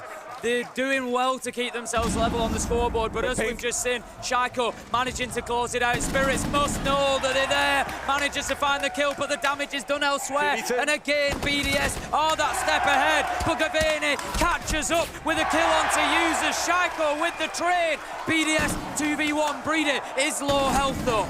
Oh, a take from Spirits! And you talk about hero moments, you talk about this roster fighting every single round. Breeder in the 1v1, holding onto the back of Spirits with a great gun for this range. Now they have the call, they have the root, and he stuck the plant last time round. But the change of pace in place, but it puts him 1 health apiece either side.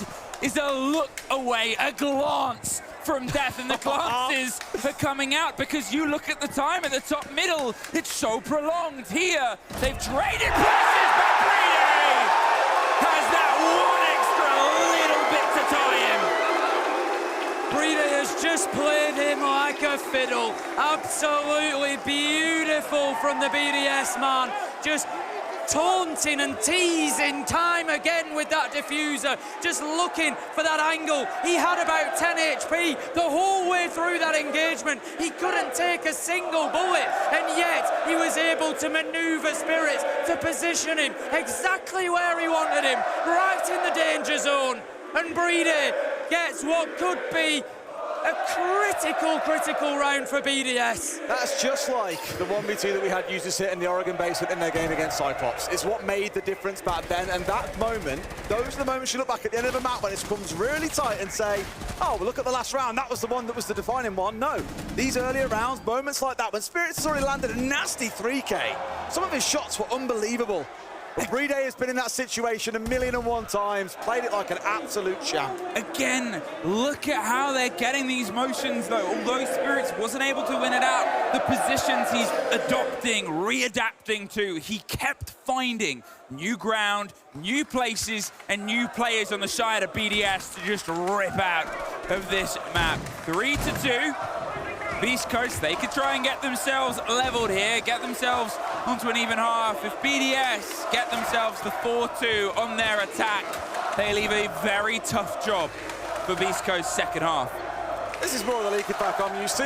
Maru, hopefully not flying into any frostbats, but that window where Diffuser's just placed it is where normally you'd see Leaky Falcon flying in a little bit later into the round. So keep a close eye on that one as well. First call coming out here, more to deal with the roamers. That second one, honestly, if you want to watch when BDS are going to execute, just wait until that icon on Solotov's card flashes bright white, because that is when everything will start moving.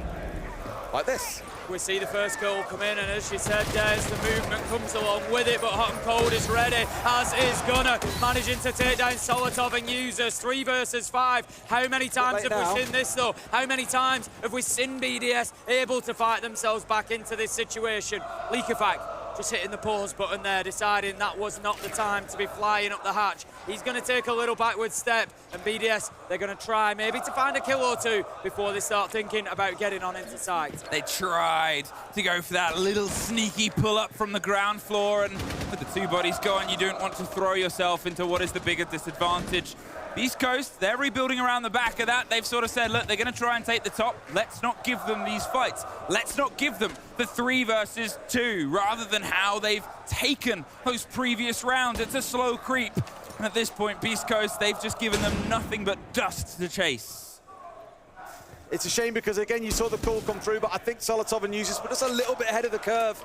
Leakyfac's allowed to open the hatch, get rid of that bulletproof, do all sorts of things to get himself ready to fly in. So BDS a little bit out of sync, but Beast Coast, they've handled this beautifully well. Dealt with all 3 players one at a time and have got themselves in a 5 versus 2.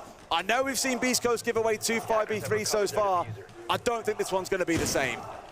I get the feeling that a 3-3 half on Cafe for Beast Coast as defenders is not going to be the end of the world, because coming away, they're going to expect to pick up a few rounds on the attack. So BDS, as much as they've looked great for it, it kind of feels like the score should be a little bit more one-sided at this point, but it's not. A triple kill comes in from Hot and Cold. Fantastic stuff from him. Multiple kills in multiple rounds we've seen from him. Breeder, last alive, cut down, flawless round coming in with Spirits finding the last. Whew. So you get that 3-3 we were speaking about in terms of that split. What it comes to now, we don't know, but we know we can know. We can find out how that first half went. Let's go to Fresh and Jesse now.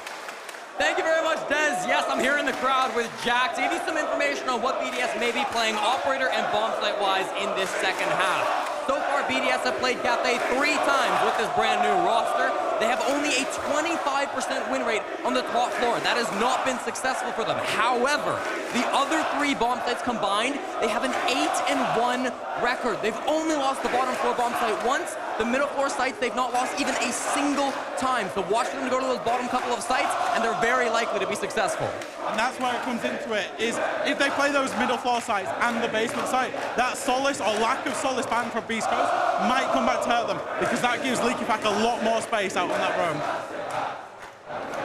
I think Tim Diffuser and Beast Coast specifically, please! Diffuser specifically, it's a good point. He's been a ghost these last 2 maps compared to what we saw back on map 1. But all this attention is said turns towards BDS's defensive half. They're starting things off on that top floor. Tim, I know you're disappointed. I can see it in your face. Disappointed for years about this top floor being picked up as a primary site. As I've said, as Jesse's just backed me up on there, the top floor site is very difficult to hold on to. However, it could be a little bit of a gamble for BDS if they're able to get this done early. What an advantage that could be. Lock down the top floor, then look at the stats that Jesse's just hit us with. It looks a lot different if they can go into those mid-floor sites, which they do not lose, having already won this. What a start from Shaiko. Gets himself a great peak, takes down the Hibana as well. Brilliant stuff, BDS. A solace, would you believe, Darian? Wow. You talk about Tim's opinion on the top side, we could talk about yours on that solace until, well, probably this series ends. How do you? Until the new season. Until the new season. Then we can stop. Then it won't be a problem as much, but it doesn't matter who's playing it right. They're going to find a way to pull off some kind of magic, and here, getting rid of the Heart Breacher is going to be so frustrating. Yes, you can find yourself dealing with these mirror windows with the Ash, but anything else, impossible. At least catching Solitov out there, who was maybe a little bit too far forward. He's made a couple of those mistakes sometimes. He often takes ambitious rotates and often gets punished for them as well. The 4 versus 4, though. A moment of calm after how the previous round sort of built and ended. It sort of gets us a bit of a fresh reset and restart. They're going for the attention towards the mirror windows, the call on the Yossa play on the back end. It gives them an option to swing out, and that impact gives them an option of, ooh, did that quite get the catch? It did not. That still stays standing and gives them a basis. Oh, they're in, Tim. 2 C4s on side, at least for BDS here to make use of, but I think Hot and Cold's just feeling a little bit ropey about what control they've got, because it turns out it's not all that much.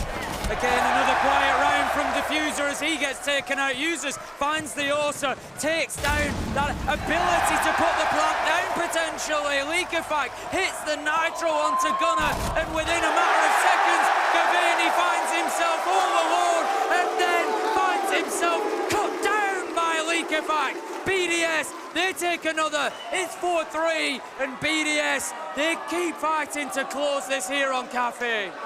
Beast Coast have not been able to pull themselves into the lead of a series. Well, since everything went a little bit wrong in the middle of the last map, they are desperately trying to match this pace. The Ossa play to slow things down, give them a bit of solid ground, and sort of make their statement and their stance. Doesn't do much. They don't have the response, and I mean, what a rough opener. The roughest it could be. You bring that Ossa, it's just so central to the whole thing, but BDS never really looked a threat at any point. C4 Denal below, players out towards Cocktail, ready to come for the flank. Denal inside of site itself. They just look like they've got the read on everything the Beast Coast want to bring. Admittedly, a lot of it orchestrated by the fact they had no Hibana. They couldn't easily get control of Piano, so were forced to go for this topside take with limited control. BDS, they bite the head off as soon as they get the chance. Mining and Fireplace for round number 8.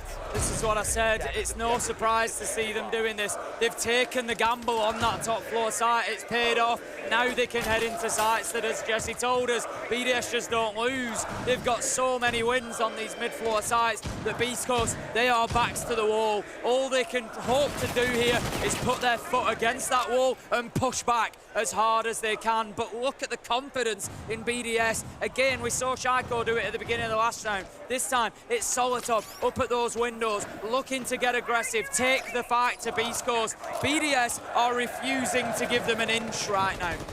It's again another slow build here as users sit underneath the hatch, hoping for a bit of a drift by. There's been back and forth fights, but they're not entirely dead. Giving the engagement, you can hold the territory, remove the drones, and make all of this internal pressure sort of get pulled away. They've tried to surround the players.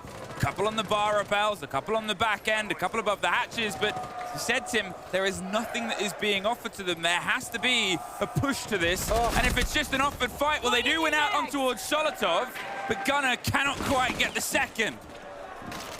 Watching this window, there's two of them now challenging. He had the Warden on one, Shaiko on for the next, but not able to take him out just yet. Beast Coast have got time here. They've got 100 seconds yet to work with, no rush. They've got themselves the entry. We've seen them throw away double man advantage situations before. Oh, deals with the Claymore and then the man.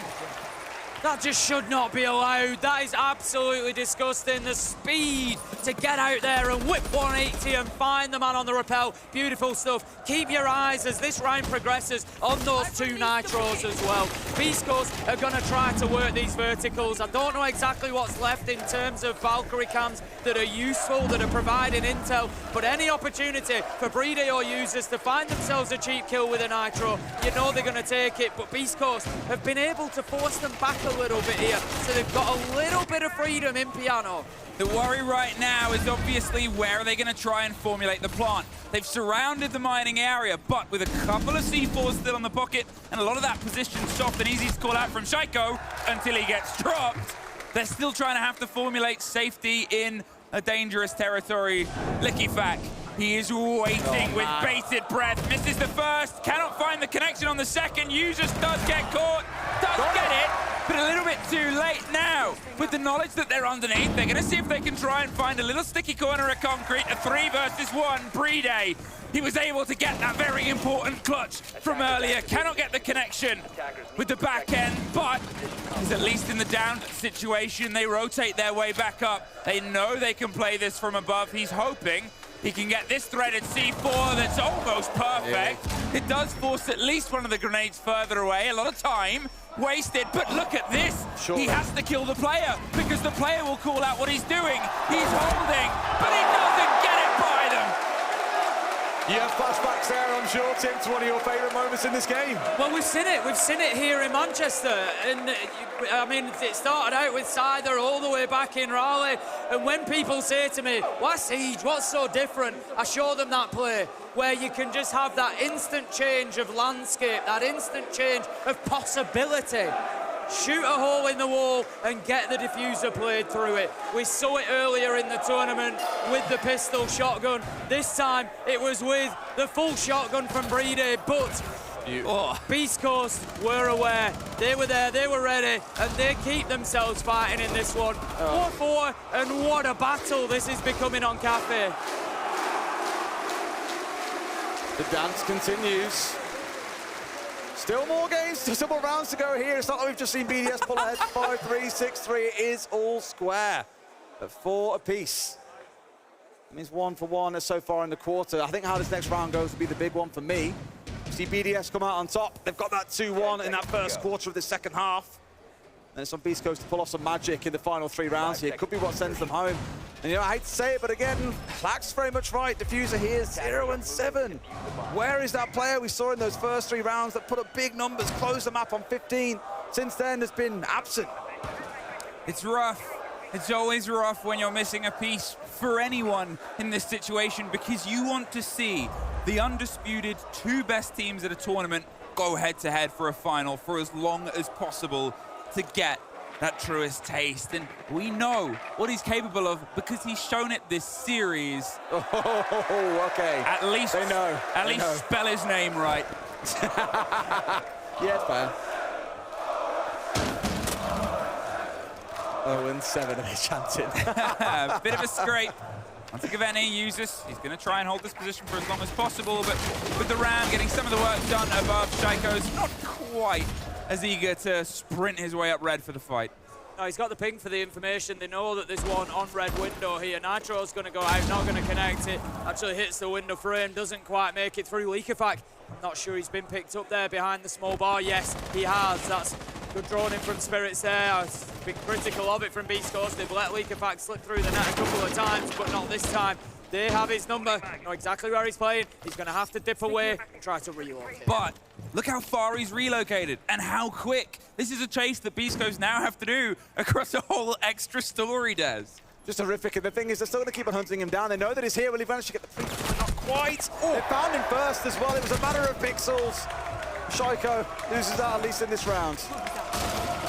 Good start towards the approach, a minute 20. They've got a good little pocket of time as the vertical destruction is played back against by the Impex. They have angles, but they are not entirely forced off the site here, BDS. And Leakerfax can feed all of this delicious intel. There's a bit of a spread.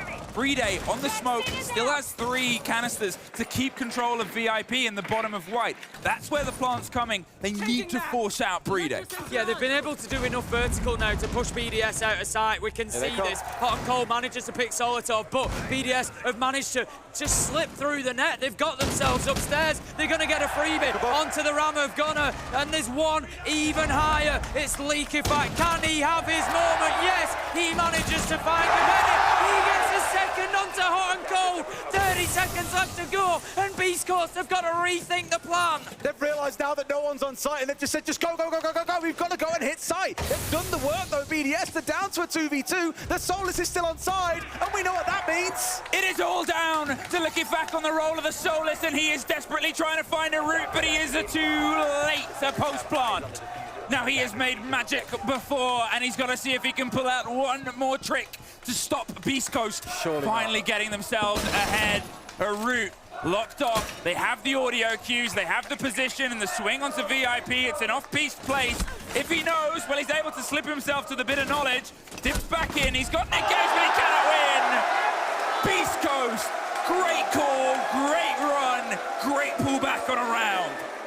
And quite critically for me, that's 2 attacks they've taken there in that first quarter of this half. Gonna be dangerous. And for BDS, understandably, attack timeout coming in now. They should not be losing out in a couple of those. But beastcoast really making a name for themselves on the attack so far, even when they're getting hit by this double flank coming out from BDS.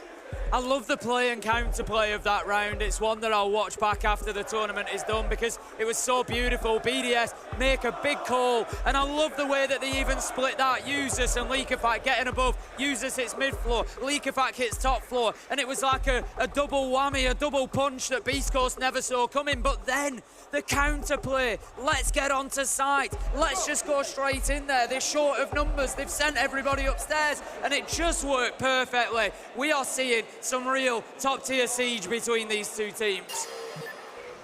And we know where we are going next as well.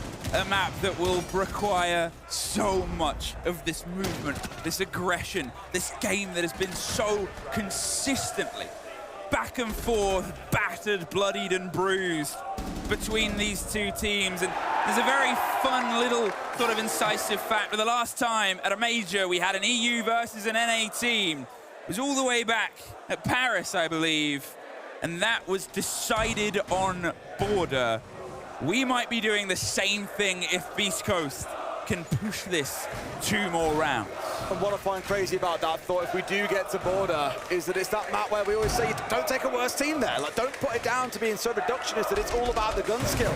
And given the play that we've seen out of players like Gunner today has been nuclear. A couple of good games as well of players like Spirits. The problem is on the other side, Leakerfax been going unbelievably well so far. Saltov had a great last map as well. It's that balance of which team can win that. It's going to be chaos if we get there. BDS want this done here and now because I think with border, you're starting to flip coins at that point. Diffuser got killed. He is. I mean... Shut you all up. I was looking back over the last couple of maps. I think he was like 3-9, 4-10. He was 0-7 here. Well, it's not the dream start, for sure. The Nitro there was ripped and ready underneath the hatch, but will not be sent skyward as Usus decides to keep it in pocket. Meanwhile, Leakerfax on the Solus again, just looking outside, knows that the Claymore is there, so aware that there's going to be people on the rappel. And again, we'll just be building that picture of where the utility and where the push is going to come from. Hot and Cold straight up to the rooftop then. Not going to be challenging those windows too hard. And back onto the drones. setup they've got to try and work their way through, right? Last time around, they couldn't really push inside a piano, if you recall. They lost the hard breach early on, at least in this round. They're not even bothered with it. They've said, you know what, forget about it. If we're going to lose it early, let's figure out a way through and bring more things for the execute. So immediately my eyes fall, for example, on the Dekebi, on towards the Grim, on towards the Capitao. They're starting to dump all the utility, and they might just go for it. Poor Diffuser. Not going anywhere further, but a kill onto the back of Brede to follow almost instantly through. The mirror removed by good usage. Both bolts gone, and there goes Users. Gunner gets his second on the connection there. So maybe there was a down beforehand on the back of the double kill that was finished off by the bolts, but it allows them to lead themselves in. A very quick rested control. They've dropped the hatch. They're going to cut their way across. Shaiko swings a 2 versus 1. Shaiko dropped down. And now, once again, we are in this sordid story of Soulless circling underneath like a shark, waiting to bite at the feet of two players desperate to find a single safe place. He hits the top of the stairs. They'll have the call. They have the watch. They have the catch. But this time, same result. Beast Coast. They put us onto map points. We knew that they had this fight in them. Gunnar said it when the game started. We can come back from anything. We can fight our way back in. And that's exactly what they're doing. The pressure, the stress is certainly rising on the side of BDS. You can see it there. The best they can hope for on one of their best maps is overtime at this point. Beast Coast could be about to stretch us to a 5th map. Utterly mental. Just when it looks like the chips are down, Gunnar comes up big again. He's been top rated across the last 2 maps. He was second on the first map to Diffuser, but I think he was still sat at like 13 and 8 or something ridiculous. He's now up to 12 kills on this map. We're going to start checking stats soon because he could be on his way towards a record. You can see the frustration on the face of the BDS players. You can see the fury that is under the surface, these little mistakes, these little moments, and these little bits where, once again, Liquefact is left alone, trying to hold on. They are frustrated at something that is falling away from them right now. Can they fix it before we are on border? It is all these small moments, all these stresses, pressures, multi-kills, lost rounds, clutches that build our story here in Manchester, and what a crescendo it is heading towards if we see that final map of border, because at this point it is absolutely anybody's. BDS, of course, were able to take back-to-back maps in map 2, map 3, but Beast Coast digging their heels in and going absolutely nowhere. Gunnar has been consistently him in the quarter-final, the semi-final, and now the final. He continues to deliver. BDS, they have an opportunity here to try and push themselves a bit over. Obviously, they've lost every side apart from the top one. There's your fun statistic for how this has threaded itself together. There has been some very great reads on exactly the holds, all of the things that were missing on the previous 2 maps from the side of Beast Coast sort of disappeared. This opportunistic idea of here's a gap, let's find it, sniff it out, and utilize it. It's being pieced together as they piece together this Intel game, threaded their way across and utilizing, well, every Valkyrie camera that they can pull away from them. Boogie Drone goes out and just continues working with those vertical angles then. As I said previously, what they're looking to do there is just force BDS out of sight, force them out of those primary positions, the places that they've chosen to try and dig themselves into. Just try and disrupt what the defenders are doing. As it is, Hot and Cold now starts working on that hatch. So BDS start wondering, right, we've had Red Stairs vertical opened up, we've had the hatch opened up. Is it going to be a push towards Bakery, towards Bottom Red? Is it going to be a push towards Freezer? Where is the pressure going to come from? I was just looking at the current stats and how they stand coming into it. It may have changed a little bit now, but I think Gunnar's on course if you go to a map 5 to break the kill record. 51 kills he's currently got. Liquefact not far behind at 49. Those two are having what we often call a life series, putting up big numbers when it's most needed. Beast Coast will definitely give themselves a chance to break that record. BDS too, if it goes all the way. This first engagement is so important, and Gunnar seems ready to be the man to take it. It's all the pressure on towards the bottom of white, and they play an early smoke to buy themselves some time. Liquifac outside, couldn't get the catch, but Bride sure does. There's a double for the man at the bottom of the stairs to trade out. 1 versus 3. Gaveni, he'll have to ace his way through this round to end it here. He almost gets the bite on the player, but he does it. Huge from Bride. 1 round separates us from OT. That guarantees us seeing all of the Regulation 12 here on Cafe. And this has been a fantastic matchup so far between these two teams. But often in a grand final, you will have moments where you can just feel that all the players recognise that they have to throw everything at this. And I feel like we've reached that point. Both teams have given everything, and they know they have to find a little bit more. 1 more. That is all it would take right now to set us up for a strong story on either side. Bring it down to a fight of 3 rounds, maybe more, or set us up with Border, a map where we get to see 10 fantastic gunners throwing themselves at each other to crown the champion. We want to go the distance here, but that pressure rests solely on the shoulders of Beast Coast. Down here in mining is where that last defense is going to be established for BDS as well. They've got to hold on here to send it to overtime. As I mentioned, I don't think they want this going to Border. I think you're inviting Gunnar to do something truly magic if it goes that far. Not quite sure you want to be seeing it, but it may well be what transcends if they can get it done here and now. But overtime, as you say, is just that 1 single round away. A cheeky C4 poised up on Skylight. No one yet rappelling up towards that roof means nothing to be found. And it's one of those moments, it's one of those risks that could be the real difference maker, that could be the winning factor for either of these teams. BDS, they keep hold of their utility for the time being. They have a little look, and Shaco, who else? He comes away with it. 12 and 8 here on Cafe. Headshot onto Spirits, and it's the Capitao gone. Some big utility loss there. I'm wondering what the entire play was. You obviously had the fishing underneath from Gunnar, led by a hot drone there. The 2 players stacked up on the Christmas doorway, punished by the patience of Shaiko on the second story. Who else but Solus seems to be the MO. Beast Coast, they got to pick themselves back up, rotate round, try and force this player out. It's an entirely different approach at this point, and Gunnar, sort of MVP player top, is sat waiting wistfully, hoping for something to be driven his way. Surely need to find something here, because losing that Capitao, we touch on it all the time. Such an execute-focused operator. Got to balance the book somehow, otherwise things keep on working against you. The Grim, sure, may well help you out. You got the Dekebi on side too. First phone call coming out here, but nothing really moving. Feels like more of a bait coming in against BDS to try and force it to move, but they ain't buying.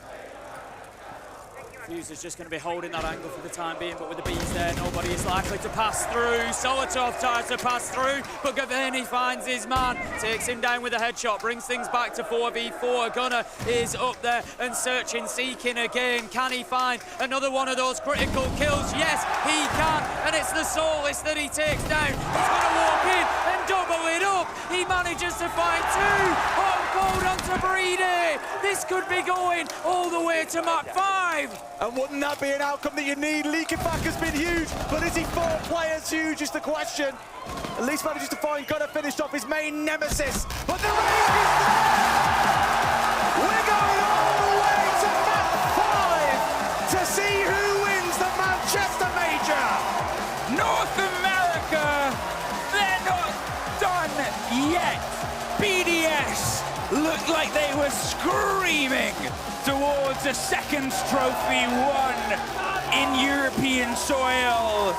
But instead, the team that came together from a bunch of different places got themselves first in NA, got themselves into the final, took BDS to the brink.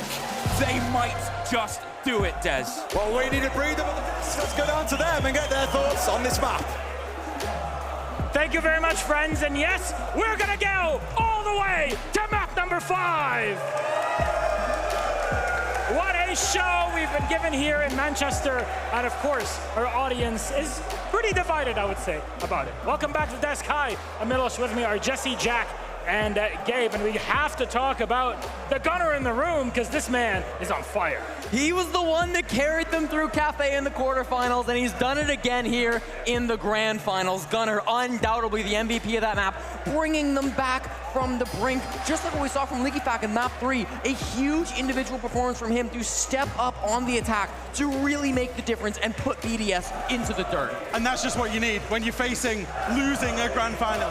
You need somebody to step up. I actually said it to you, Jesse, in that very last round. I said, when Gunner's on the rugby, I said, this is a great light from Gunner. He's going to go huge here. And he walks in, finds 2, opens the round for his team. And that's one thing that Beast Coast have done excellently inside of this map. They did it in Skyscraper as well. I said on Chalet that I thought they looked nervous. When they were on Chalet, they were forcing it a little bit too much on their attacks. They got onto Cafe, they laid back, allowed BDS to aggress into them, and then Gunner particularly was punishing them in that late round. I said I needed that performance out of Gunner, and he absolutely displayed it. And then to talk about the team as a whole, they are showing great resilience. I mean, you gotta give it to BDS too. Both teams are showing great resilience. This is the best case scenario that we are going to a map 3 to decide who is the major champion. I cannot wait to get to it, but even if Beast Coast are leading, BDS are always fighting back. And I really want to see how we can quantify all of that. So do we have a telestration? Yes, we do.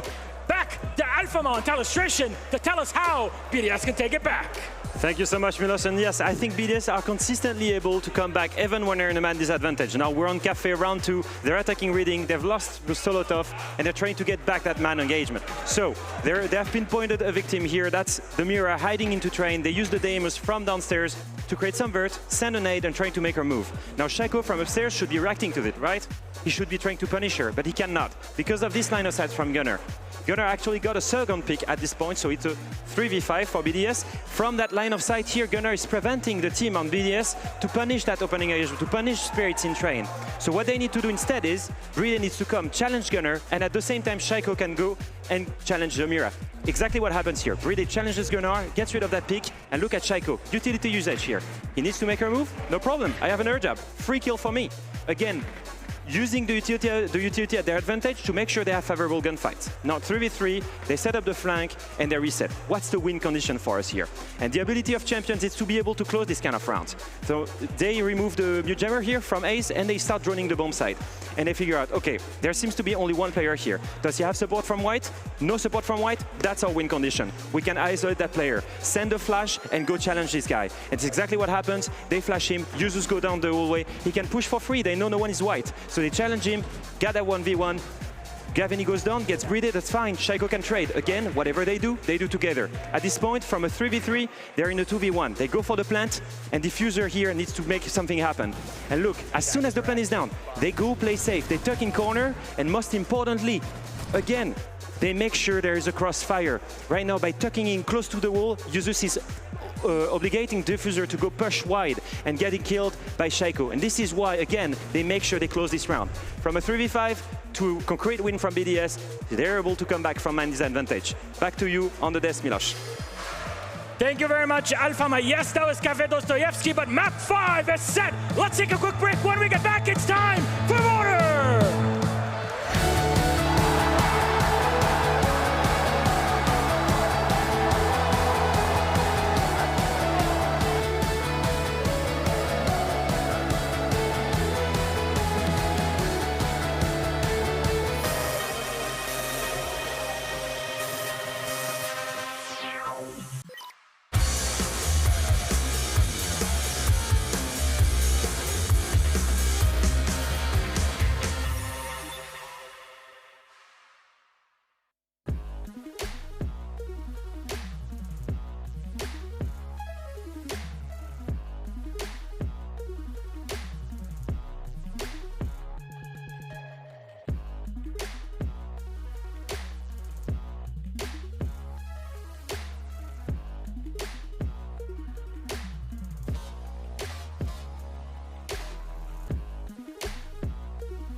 Map 5 for all the marbles here in Manchester. This is the Blaster 6 Manchester Major Grand Final. And as a good friend of mine likes to say, we are going all the way here. And it's about this, the trophy. And this crowd, Manchester, are we ready?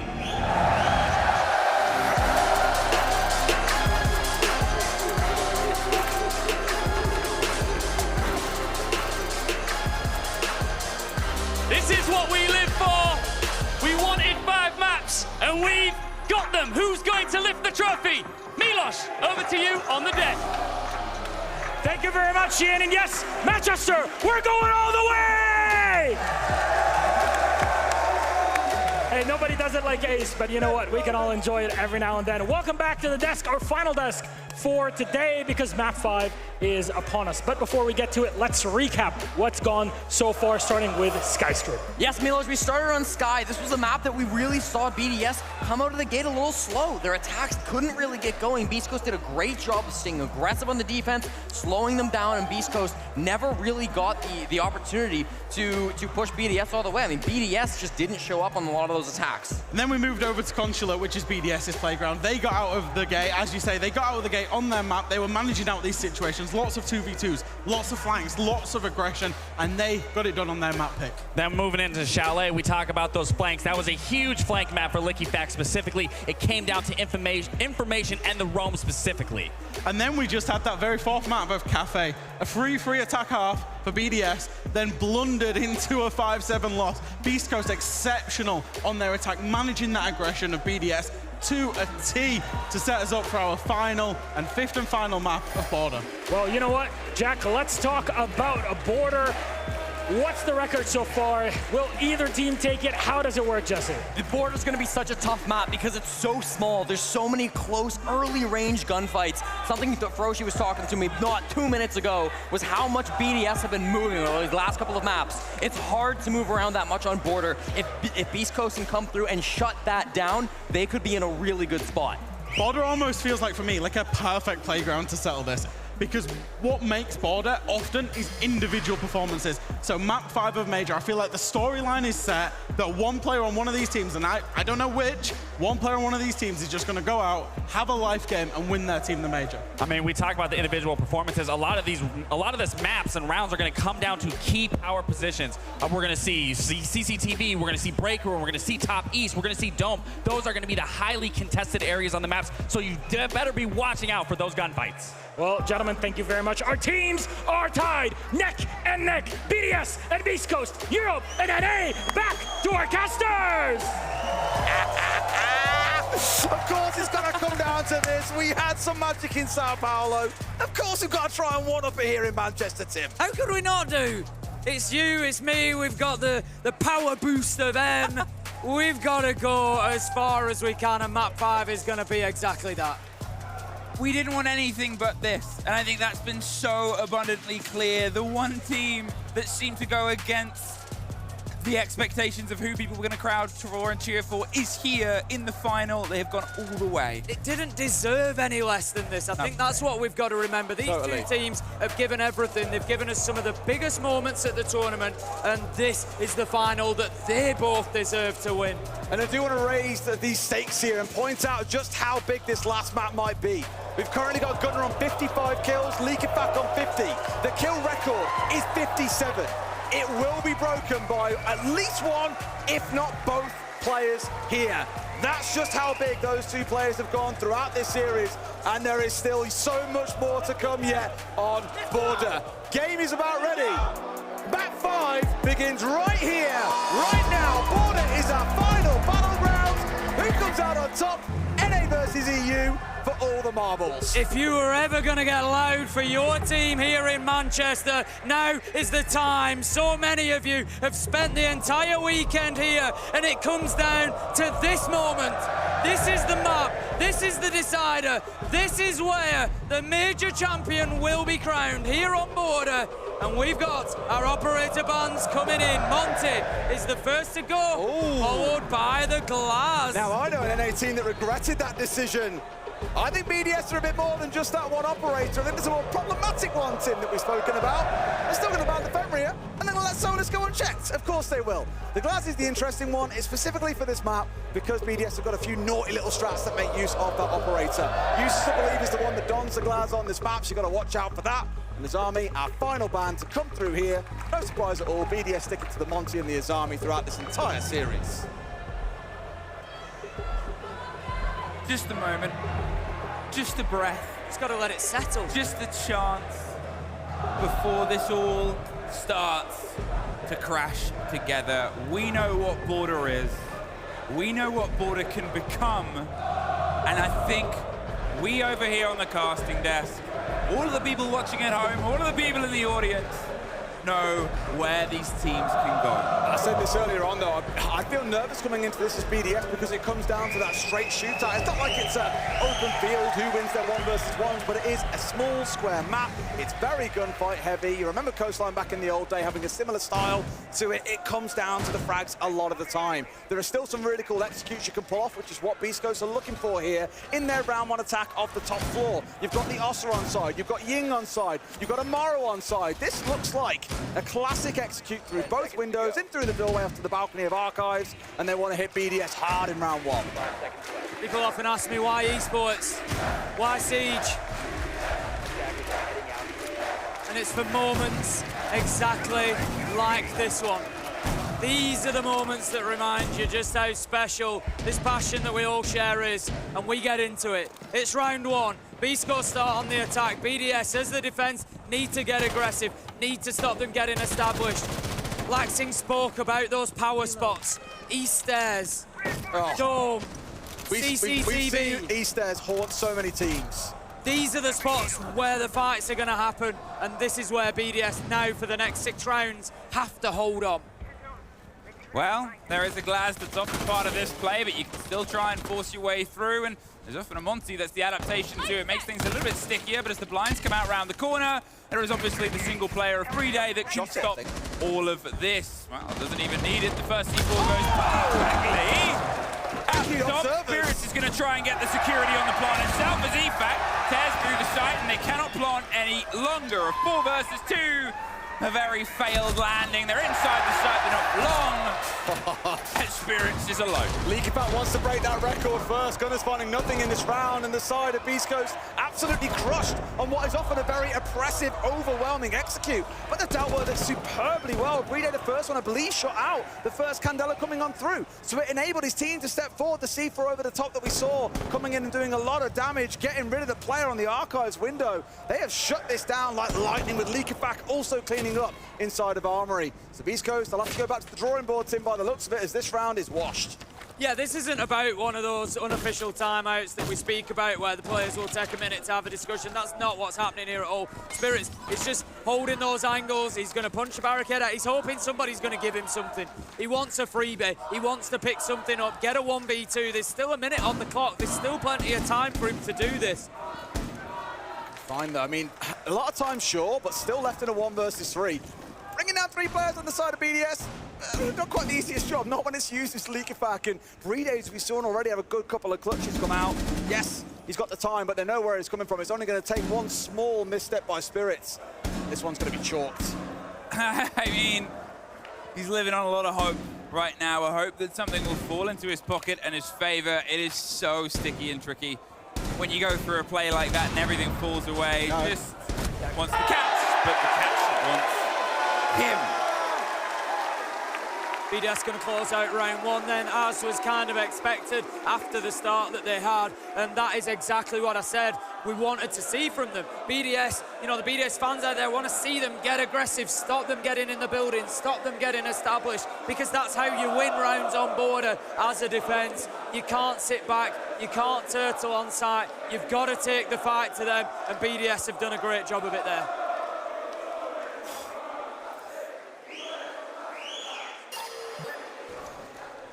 I love how there's like basically now like not really a mosh pit, but a pit of people in the middle now chanting something at someone in the centre. Yeah, they've evolved as the series has gone on. It's the Tom J. Sherlock section. It's like the Ultras of Siege. It is the Ultras of Siege, you are spot on. Not for a team, but for the game overall. Just again, that quick recap. Leakifak is now on 53 kills, Gunnar still on 55. That only puts us still a few kills short of that 57 kill record. 2 for Gunnar to tie, 4 for Leakifak to draw up as well. First steps, but remember how traded it was on the previous map. There's a lot of places to go, and when a play goes away from you, as it did, it becomes one of those moments where you can try and brush that aside, right? You're throwing yourself in, you don't have 2 parts of what that play often has nowadays. It's not the end of the world. There's a Beast Coast chat going on, whilst half the audience is turning around to point at someone in the midsection. Absolute chaos, but the round is now underway. We haven't expected to see the attackers being the ones coming out on top on this map. It is the more aggressive map, as mentioned before. Comes down to those gunfights and the scopes that I'd say generally attackers have always had the advantage with. Definitely plays in their favour, though. As of late, we have seen a few of those magnified scopes move over to the defensive side, so they have the ability to start battling back. Castle being a classic example that on this map we see quite a number of teams bringing out, to be honest with you, Tim. Interesting use of the Vendetta there from Hot and Cold, just opening up the rotation into detention. Takes a little bit of time, but is possible. Will get the job done. And we also saw him scanning out the Solus as well. So again, Beast Coast kind of recognising the power of Leakifak on the Solus, but not taking the choice to ban it away. We've seen that time and again. Is that something we're going to be talking about after the tournament as maybe a deciding factor? Leakifak already 3-0, already making life very, very difficult for Beast Coast, and we're only a round in. Deimos trying to go a little bit active, a little bit fishing, but it doesn't stop you from Capcan traps as he's blinded across. You know you're being tracked, you know you are exactly in their eye line and how much soft is between you and them, so it turns into a little bit of a cat and mouse game that spans pretty much the entirety of the map. Look at the entirety of the map, look at all that intel, juicy and delicious in the eyes of the Solace. How impactful can they be? A minute 10, as the pressure comes around, Solotov gets the first take, and EFAC is knocking on the door of the second. Oh, poor Brede. Burnt to a crisp, but picked up, but EFAC's there for the trade. Hunts down Gunnar, who, yes, has found one. He's 1 kill short of tying the record, but EFAC is charging up behind him at 4 kills. This could be Leakifak's moment. Diffuser does manage to get a double. The tantalising prospect of a performance out of him like he had on map 1 to drag Beast Coast back into this would be a wonderful thing, and it would be so well timed for the NA side. Leakifak is on low health. Uses it is though that gets picked up by Gaveni. This is not looking good for BDS right now. They were 4v3 is the worst part here, but Beast Coast Diffuser especially has dragged it back their way to start us with a 1-1 to kick things off. What more could you ask for on a map 5? 1 more kill. As I said, the crowd is probably the only team that we still had in the playoff section that could have been as cheered for as BDS. There's one. Uh-oh. 10 seconds, though, and that's the important part. They've still got to plant. They've still got to try and find their way in. He knows he's guaranteed at least one more 1 versus 1, which he's going to try and drive through. The spray and the pre-fire keeps him at bay. A little bit of team damage, but enough there for Beast Coast to push it back. Leakifak so close to getting that one done. Knew that he had to play the clock, knew that he had to force the position. When you're in a 1v2, if you can force them to put the diffuser down, you give yourself that momentary 7-second 1v1, and that is the time that you've got to push forward. Leakifak tried his best, but on low health, it just wasn't going to be enough. And I've just got a feeling that this one is going to continue back and forth like this, like a rubber band, just bouncing side to side. Fair play, Diffuser. You'd expect it to maybe die in the crossfire coming out from the second player, but he gets the kills when they count, and that is the most important part. And a great read by Gaveni. It's only going to be a couple of bullets to stop that Diffuser going down, and they lose the round. Right place, right time, right aim, enough to bring it up to 1-on-1. And we keep on saying, look back at these rounds where things were so watertight. Does it really then make a difference? Absolutely it does as you start getting in towards the last few, especially when it pushes us towards overtime. Daring to say it already, Des. You say it. I'd say we're going to go there, so it pushes us towards. It does, but I mean, anything does, technically. It didn't sound very Australian. One apiece. One apiece.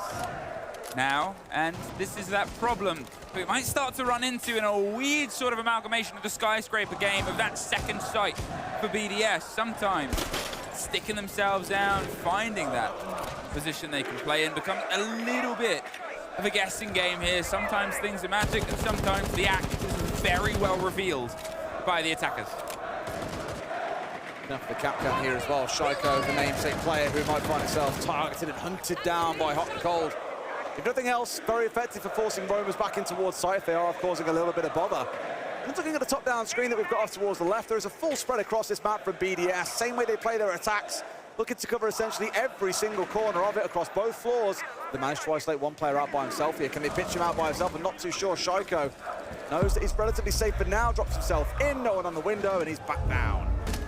Yeah, beastcoast have been able to get a good bit of control over East Stairs here, one of those power positions that we spoke about at the beginning, and they can start to build from here. It's forced BDS out of office largely, so now beastcoast can think about taking a little bit of top floor control. They can think about opening up that plant spot just in behind the shelves there, inside of the site. They need to clear out BDS from workshop realistically. On the warden, he's going to make things difficult, as he does there. Perfectly timed to prove my point, taking down Gunner, and that leaves us in a 5 versus 4. There's the bite, there's the back of BDS, not quite. Fully fed towards Hotton. So he pulls himself up. They have a minute 10, plenty of time to work with, but these precipices of engagement, these little tip-overs at the moment, we might get thumbs on the scales, and there's the first, Gaveni gets one back on towards Solotov, secures some control, but doesn't want to stick around, just misses the side of the fight twice. Can't get the catches. Liquefact is happy to catch it. He's now tied with Gunner, by the way, at 56 kills. They're just that one behind at this point. Shaiko finding spirits as well. The Lion falling down here. They managed to work their way in, but he's got a bulletproof right behind his head. I was going to say, they know exactly where you are. And with 4 players bearing down on you, everything opened up. You're in a spot of hot bother. One left, Hot and Cold with 30 seconds to play. He's on the perfect operator for it. He's got 2 of those scans. He could possibly give himself a little bit of information, but a 1v4 is going to be a big ask here because BDS, they're not going to give anything away. They're keeping themselves under cover. They create the perfect crossfire. They use the sound call from the player on balcony, and it's users who just peeks across from shower and manages to find that final kill. BDS, they take round 3 and find themselves up 2-1. Still trading, still back and forth, still biting at each other's little levels of progress here. And even though these rounds are getting themselves into the 4 versus 1 situation, you're still looking at that fight down long. You know, you're looking at the fight towards Liquefact in that situation. That goes, you've got a lot of vertical control, you've got the man advantage, and you've also got a player pushing on towards site itself. And I mean, they're still getting the kill. One tap. Ouch. I think getting the 2-1 on that defensive side in the first quarter has been pretty mega for them as well. Admittedly, that first round when we saw it was the, I guess you'd call it a rush attempt coming out from Beast Coast that BDS dealt with deftly. Liquefact cleaning up inside of Armory. Over towards Archives, things didn't quite go so well either. A wonderful C4 onto the Archives window. Imagine here they'll slow things down a little bit and try and take things in a more conventional fashion. Equally, it then turns to BDS to change their ideas up. We've got that castle on side here. First time seeing it brought along, so no significant change, but enough that it will force Beast Coast to have to change their own game plans. This is the time for BDS now to start creating a little bit of space. They go back to Armory Archives. It's a site that they've already won back in round 1. It really does give them that opportunity to start seeing some sunlight between the 2 teams, to start feeling like they're heading towards. But then, as you get close to that title, you come into a new battle.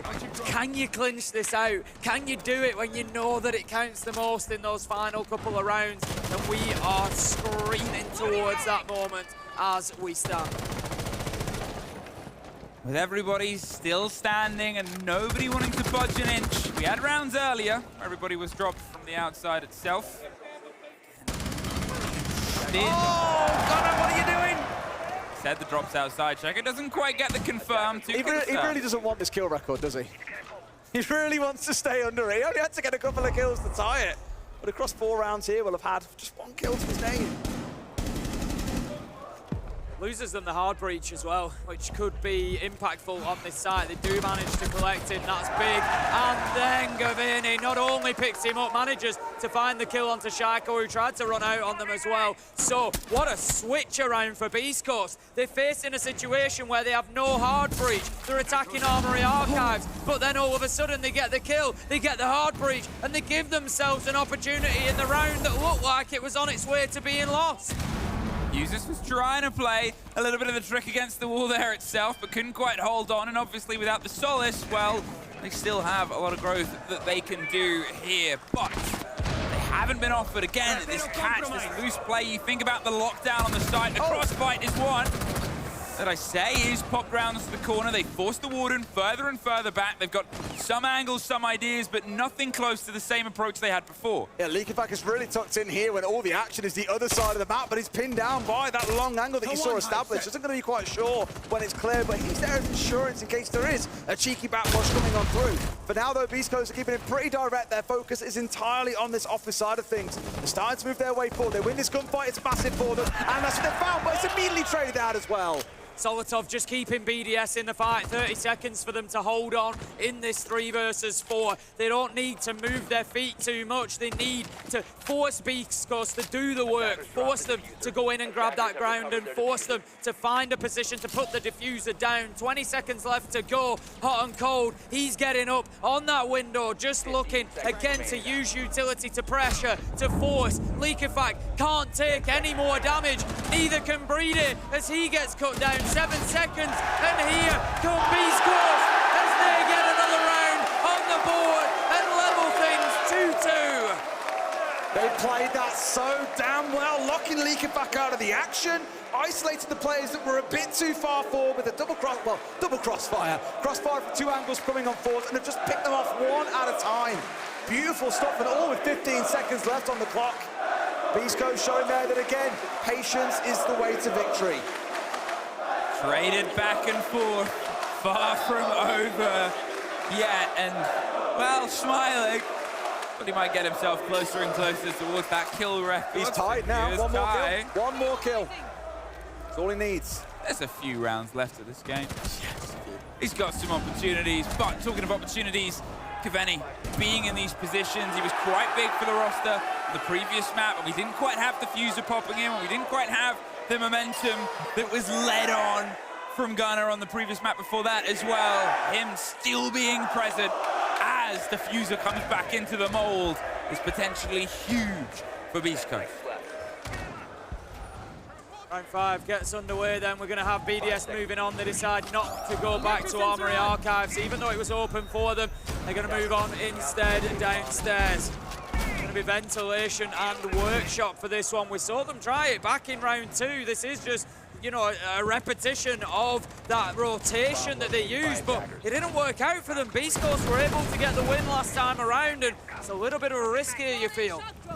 Potentially, it came down pretty close, though. A couple of players left on the winning side when all was said and done. If Beast Coast take that 3-2 here, they'll be feeling good about going into round 6, I imagine. It would probably be Bathroom and Tellers.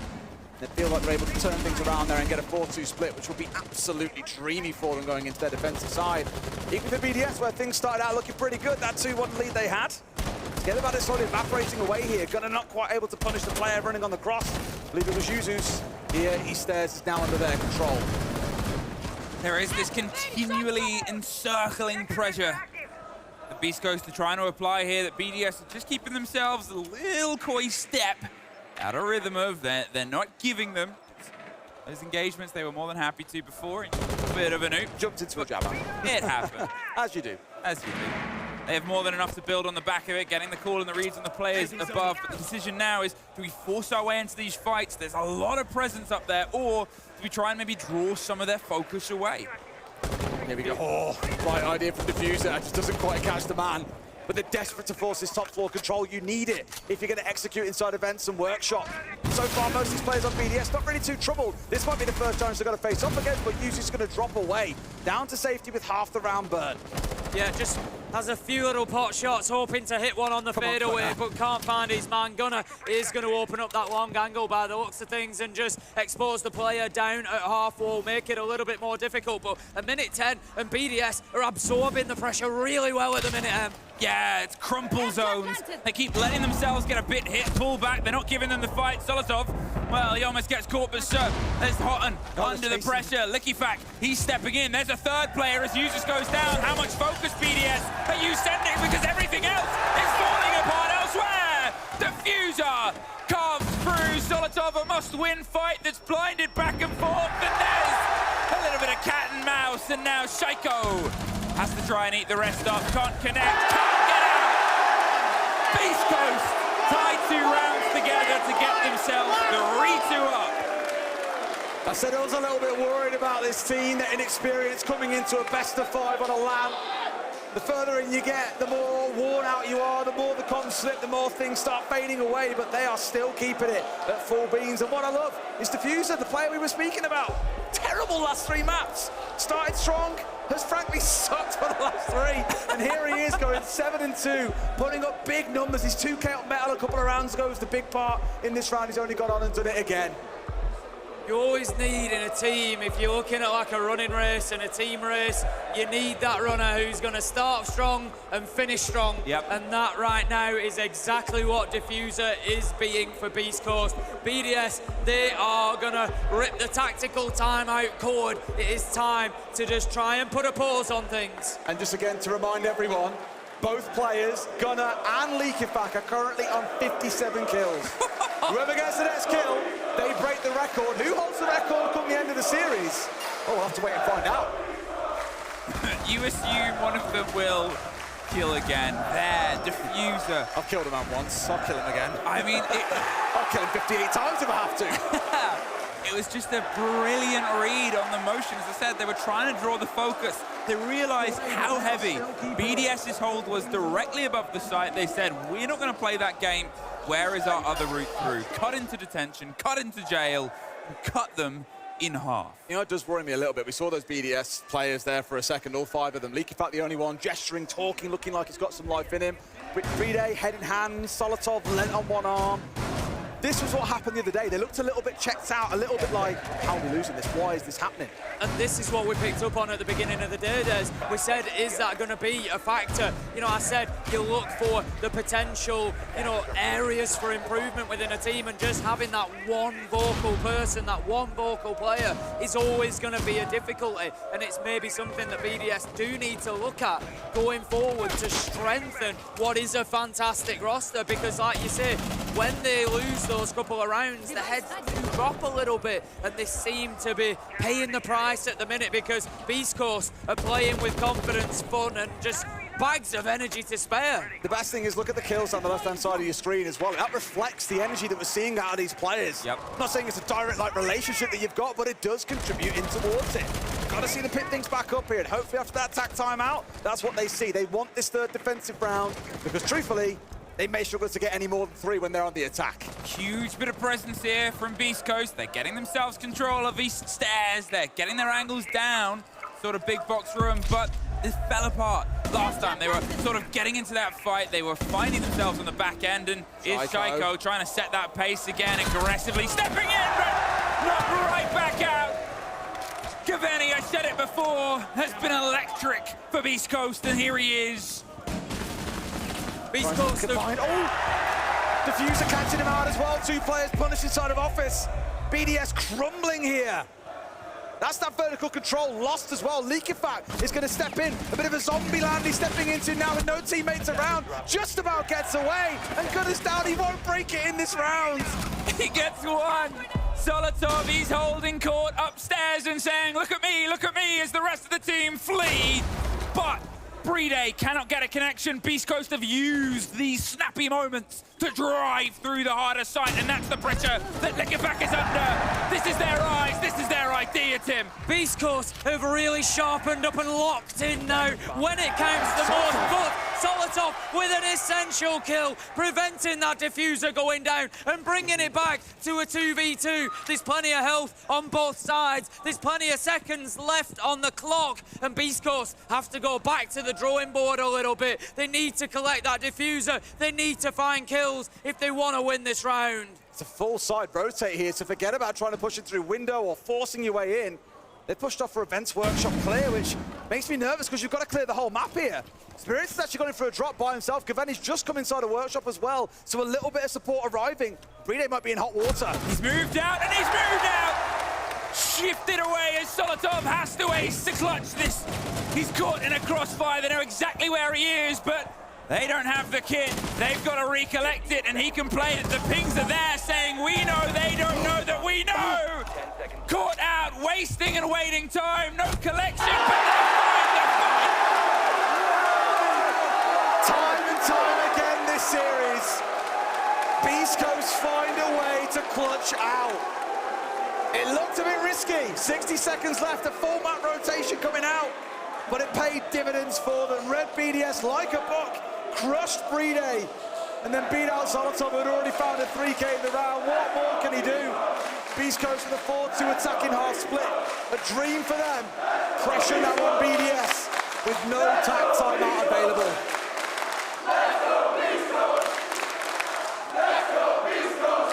Well, BDS, they came into EU with their new roster, and we couldn't quite believe our eyes just how good they looked. And right now, they've got to show us that they've got the final piece of the puzzle. We know they've got the players, we know they've got the ability and the talent, but do they have the mental? Do they have the capacity for resilience to bring themselves back into a game like this? They are 2-4 down. Every game of Siege is a game of two halves, Des. And let's see whether BDS on the attack can find the same momentum that Beast Coast have had. This is the time for answers. I talk about their attacking prowess a lot, and it always comes back to that one operator, the Dekebi, that we've got Solotov running around on right now. Spoke about it a lot on previous maps and the damage that it can do. On the other side, the real answer here is going to be the mute jammers they can sit themselves behind, but it's far from the perfect answer, especially on a map like Border, where you've got to be aggressive against the outside parts of the map. You've got to be at windows, you've got to be at doorways. A jammer realistically is not going to cover you there. At this point, this first engagement has a huge amount of weight behind it. Remember how this started with BDS looking exceptionally strong. Both rounds they have been, but the energy behind Beast Coast from them, from their coach, from the crowd is unquestionable, and that is that big detriment. BDS fishing around the back end of CCTV, trying to force out Gaveni, who's that first point. The Zephyr charges on the back end, the castle not far away. Gunner, he's broke it. That is our new best of 5 record holder. Solotov bouncing one back, and we'll talk more about that once the round is concluded, but at least as it stands, a 1-for-1 between the two. Still so much of the round to play out as well. As I said before, watch out for that last call in Solotov's back pocket. That is going to be when you see the BDS side start to make their moves. The EE1D coming out here, at least in isolation, to start getting themselves in position.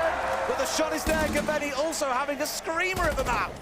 All the BDS have really been able to gain so far is CCTV and break. They haven't made much progress into site itself. They're trying to work the external angles, but guess what? So is Gunner. He goes out of the window, finds the Lion and takes him down. 3 versus 2, and Beast Coast, they just keep edging closer and closer as every second ticks by. That's another round! That's another round! Beast Coast 5-2! And a kill record breaker to boot. Head still looking low on this BDS side. We've said it a few times. Mentality is always the battle. And there it is, just to confirm, 59 kills. Your new best of 5 kill record on LAN. And he could still yet improve it. The team that could, and that is still hanging over everything. From where they were to where they sit right now. to where they can be. 2 rounds, Beast Coast, separate you entering the hallowed halls of major champions. Just short of 3 months. I think that's a point that we have to remember here for Beast Coast. The work that they have done in that space of time is unbelievable. Straight to the top of NAL and potentially straight to the top of World Siege with a first major under their belt. And looking at this team, I look at it and I think, will it be the last? And I'm not convinced it will if they win this. They just look so strong. We spoke quite a lot about Diffuser already during this game, but I've got to turn my eyes towards someone many wouldn't expect. But Shaiko has been negative on 4 of these 5 maps. Dare I say, a non-factor. Obviously, Leakerback is the one that we've turned a lot of attention to, but he's been non-existent during this series, and they need him to come online here and now. The Dekebi's offline. We spoke about it already. It's such a critical part of their attack. Gaveni Connect once again. No, surely not. Oh, the end of a tale told by held bullets on a soft, and we've seen BDS destroy people in a similar fashion. The call comes through. The rumble under the ground that tears them from where they feel confident, but confidence isn't a factor that they have any concern of right now, Beast Coast. They're manipulating the space, holding themselves all across the back. BDS, they're going for a bit of a direct line on towards Workshop. They've shifted Breed AM with the kit on the back of Beepers as Shaiko tries to get the catch underneath, but sitting, waiting and hoping won't really get the nested result. They're trying to fight for this position. They've got Breed on the book just over the other side of the wall, who can come and open that floor up very quickly to prevent that position being played. As it is, Shaiko manages to get it done, but time has been burnt in trying to do so. Shaiko looks for a long challenge on into Bathroom, is not going to find it. Gunner is able to do a lot of damage along the way. Shaiko less than half health. Breed taken out. Hot and cold finding Leakerback. It's all falling apart. This could be flawless for Beast Coast right now as they just hit the accelerator pedal. They slam the foot down and keep it to the floor again. One more round, Beast Coast. One more round. And that chip on your shoulder is firmly removed. The doubters, the droppers, the haters, the jesters, all will be cast aside. With one more round. No one had them down despite winning the NA League as a top team. No one had them in their top 3, even their top 4. And here they are about to do the whole thing. Magic and an underdog story is what we love. We might never see something like this again. We have never seen anything like this before. A team brought together from where they were to stand 1 round away from being champions. There have been underdog stories, but none have been written in Siege's history the way Beast Coast are writing theirs. 1 more round is all they require. They are yet to lose a defense. Their first 2 have been successful. BDS look like a broken team at the minute. It is going to take a mammoth effort for them to fight their way back into this. Bathroom and Tellers will be the final battleground, potentially, for Beast Coast. Shaiko's back on the Ana as well. When was the last time you saw him play? That operates for me. It takes it away, really, and it shows that they're going back to old reliables and hoping that maybe the reliability of being in control, of being the top dogs, of being the tournament favourites can be ridden. But as Gaveni steps around and he steps out for the first, he's able to find his way across. He's just searching, seeking for more here. Breeder is going to be forced outside of the map. It was a quick start from BDS, trying to get themselves involved, trying to get in on the action quickly. It's backfired. It's not worked out for them. BDS are now seriously on the back foot here in Manchester. They're battling, and Solotov, he manages to find Gavini. 4 versus 4 now, but Beast Coast, they have the angles, they have the defense, they have the utility. They can just try to hold on, but BDS have plenty of time to work with Des. That's all they needed, nothing more, but every single kill builds up to that point. Half a round to play, and they've got the numbers advantage, Emmy. Diffuser digging his way back in after a fantastic showing before and a fantastic tournament. Likifac is a response that they're trying to emphasize. Cut down the long run here. Diffuser wants to drift, he's surrounded. Space is getting smaller and smaller, but with the catch coming out, BDS get 2. They get a lifeline, something to hold. Gunner's just going to be holding this tight angle over the desk here. He's hoping for the man to push in. He just needs to try and level things up here. It's 3 versus 2 at the minute. If he can get that 1 kill, then maybe, just maybe, Beast Coast can continue to dream of doing this here and now. Likifac taking damage, but Hot and Cold taking more. 3 versus 1. Surely BDS hold on for another round, but no. Gunner might have something to say, Em. 2 versus 1. Gunner, the man who set and broke records here today. The man dropped and rebuilt on a roster that has stunned the world. Sits 30 seconds. 2 huge players between him. 2 of the best we've ever offered. Gunner looking for the first fight. BDS hold firm. 1 more round. You could just see his name in lights, a 1v3 to win it and breaking the best of 5 kill record at the same time. That would have been a Gunner special. The BDS hold on for 1 more. Tim, last time I think about a map 5, I think the scoreline was 6-1 or something, wasn't it? Something like that. Yeah, it was someone called it the last dance, I recall. Yeah. And last I remember, it got brought back to 8-6. Do the French dare to dream that BDS can do this? Look, BDS have a history, they have a record. We know that they are capable of just turning a game on its head, of stringing rounds together. And Beast Coast need to be careful, because all it will take is 1 round to be that spark in the powder keg that will just ignite BDS into that 3-4 round momentum comeback that would take us all the way here on border.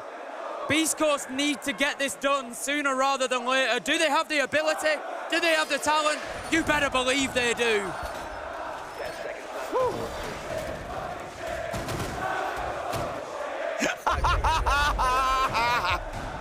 Psycho's effing. Yeah, I said it earlier, right? 4 of these 5 maps, he's been negative. And it's so hard because for years he has been celebrated as the best talent that we will ever see in Rainbow Six Siege Esports. And it's hard to contest with that when you look at the numbers. But if you can't put up the numbers in the biggest game, on the biggest stage, then what? Likifac just going to be clearing out a bit of utility, looking for that long angle. Just, again, BDS trying to prep here, trying to prepare. Chaiko, there, he wakes up, manages to find Gunner, takes down the new kill record holder. Says, you know what? There's still a few bullets in this gun that are going to do a job. Diffuser, though, might have something to say on the back end. Is caught by a drone, so doesn't sit around, see what's next, but an operator that can cause present problems with their presence pretty much anywhere. Going for a bit of an explore here. BDS, are they going to try and encircle, get 1 more? Are they going to try and drift through? Great drone placement. He's been hit by that a couple of rounds ago. He's not getting stunned from that same window again. Love it. Vertical coming up here as well. Potential was catching back. Likifac underneath on the book. Normally he's going to operate on the attacking side. We've seen him play a number of things throughout this series, but Buck, I'd imagine is where he feels most at home. Yeah, I'm glad to see that Buck being utilised this time. Like I said last time, despite BDS getting the round, it was a little bit slow to open that area up and clear the man out, but this time, much more effective. There comes another kill. Solotov onto Diffuser. Surely we are not at the start of what will be an amazing journey for BDSM. Surrounded and absolutely ripped out of the position with so much time, BDS. They have a 2-body advantage. They've been able to deal with a couple of problems. And now with only the other single player underneath, do they know or do they go? Shaiko seems to have an idea. Houghton has a C4 to rip against it. Trying to play against the repel, but the first fight is his to catch. Good bit of motion. Surely not a 5v3 given away here as well. BDS had full control of this round. It started out so strong, whittled down the numbers of Beast Coast, but need to make sure they've got their back lines covered, that the flanks aren't going to sting them. They're down to basically no intel when it comes to the drone game as well, just 3 on side here, which opens things up for Beast Coast to make use of those flanks. Time is becoming a factor right now. That worrisome 6th man for the teams as Gaveni drifts further and further back into office. Solotov hot foots it round on the back. Hopes to get the back end of the catch there, resting vertical, and Spirits is holding court, but no! A 3 versus 2 inside the site. They're gonna see if they can try and stick the plant. The motion is coming around the back. Users has the cover. Houghton has the door. It's a 3 versus nobody. BDS again. They just will not quit, Des. BDS almost just on the brink for several rounds now, but they continue to fight, they continue to dig deep. They've found that courage, they've found that passion, that energy that they needed, and they're finding the kills to go with it. I just want to be clear, I was joking when I said 15 rounds on map 5, but it's going that way. They've got the momentum across the last 2, but the thing is, I always say games can be defined by such fine margins. Spirit's there, he has a pixel or 2 extra on that soft destruct wall. He sees both players come in, he gets 2 kills, but he just narrowly misses it. They're just not there. It's like me and you were operators, Tim. They were too small. They were under the sight line. They get in, they find him for free, and that is what sets that plant in motion. Otherwise, I think the game is done then. You like that one? I love to know that that's what my special operator ability would be. Like a hobbit. Just being short, I can walk under the lines I think the name for it is just crouch. Permanent crouch. Stand. Full height stand. 6-4. And that gap gets thinner, and these rounds get bolder, get brasher, get BDS. You get that energy. You had the users clutch we talked about when BDS were last. Looking at that guillotine above them and waiting for the drop. The hand of users reached out and said, not yet. And then they brought back every single moment that they could hear. They have that energy, they have it. Last time we were on this site, it was a flawless round to Beast Coast. This needs to be a lot of change, I think, if BDS are going to come out on top here, work a little bit of magic. Because Beast Coast, it only takes 1 moment of magic to see this over the finish line. That's all it's going to take. If you remember, a few rounds ago I said, both of these teams are going to have to show us an ability that they haven't had to yet, and that is the ability to clinch out a major title. You get yourself onto 6, the job is not done. You've got more work to do, and Beast Coast are starting to see that difficulty. It is not easy. The mental game becomes another play in itself. The belief to get it over the line is tough, but Gaveni, he believes he can take down Solotov, and he does. Exploring the outside, the limits of the map has been a game they've played brilliantly. And he's still happy to put the pressure on at the same time. The back end, they're slowly encircling it. Houghton gets caught a bit. As the pressure comes against them, they're looking down towards the site, playing the vertical, knowing, listing, and waiting for this rotate. Maybe one. It's the Capital that's gone. I always talk again about the gadgetry and the effectiveness of it and execute. BDS stacking themselves up, but it looks to be a bit of a hit. Last call coming out from users to push in begins. This is it, a huge moment, but he's caught out. The plant under the blind, the hold against the verticality, the great use of the flashes and predates. Doesn't secure. Diffuser connects with the man on the kit. Gaveni gets caught. Clicky pack. Gets the connection, but it's cold. Once again, they do not have solid ground, all of it. Watched, wished through the foggy floor of intel that they're just trying to break that single speck. Patience, waiting for the first to make a mistake. Either side, all the intel being called. No position is safe. Where do you go? When they have this set up, they go upstairs. Users on the rotate, watching. Doesn't get the free player. Now they know that there's one on the long angle. Now they know there's one on the long arm. But 20 seconds left. 20 seconds between Beast Coast, the plant, touch, the pull, back, the swap against the Solace, the bait and the intel, the What are we watching? What are we watching? BDS, they find a way. They always find a way. And we are going to round 12. We will see every regulation round on border. Just when it looks like Beast Coast had the moment. Flood sight, kill the Panther, and the round is over. Forget about the verticals, that would have been it. Where is Shaiko? I think he's answered in the last 2 or 3 rounds. He's done enough in every single one to make sure they stay in. He may still be down at 6 and 9, but the kills have got maximum impact. BDS have got to get one more, and we go to overtime. Wow. Wow, wow, wow. I mean, they knew what they needed to do. They knew where they could go. I've never seen him slam his table before, Shaiko. Careful of your hands. Yeah. You've got a couple of rounds to play. He's feeling it. Either side is feeling it right now. Beast Coast, that lead, that security, that confidence, filtered, flitted and pulled away bit by bit by bit by BD Bloody S. 3 rounds in a row now for BDS on the attack. Beast Coast looking powerless to stop them over the last few. Are we gonna need the extra 3 rounds of overtime to settle this? Or can Beast Coast get it done here and now? They've had plenty of chances. They've had their moments. This is the final opportunity to close it down in regulation without the stress, without the pressure of having to go to overtime. They've had so many chances though, Tim. 3 rounds on the bounce, they've had the chance, but haven't quite been able to get it done. We end things off on, dare I say, one of the more infamous sites in Siege overall. That 2nd floor Armory Archives. We've seen a few different flavors of attacks onto it as well. BDS first call coming out. Leaky Facts down. What a player to find.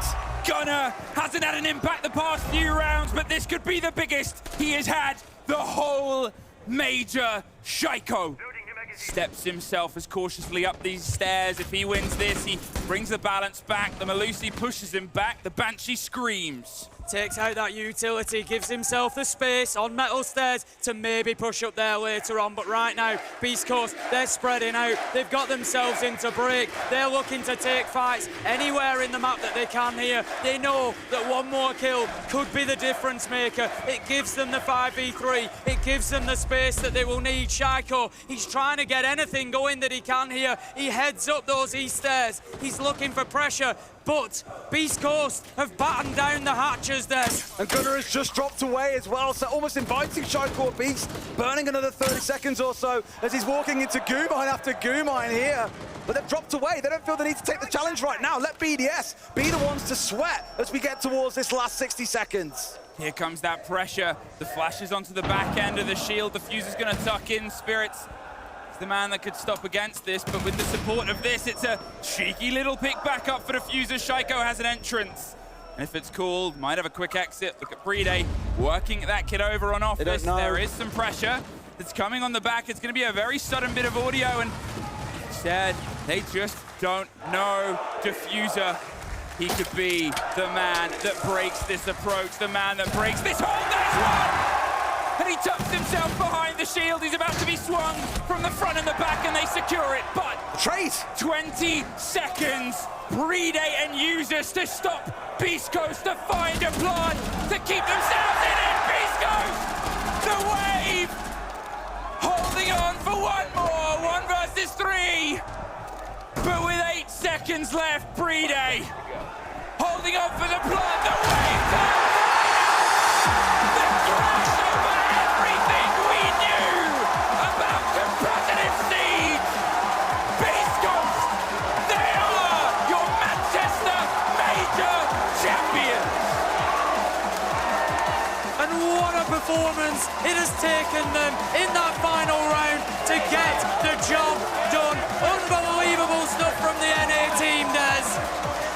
What else is there about to say, BDS looking forlorn, but Beast Coast, they deserve everything. What a series! What a gift to be able to be a voice on this, to share with the pair of you. What a gift to be able to watch. And how we go, the two teams fought to the end. Like I say, the underdogs have worked some magic at this event. No one had them down as their winner. If you did in your predictions, fair play to you. But for Beast Coast, Gunner breaking the best of 5 record. These boys have grafted hard these last 5 months. They deserve everything. They've earned every little bit of this. Heartbreak on the side of BDS. Commiserations, of course. They played their part in what has been one of the most memorable finals. How do you come out of SI24 in that final and repeat it? I don't know. But I feel like we've managed it in Manchester. What a matchup. We've just seen two giants head-to-head here and just leaving absolutely nothing on that stage. SI, one of the best games, best finals, best series we have ever had. Was a great top of the game Team World Destroyers versus Team World Destroyers. Here, what we have is one of the best stories. Beast Coast, first in NA, showed up here, showed stronger than I think anybody expected, and showed what you can do, what can be achieved, and what can be built upon from the ground. Beast Coast are your champions. Lift that trophy.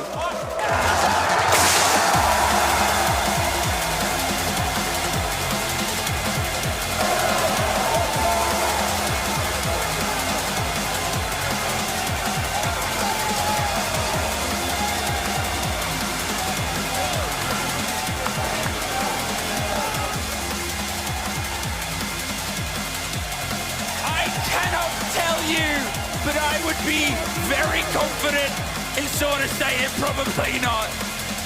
Unbelievable. And what a coach.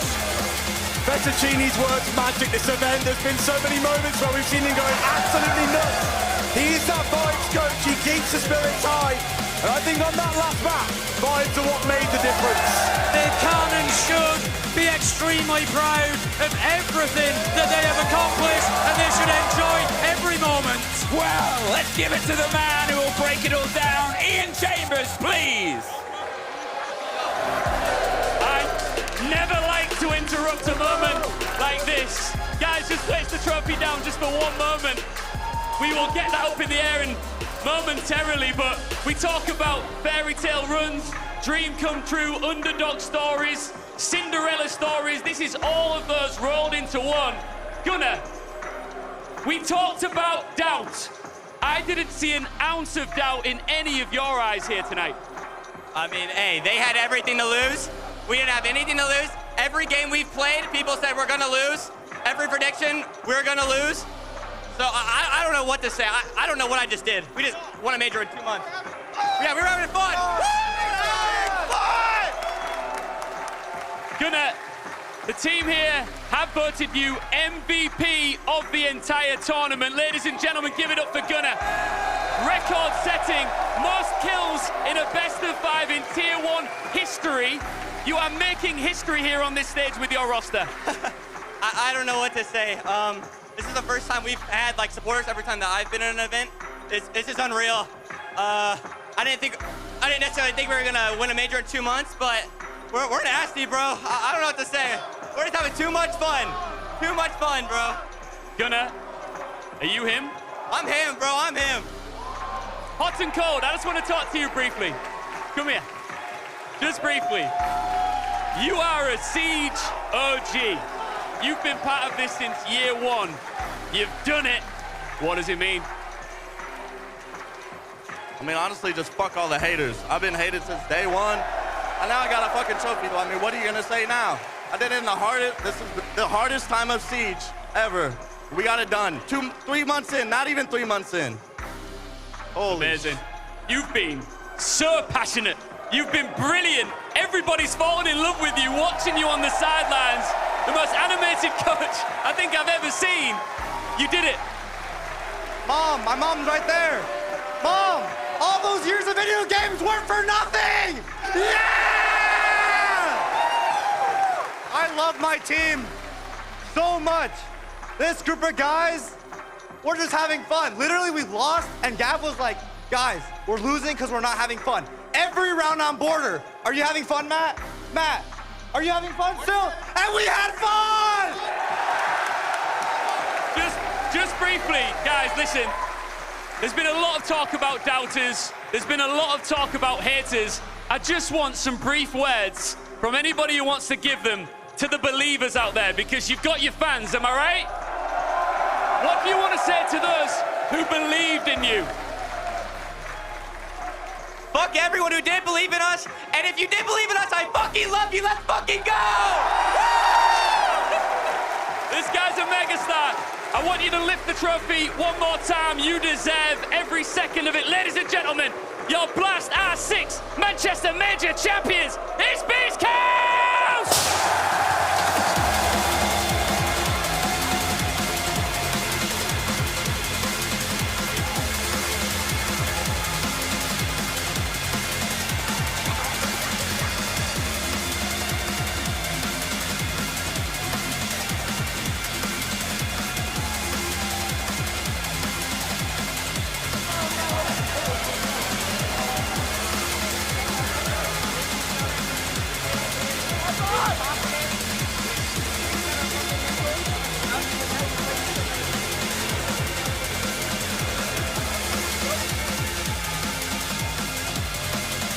Well, that brings us to the culmination of what has been an epic major here in Manchester, the very first ever UK major.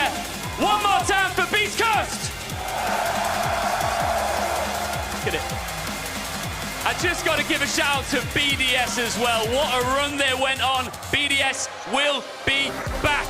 From me, I just want to say a massive thank you to our amazing talent team who brought you every piece of action throughout this entire process, to the production team who make this all possible and bring it all to life, and to, of course, Manchester. I've got to give a big shout out. Give yourselves a round of applause. Manchester! We will see you at the next event. I always say this, but in R6, we are just getting started.